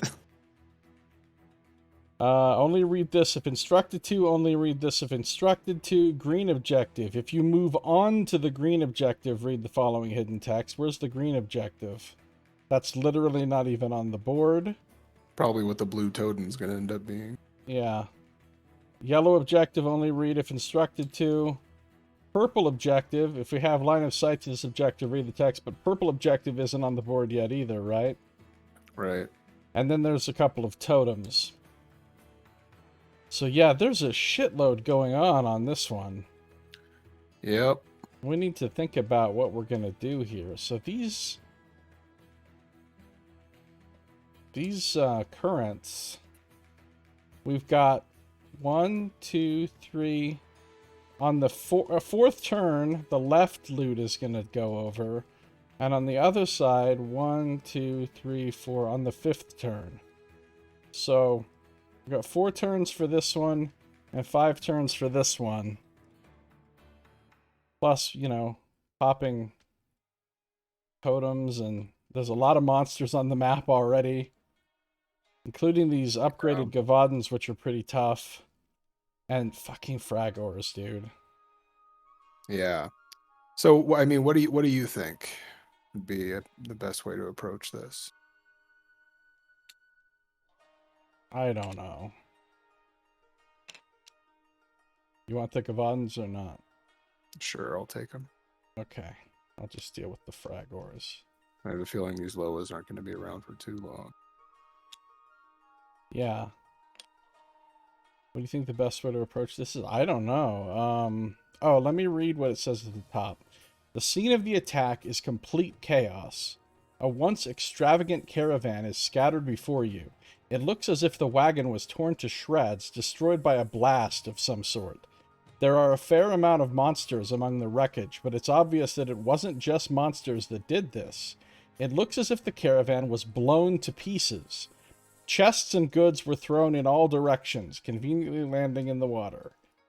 I added that part. The ones that landed in water look intact, but the current threatens to pull them over the edge of a cliff. Far to the north, perched upon a perilous ledge, a bladed weapon sticks out of the dirt. The ground it is driven into looks like it may give way, but even from here you can see the blade's fine craftsmanship. So, probably a pretty nice weapon. A lot of loot in the water. So, yeah. Well, the Fragors do have the anti-magic thing. So I think your plan, your split-up plan was pretty good. Okay. Yeah, I think I will push to try and kill the water Loa pretty quick and then run forward to get the loot. hoping that maybe we get a turn without activating the Kavadan.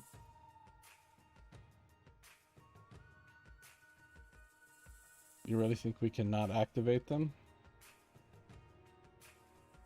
Aren't they gonna move really far and then may attack with reach? We've got a movement of 6.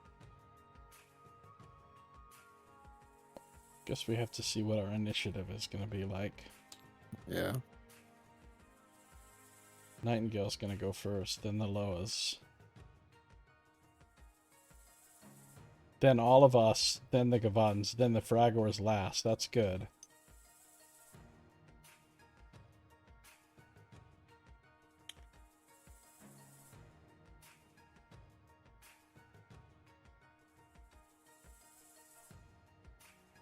Okay, so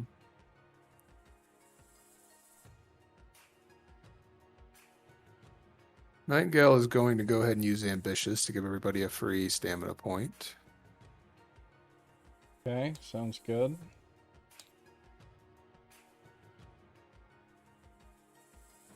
Oh yeah, remember your new story discipline thing too. The Yeah, infection. we're going to exhaust the infection and banish knowledge to give. We'll start off giving Remy haste. Okay.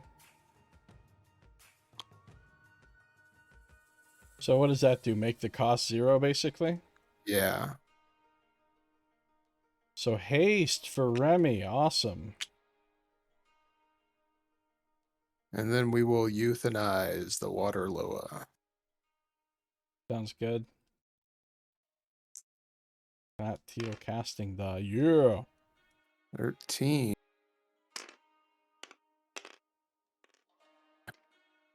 All right. 6 damage to water Loa number 1 and wilt.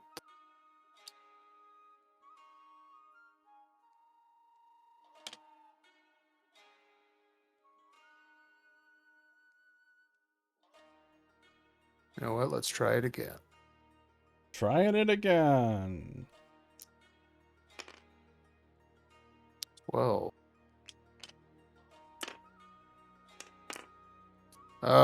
Successful. Damn it. Waterloo avoids it. Okay, that's it for Remy. Waterloo's turn. Waterloo number 1. Is there a figure with an SOI with an effect? No. Wait, who did you just put Wilt on?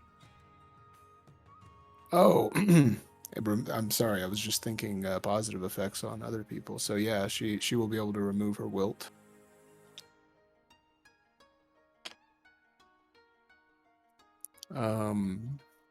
Is it a poke with that SOI? Yeah. So she's casting a spell at Nightingale.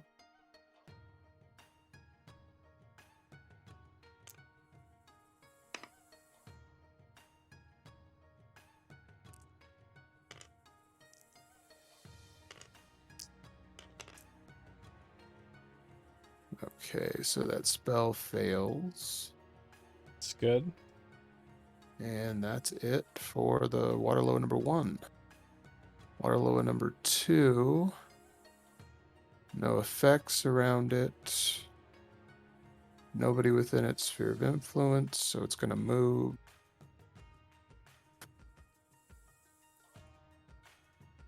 Against the opponent with the lowest total armor value.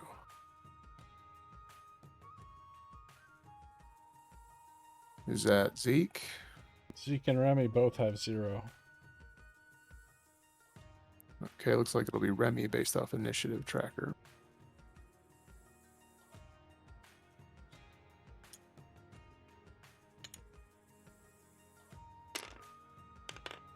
Dodging. Okay.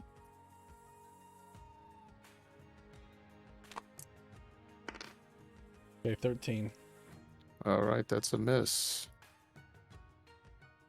So that's it for the Waterloo. Remy. All right. Remy, we need to get in there and kill some Fragors as fast as possible. Because those things are really a pain in the ass if you let them fuck around for a while.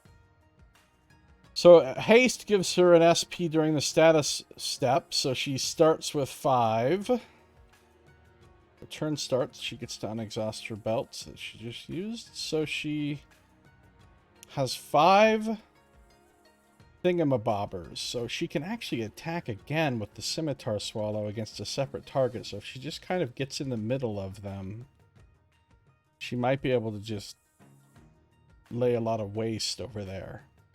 So let's start by flying.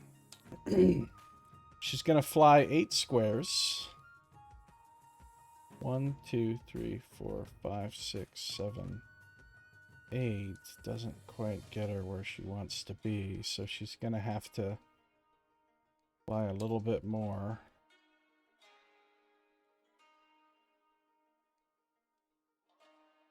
I get her right in the middle of these guys. Did she pop any totems or anything? Blue totem, probably. Oh, she was flying through there. Yeah. Alright, let's see what blue totem says.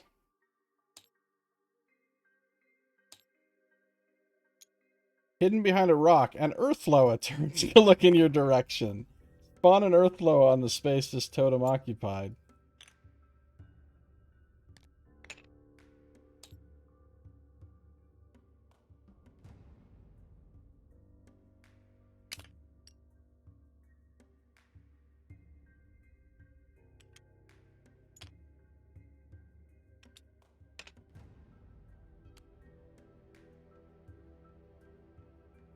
Just making sure we're not supposed to spawn one of these alternate ones.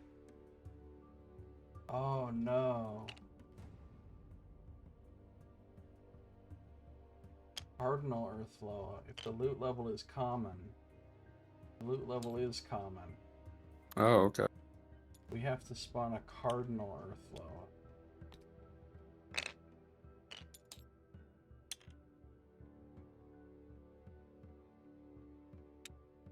Still uses the same figure. Where are we spawning this thing?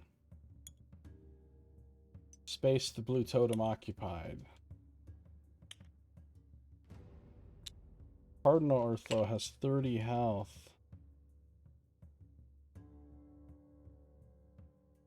We had the Earthloa card in the... Yeah, we do. Okay. So that thing spawns over there. An extra special surprise for Rook as he's going that way. Nice. Yeah. That'll be fun. Good times. You've got like 18 armor.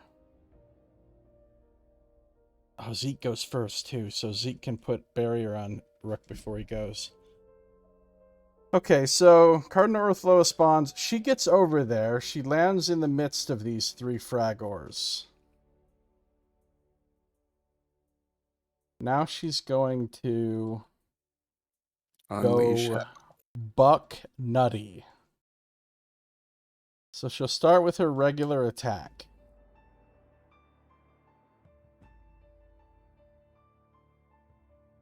God, 2 teal.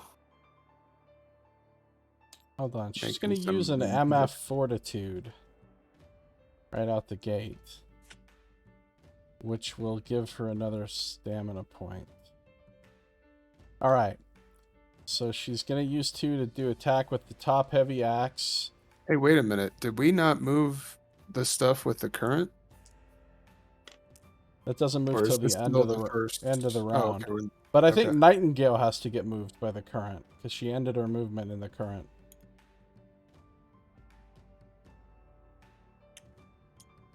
Or ended her turn in the current. Okay. We're rolling 2 TL against this Fragor. It doesn't dodge or anything, right? No. Which one is she attacking? She's attacking number 1.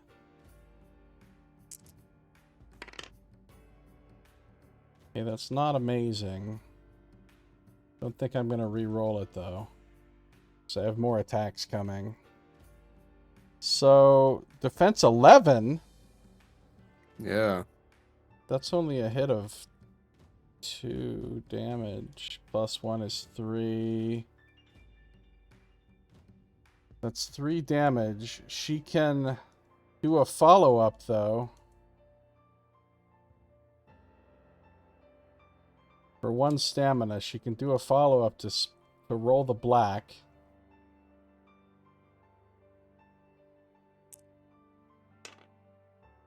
Oh, it's all books, isn't it? That All does books. nothing. So she actually only did 3 damage. Oof. To number 1. Now, after resolving an attack you made, make an attack against a different target. So now she'll attack number 3.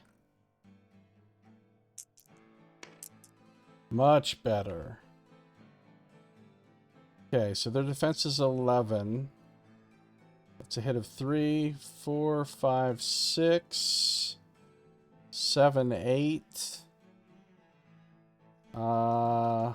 She could make it 10 with if she exhausted this, which I guess she will. And 11. Oh, she can make it 11 damage. 1 fucking hit point left again. Ugh. Does that include the hammer helm 1+1 damage? Yeah, it includes it.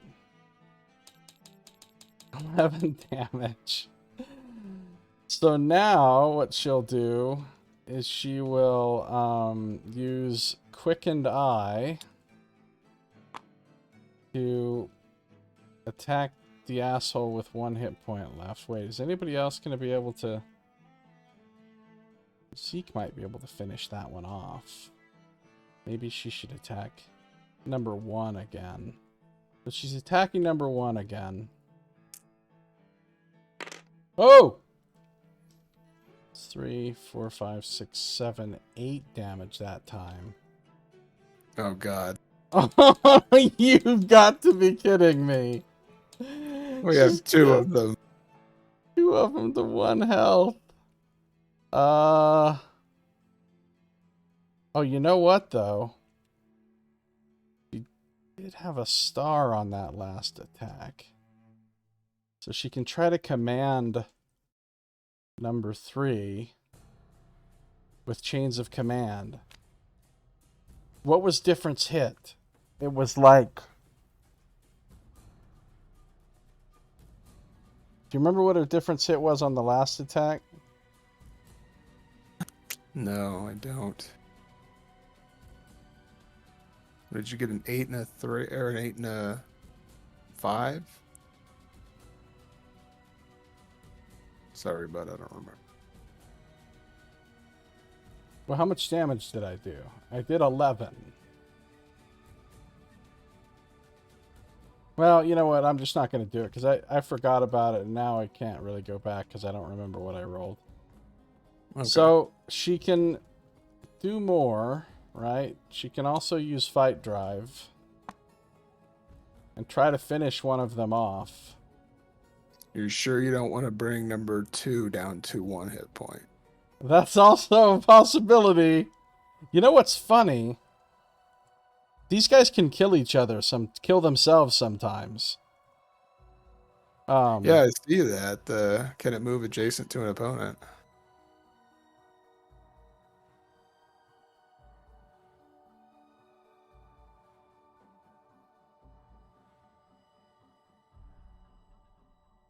So, you know, maybe I will attack number 2.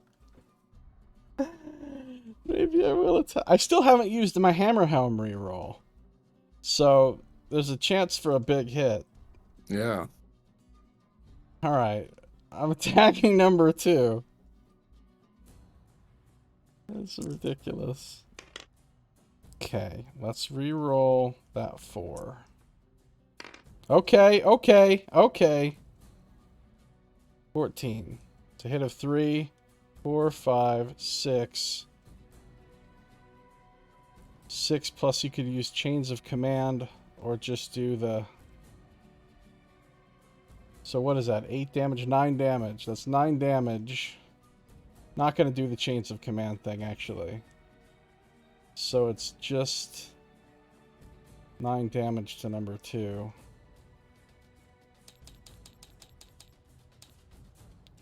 Got them all low, so if they start blowing up on each other, we could have a good thing going.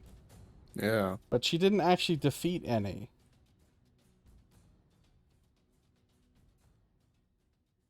It's okay. She softened them up. Softened. Mm-hmm. Alright. What's the Earthloa doing? Let's see. Earthloa. Oh, it gets to give barrier to some fucking Gavadans. That's nice. So red Gavadan gets a barrier. Okay. More than one opponent adjacent. Can it move and attack an opponent within reach 2? I don't think so. No, not even close. Move towards the nearest opponent. The nearest is probably Nightingale. Oh, it could even be Remy. 1, 2, 3, 4, 5, 6, 7, 8, 9, 10.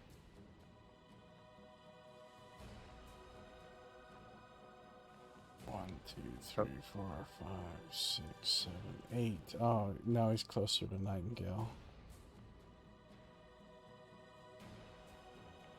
So it's going to move towards Nightingale. But it doesn't ignore terrain or anything, so... It's got all this water in its way. I guess it's going to go this way. 1, 2, 3, 4.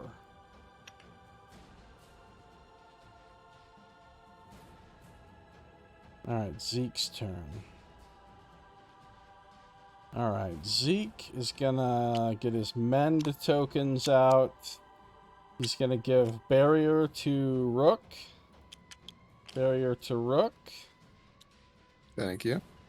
He's gonna give an intervention token to Rook. There's an intervention token you can spend in your leisure. Thank you. He's going to try to go finish off a Fragor with his crossbow if he can. So he's moving 7. 1, 2, 3, 4, 5. Oh, wait. 1, 2, 3, 4, 5, 6, 7. He can move here. He's going to be shooting into green terrain. Such is life. So he's shooting the crossbow. Are these guys immune? Oh, it doesn't matter. He's not. It doesn't matter if he poisons him. So he's just shooting the crossbow. For teal and orange. That's not good. He's going to use the quiver to reroll that too. Okay, that's very good. That's a kill. So number 3 is dead. Nice. Anything special happen when they die? No. Then he could...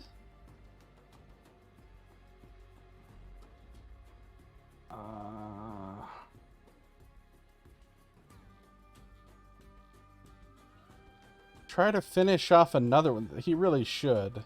Whoa. Come back here, intervention. Why are you acting crazy? He really should try to use Fight Drive to also finish off number 1. So, shooting again with teal orange. No! What's he got? Rerolls. Not jack shit. He has a bottle blessing, but I kind of hate to use that at this point.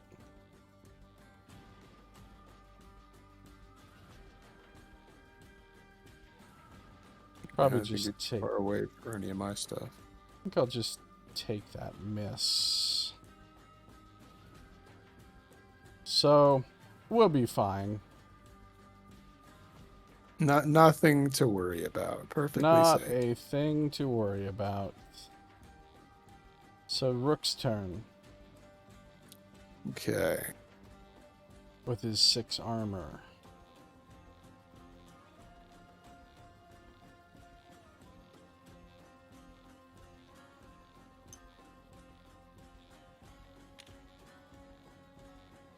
Rook's gonna move over there and courage stifle the water loa. Okay.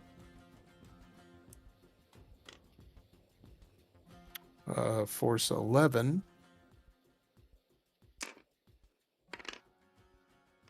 Hits, so that water loa is dead. Oh no, wait. Yay. The water loa saved.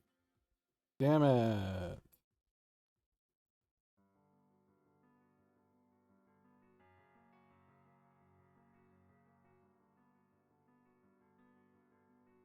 Healthy water loa.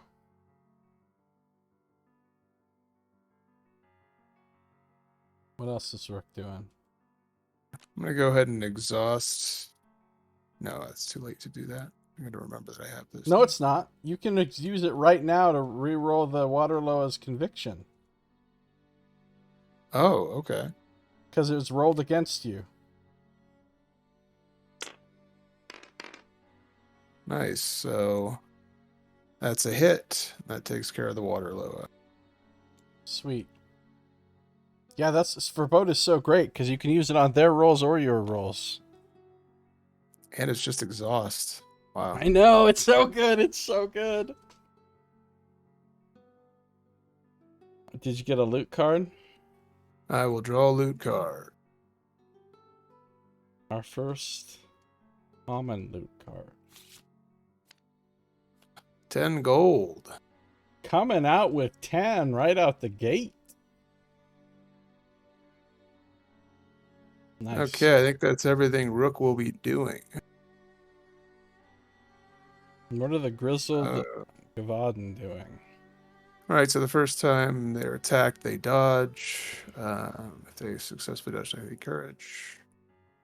Is there an opponent adjacent? No. Is there an opponent within reach 2? No. Can it move and attack an opponent within reach 2? No. Can it get to Remy?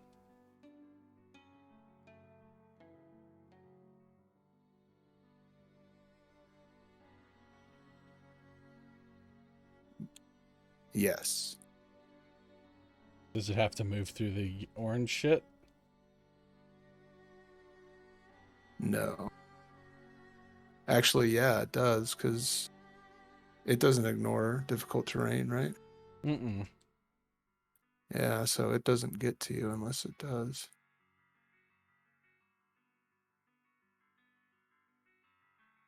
So if it's got to move through the orange shit, the dangerous Actually, edge. it doesn't get to her even if she does do that, because it costs to get through the ally, too. True.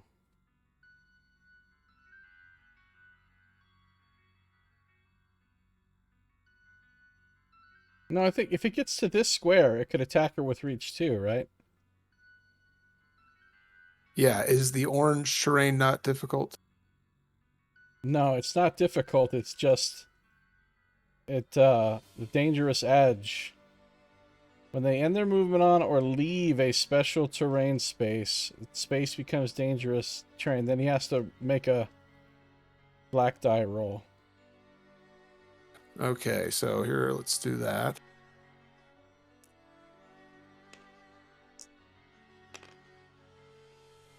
Okay, so he succeeds. Okay, so that space still becomes a pit. So it goes through here. This space becomes a pit. Is this orange too? No. Actually, it's going through 2 spaces of the orange terrain, right?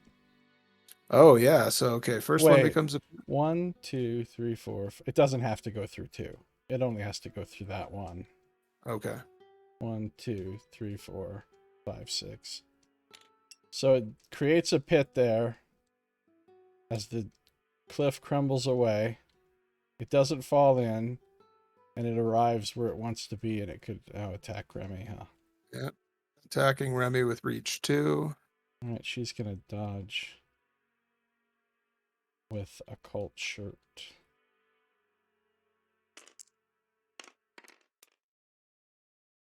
11. 12. All right, that's a miss. So I Then think I move- can counter because Oh yeah, if you have reach. I can exhaust chains of command to give myself reach for this attack, and I get a free counter. Right. So I will counter back for some attack. Oh, wait, no. With reach, it's not. You don't have line of sight through enemies like you do with ranged attacks. She can counter back, but she'll be at a -1. Now it gets to now dodge this counter, I think. It does, yes.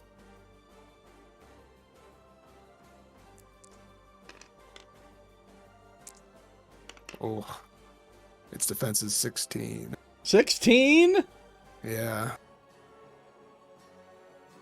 Yeah, I didn't get 16. Okay. So now I think it gets to counter my counter. Yeah, the first time each turn it can, it'll counter. Oh yeah, okay. I see adrenaline. So let's get courage. Oh, and it gets courage. Fuck. Now it's going to counter my counter, but I can dodge this counter as well. It's ridiculous. Okay. Counter coming through. 15. And it's got a -1. Yeah, so counter fails. I don't have the ability to counter its counter of my counter, unfortunately. Okay. So then move to be up to reach 2 from the farthest opponent within movement range. Zeke. Yeah.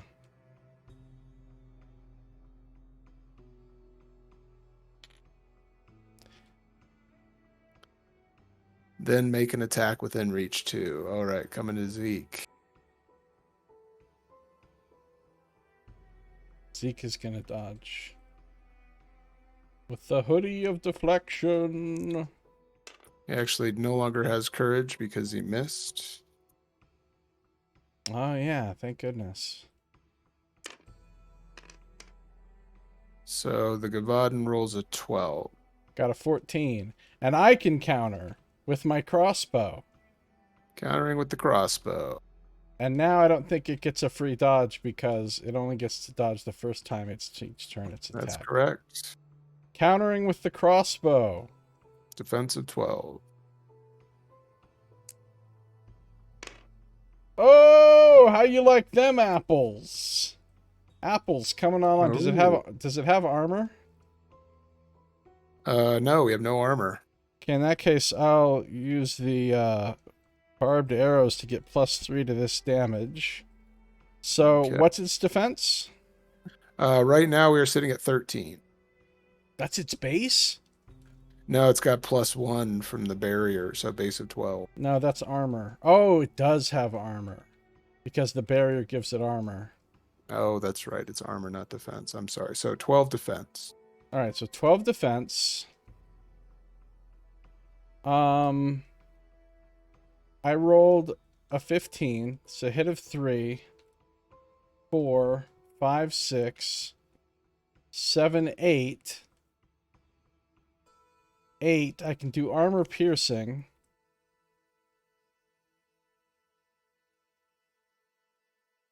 Which cancels out its armor, so I do get the +3 physical damage. 11 damage. Beefy amount of damage for a counter, bud. 11 damage counter. Plus poison, huh? Plus the chance of poison.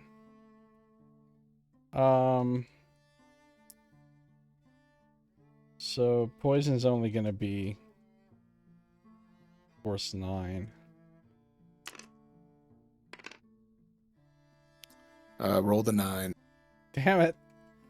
All right, so it took its 11 damage though, right? And Yeah, on its turn. on its turn. Now what else is it doing? That's it for the first one. Okay. Now number 2. Number 2.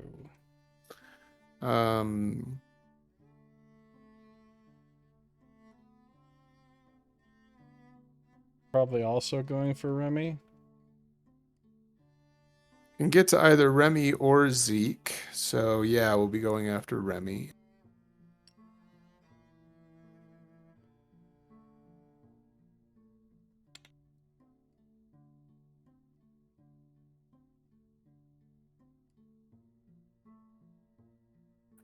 Okay, making an attack.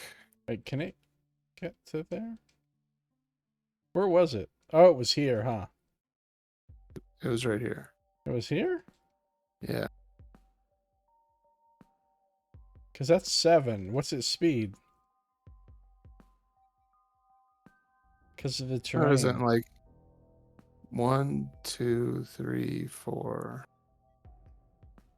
I can't.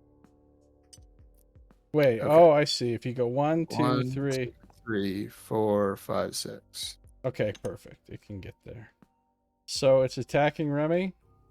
Attacking Remy, yep. She's dodging with defensive core. 14. Ooh, 18. 18? Yeah, rolled very well. What is there anything we can do to Has a -1 for the terrain. 17? 17 versus 14. So that's a hit of by 3 plus whatever it's going to do with symbols and shit. Yeah. What's it going to do with symbols and shit? Plus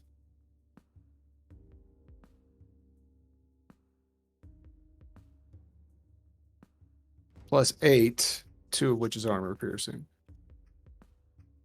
Okay, she doesn't have any armor. So 11 total. Looks like +6. Those plus armor piercings isn't extra damage. It's just that's just armor negation. Oh, okay.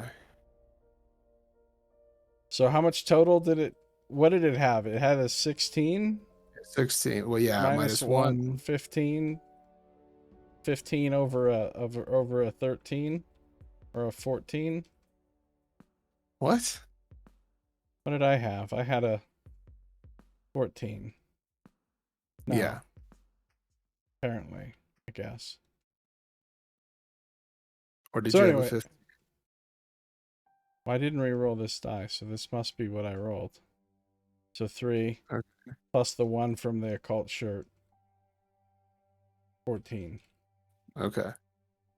So yeah, 3 damage plus 6, 9. Wait. It had a total of 15 for its attack roll, right? After the penalty?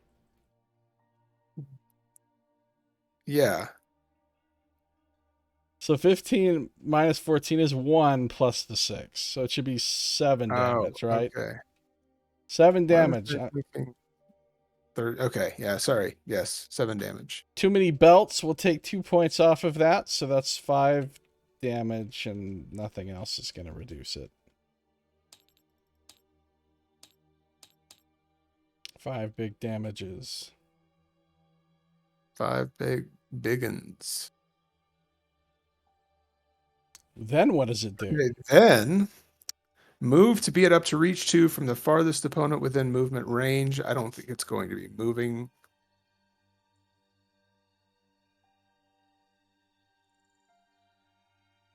Can it get? It can't get to Nightingale, right? No, I can't get to her. So it's going to attack Zeke now? So yeah, I'm thinking it's going to attack Zeke. Zeke? Actually, it just says make an attack within reach 2, so I think it would be targeting Remy again. Make an attack within reach 2. You're right. It would be targeting Remy again. Didn't have any more dodges. Okay, 12. That's a hit. Okay, hit of 2 Yeah, hit of 2. plus 2 more. So 4. With She has 1 armor. She has no armor. She has no belts. So she's taking all 4 of that. Yeah, these things are Saucy. Brutal. But loot's in peril. Right. Priorities. That's going to be it for the Gavad. Those things are assholes. Fragor.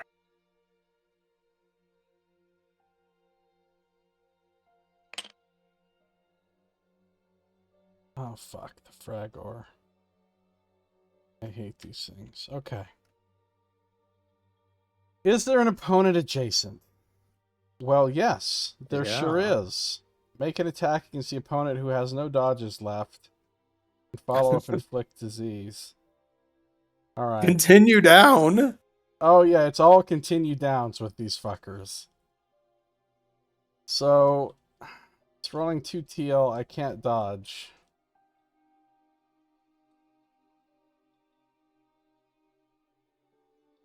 Can't dodge. Rolling 2 teals. No!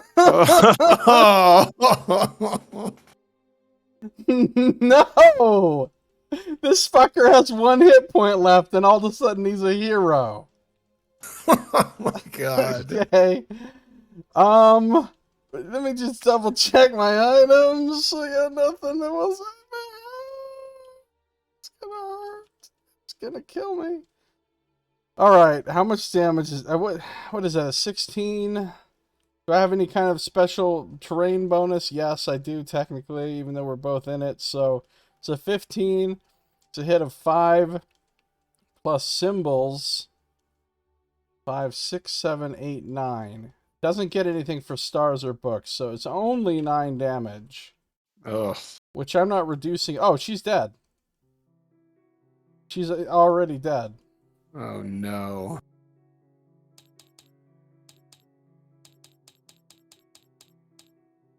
She's already dead.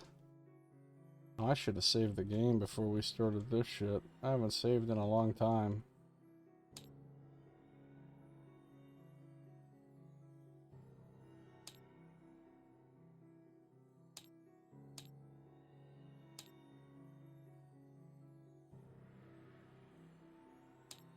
We still have a totem we haven't unveiled.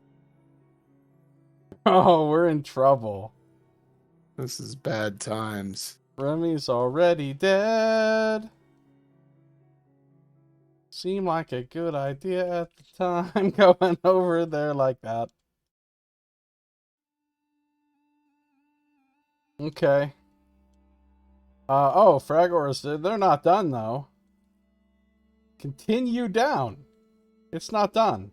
After it kills Remy, it comes off the fucking board. It comes out of the fucking initiative. After it kills Remy, is there an opponent within range 6? Oh, there is. It's Zeke.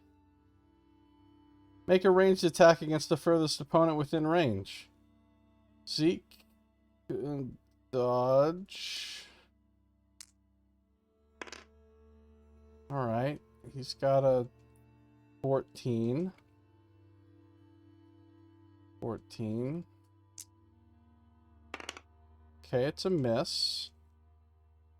Then, place a random bulb token on or adjacent to the target so that it is adjacent to as many opponents as possible, but not on another bulb token. Bulb tokens are just the most fun. Where are the bulb tokens? Here they are. 10 Fragor bulbs. Got a random bulb token. Oops, we're not supposed to look at it. Placing it here. Continue down.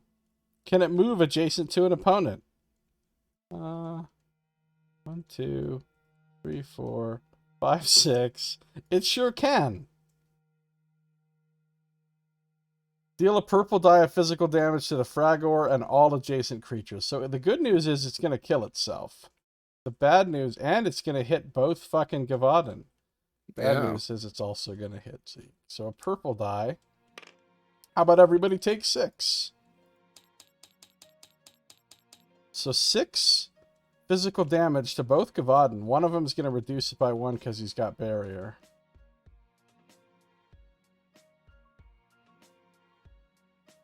So the first Gavaden's hurting. And the Fragor's dead. And Zeke is also going to take 6 physical damage. And he has no armor.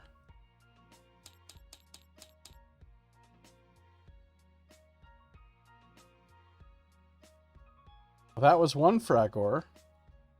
Fragor number 2. Is there an opponent within range 6? Yeah. There sure is. Attacking Zeke. Zeke has no dodges left. No dodges. Attacking Zeke with 2. Alright, 12. That's a hit. Hit of 1, 2, 3 damage. 3 damage, but it's range damage, so he reduces it by 2. So he's going to take 1 damage. Then, continue down. Oh, place a random bulb token. Why not? Bulbs are fun. What could go wrong with bulbs? What do bulbs even do? You'll see. You'll see.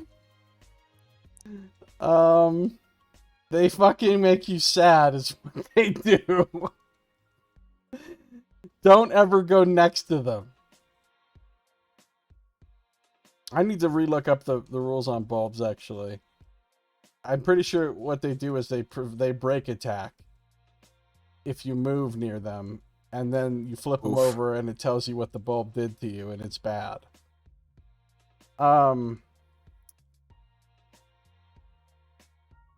Continue down. Can it move adjacent to an opponent? 1, 2, 3, 4, 5, 6. Yeah, sure can.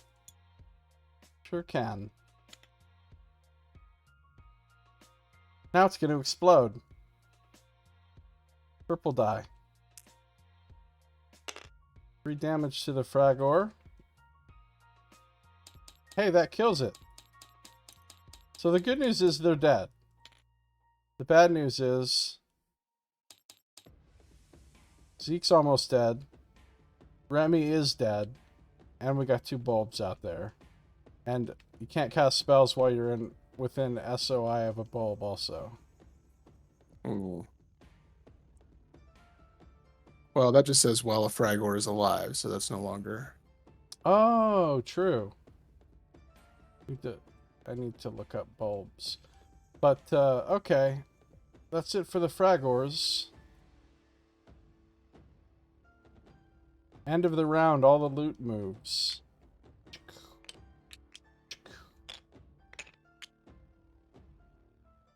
Dude, we're taking pipe. Yeah, this is not good. Can't believe Remy already got killed.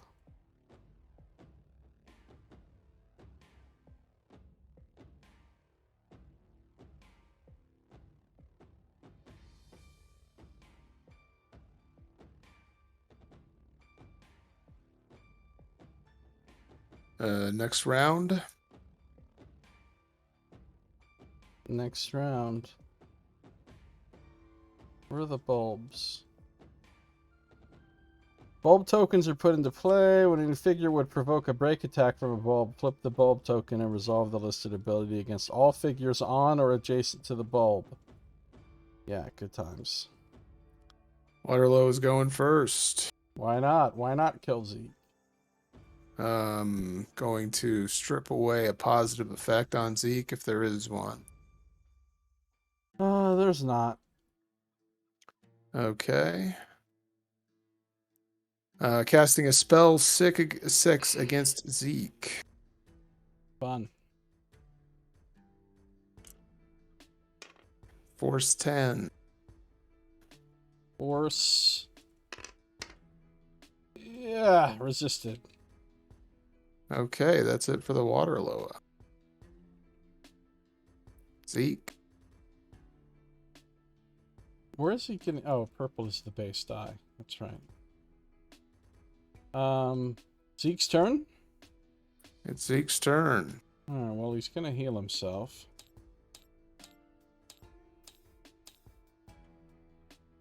Which actually costs him an SP to use it on himself.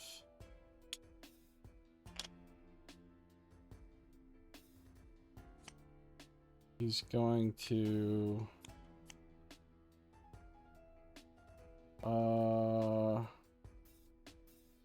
he moves away from those bulbs. Really bad things happen.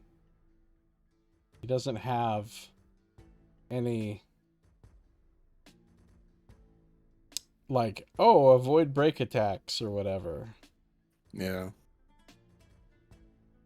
Some point he's gonna have to move away from the bulbs. You can't attack the bulbs? No.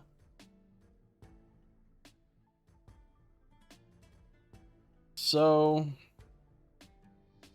he's moving away from the bulbs. Let's see what happens.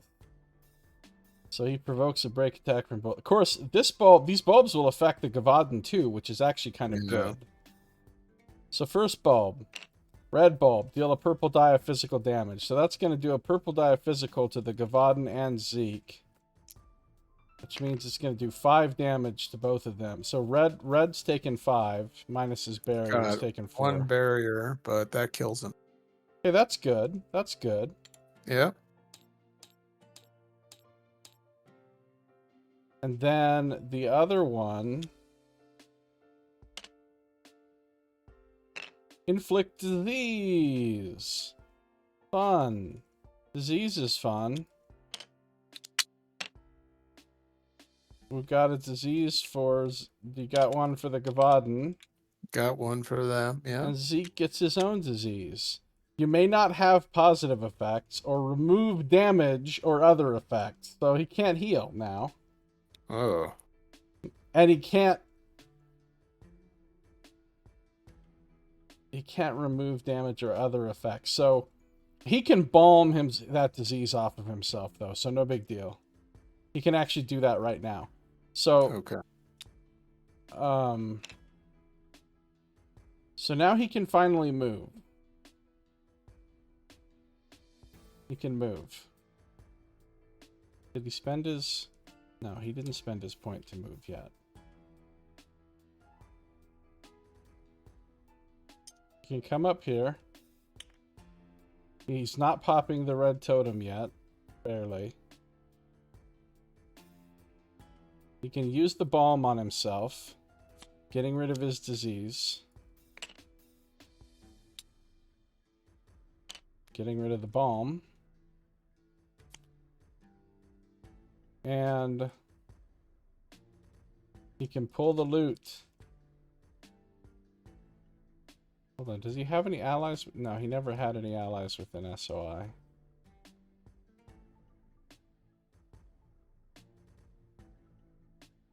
He's pulling the loot. Keep our priorities straight here. Red loot. Make sure, yeah. Read the hidden text for the red objective. Oh, good. I'm sure this will be good news. Oh, look at all of that good news. Oh my god. We're so fucked. We're just gonna get so fucked. Okay. Wow. You pull the waterlogged chest from the river and begin to open it. Rocks fall, everyone dies. You and all adjacent adventurers must make a lore 10 check. Alright, lore 10. What's his lore? Oh, it's 2. Why not? Okay. Yeah. Nailed it. Nailed it. Can't even, like, re-roll that or anything. I mean, whatever. He's fine. So, a lore 10 check. If they pass... they remember learning about this type of trap back in school. Realizing what it's about to happen, they dive away as the chest explodes, but that's not what happened. All figures on or adjacent to this token who failed their lore check are dealt 2 purple dice of magic damage. Oh, no. Oh, yes. Oh, actually, yes.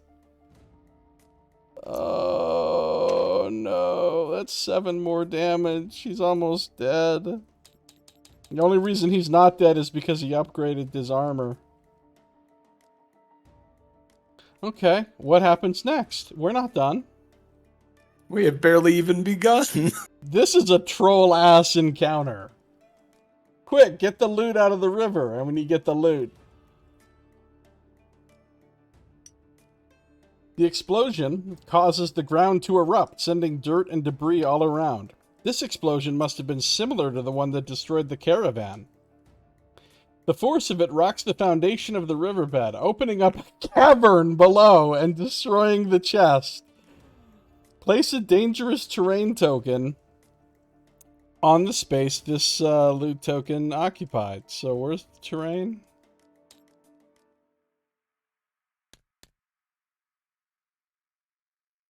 Where's the dangerous 1x1? Oh, it's already out on the board. You might have to copy it. Oh yeah, okay. Copy. Paste. Where was the loot? It was unlock. Move it over here. So he just created a pit. But we're not done. Cave sickles. Any figure that was standing on the space the loot token occupied, which he wasn't, is not defeated. Place tiles, tokens, and figures according to diagram 11. I love it that we're placing tiles from opening up a fucking loot. Diagram 11. Great. This game. Oh, look at all this. This is not contiguous with our map. So we need to... Oh, there's room up there.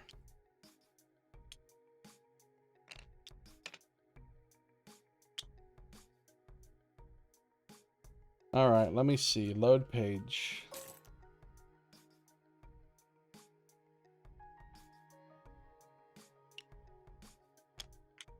Spawning cave sickle.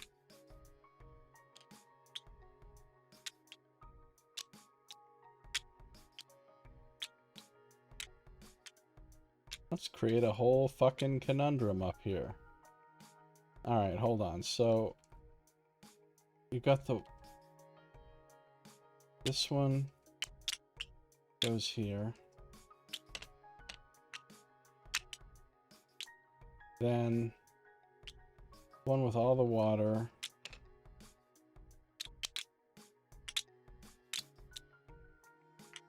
Goes... here.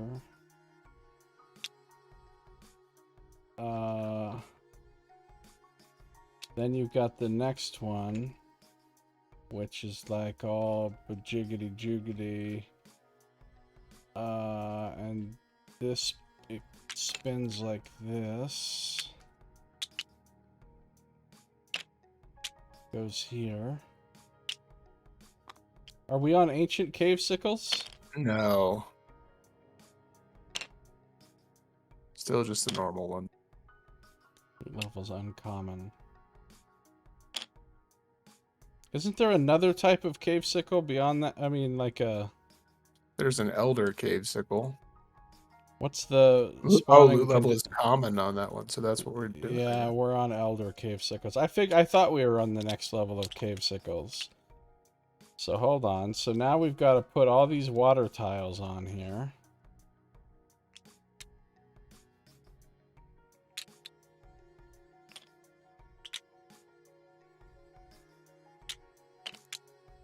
This is a shit show.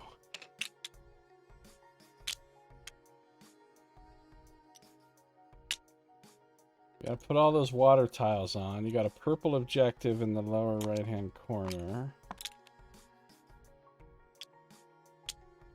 You got a green objective in the upper right-hand corner. We've got a pit in the upper. Okay, so that's all the tiles for this little cave of fun that we've unlocked.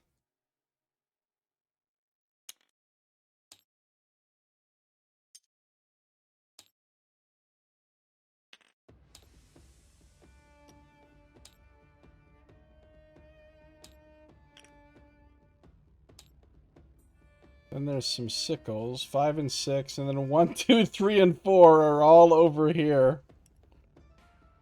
Holy shit.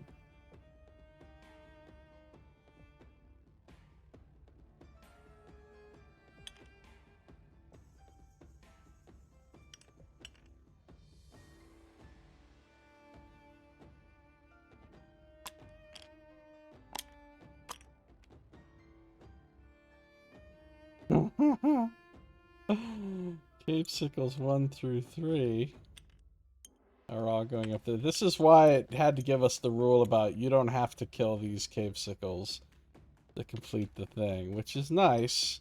I think I've always killed them, but I've not been in the situation that we're in right now, which is with a party member dead. Right. That did not happen to me before. Either because I was less reckless or because I was more lucky. I don't know which. So, shallow water. Figures may jump from water terrain spaces on tile UM9 and UM21. UM9. Which one's UM9? This one? Yeah. Far right. Alright, so we've created this giant fucking extra cave from picking up a loot. These tiles do not connect to the board and are set up independent of the rest of the tiles on the table. You and all adventurers who made a lore check must make an agility 10 check. Okay. Let's see what happens with Zeke's agility, which is a +4. Oh. Nailed it. Okay, wait. Wait. We need to use a bottle blessing here. This is a problem. Nailed it. Rolled 2 1s. Okay, he made it. He made it. Wait, what does bottle blessing do? It's Reroll any dice you just any rolled. dice you just roll. Okay, good. If they fail, place them on any water terrain space on tile UM21. So you fall in the cave, basically. Figures that were standing on the space the chest occupied fail this check automatically. The dangerous terrain token placed by this event represents an entrance to the cave below. Any figure who moves onto this token is not defeated. Instead, place their figure on any unoccupied water terrain space on tile UM21 before continuing their turn as normal. The tiles placed from diagram 11 are not considered adjacent to the rest of the board. The green objective token on the east side of the cave is a tunnel that slopes toward the surface. And what is the purple objective? As soon as an adventurer has line of sight to this objective, but no one does because he didn't fall down there. Right. But we can jump down there. We can jump down there and kill some cave sickles after we do everything else. Sounds good. Oh, no. Imagine if he had fallen down there by himself. Now, at this point, he would be fucking dead. Yeah, would not be happy fun times. So that's the thing. What does it say about the yellow objective? Only read it if instructed to. And he still hasn't popped the red totem, fortunately. But hey, we did save one of the loots from... And he's 2 points away from death. Now, his turn isn't over, but...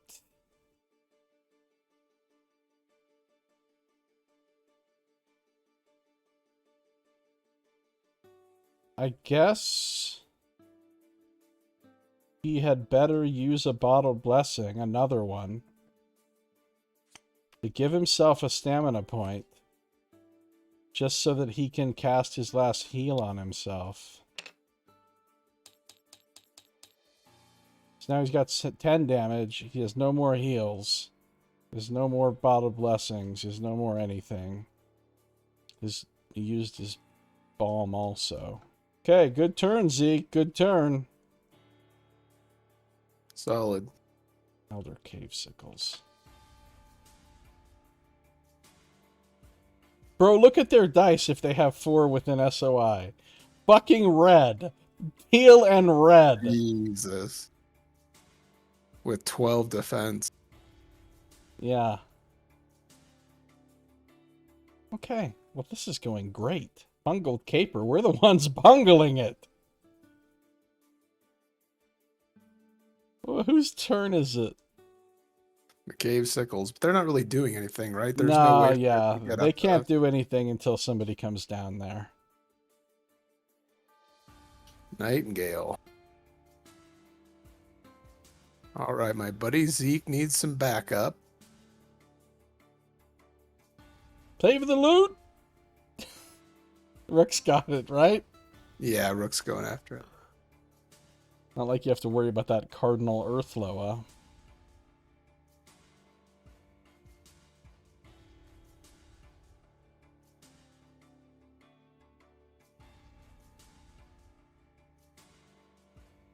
That or Cardinal Earthloa looks hard to kill. Yeah. It may be worthy of a forced pit fortune telling combo. Yeah, it's a good idea.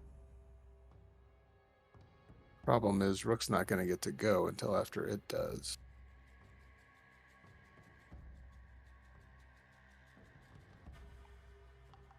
Well, if that's the case, then I'm going to keep her over on this side of the board so she maintains sphere of influence. Unless you want me to try and get over there and distract the water lower or something. We'll be fine. We'll be fine. We'll be fine. Okay. Can't believe Remy's already dead. That really hurt us real bad.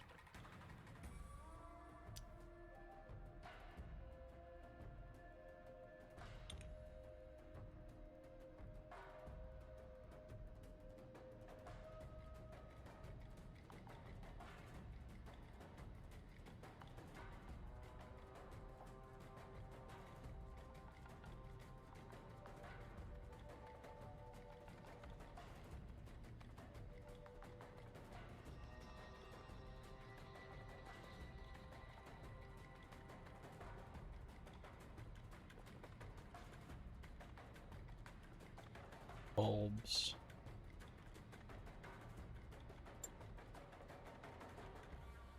All right, let's try and start the Wilt Condemn ladder here. Sounds perfect.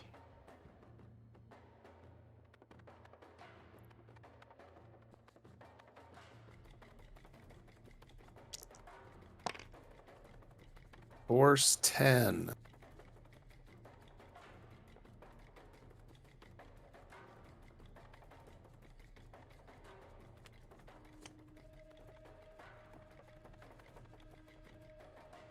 Against the Cardinal Earthloa.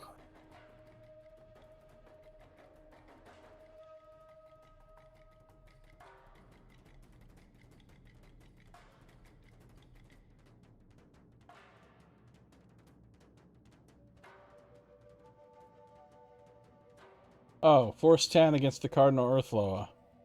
Yep. Okay. White teal.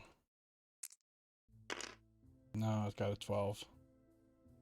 Okay, I'll go ahead and exhaust my infection and banish knowledge to get haste over to Rook. Yay, Rook haste.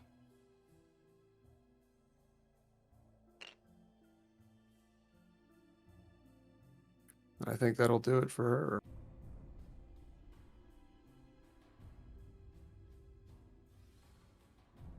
Earthloa. Oh, Earthloa. Is there an ally within? Oh, okay. Is move and attack an opponent within reach 2? Maybe. 1, 2, 3, 4. It doesn't even need to move that far. You can just move here and attack Nightingale. Oh, Nightingale gets moved by the current, I think, at the end of her turn. She does. Where was this guy? Here? Yep.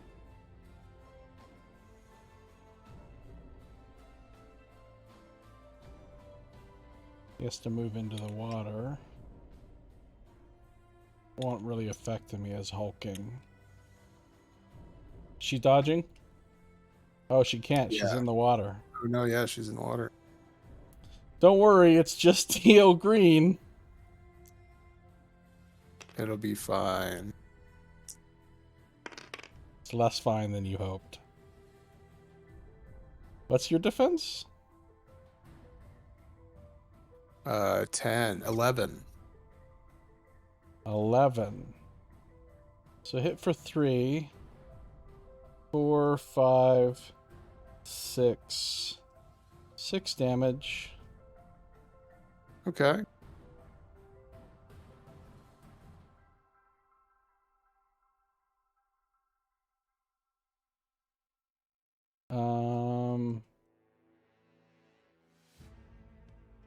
Follow up. Push 3 and inflict paralyze. Force 12. So roll your Lord. conviction against a 12.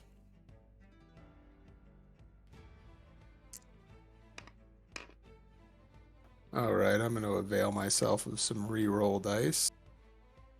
Okay.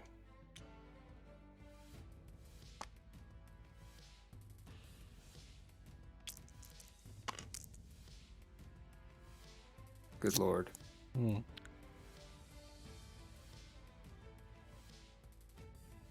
Okay, I'm going to avail myself of some reroll. I don't know if I want to keep chasing this, though. That's going to be a hard roll to make.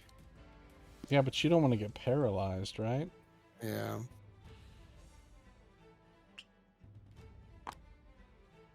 This time you got it. 14. You got it. So you're not pushed and paralyzed. That's it. Lowest done. Okay.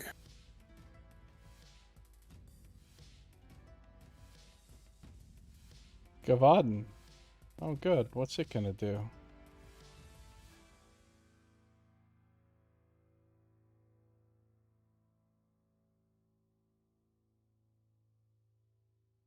Gonna kill Zeke is what it's gonna do.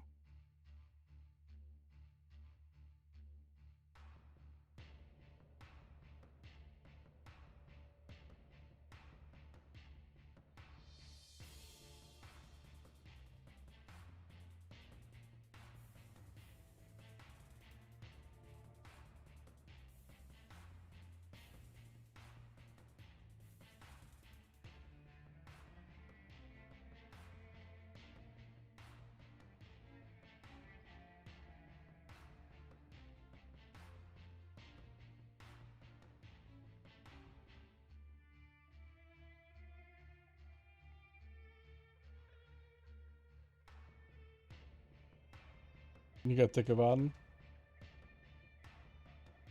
What's that? Oh, I'm sorry, bud. I was a million miles away. Gavaden. Okay, so 1,000,000 miles. a million. Is there an opponent within reach 2? No. Can it move and attack an opponent within reach 2? Probably.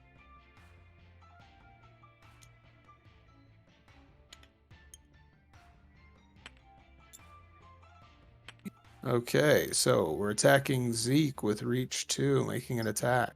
Dodging. Using my special ability as a Zeke, nimble fighter, re-rolling his dodge roll. Okay, that's better. That's a 15 defense. 15 is better than the 14 he rolled. Counter! Countering. Crossbow counter. But now, because I'm countering, the Gavaden can dodge this. Wait, no he can't! Because I'm exhausting my true flight arrows. The target cannot dodge. Okay, cannot dodge. Which means he won't be able to dodge this turn at all. Yay. Come on, good roll. Boom! Get some! All right, defense. What's his 12. defense? 12? I got a 4, 5, 6, 7, 8, 9, 10, 11. Plus he doesn't have any armor. 14. He's doing like some Remy damage here. Yeah. That's like Really? 14. Is it 14? It's really 14 damage, yeah. That's dead. Gavaden is dead. Dead on his own turn. Dead on his own turn. I love it. Good job, Zeke. Okay. Rook. Well, I mean, we've got 2 turns left. Have on we that loot, forgotten to draw some loot cards? I feel like we've forgotten to draw a bunch of loot cards. Oh, yeah. A bunch of loot cards. Yes. So let's see. We've got... How many things have we killed? We've killed 1 Loa, 1 Water Loa, 2 Gavaden, a swarm of Fragor. That's it.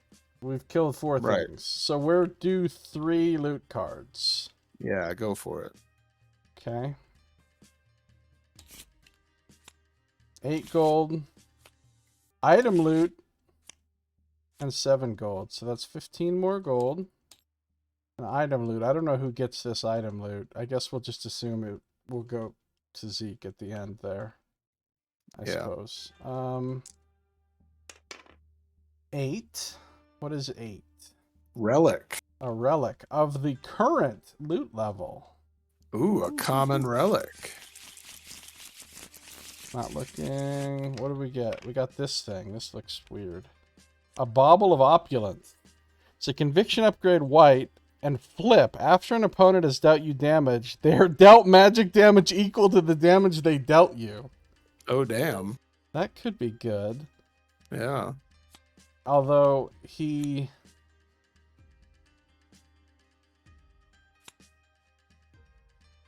could equip it instead of the...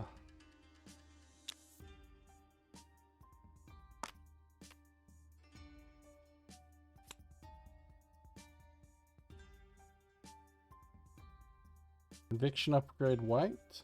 Yeah. It's a flip ability. Okay.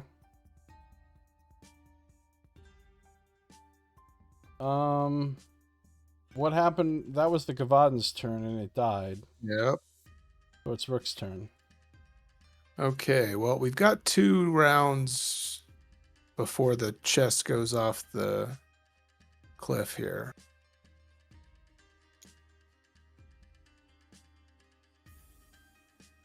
So I think Rook's going to move there. Could you give me a few dangerous terrain token? Oh, yeah.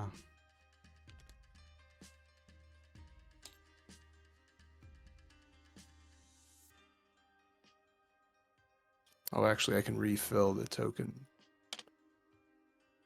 You can what? You can right-click on the terrain tiles and select refill, and it puts all the tiles back in there. Oh, cool. All right, so I'm going to come up and flip my shield to open up the earth underneath the earth Loa. So it's got to make a save.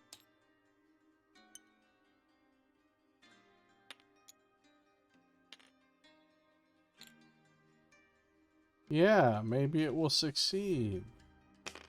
Oh, it seems to have succeeded. We'll go ahead and exhaust fortune telling to say that it failed. Oh, it failed! It falls in the pit. It falls in the pit. Falls in the pit. That's right, it falls in the pit. Another loot card. 8 more gold. Nice. That was good.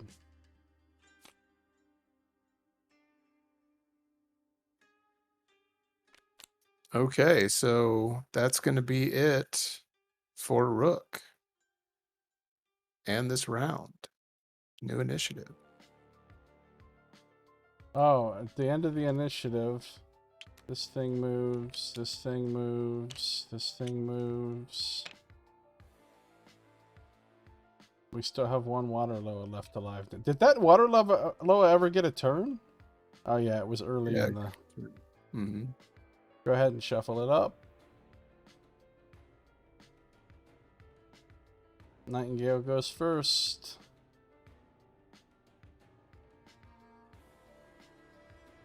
This is turning around. Even though Remy died, it's still turning Yeah, around. poor Remy.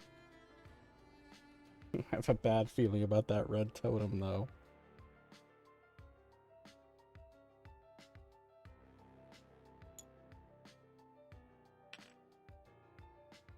Nightingale can move to there and then spend her last action point, last stamina point to open the chest.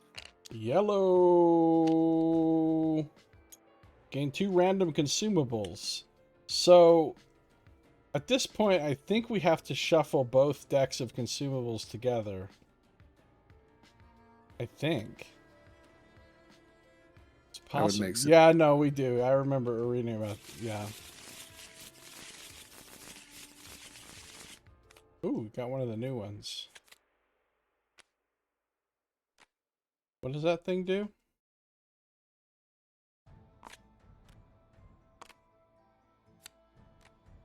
It annoys the hell out of me.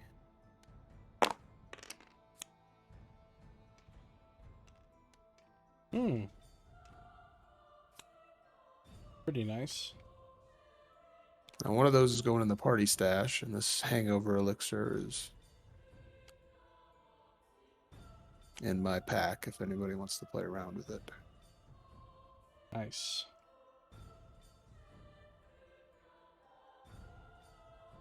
Okay, that's it for Nightingale. Okay. Cave Sickles aren't doing anything with Waterloa. Guess it's got Zeke. Yep, it's got an opponent within range 6, so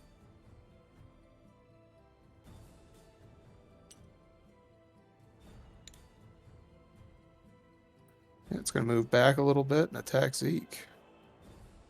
Okay, Zeke will just be sad.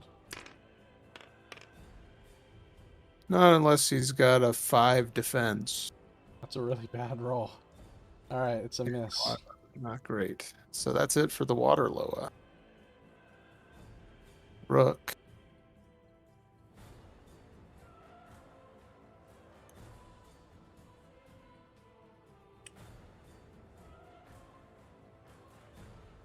So we'll move up there at full stamina and open up that loot. Green. Inside this chest, you find a pile of treasure. The party gains 20 gold. All right. It's good. We're saving the loot. Remy sacrificed herself for something worthwhile. Right.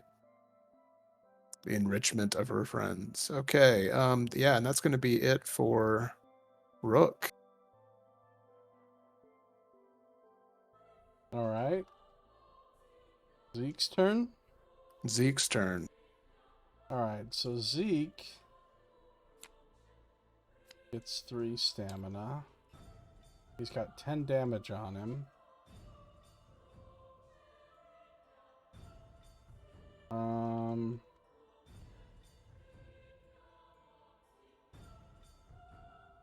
Well, he'll spend 1 to pull that last loot out of the river.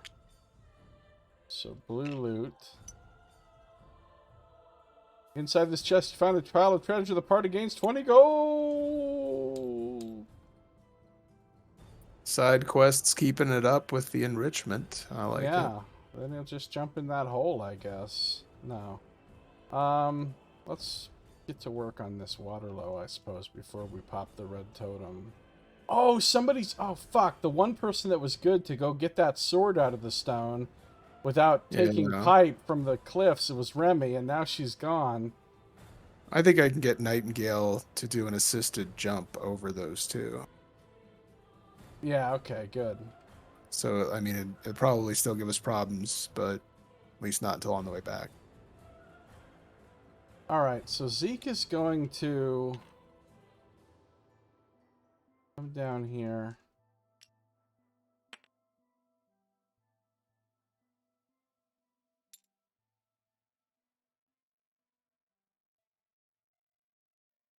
Gonna move to here. Oh, he didn't even have the stamina to attack anyone. He's not gonna move then. He's gonna stay where he was. And he's going to spend his 2 stamina points to give himself barrier and intervention. Because that's about all he can really do right now. Yep. So cave sickles, they can't do anything because they don't have any targets down there. Around, nobody has to worry about loot going off the cliff this time. Now, could you go ahead and save it? Let's call it here, just at the top of the round. I'm sorry, I'd like to stick this one through, but I don't think I'm going to be able to make it. No problem.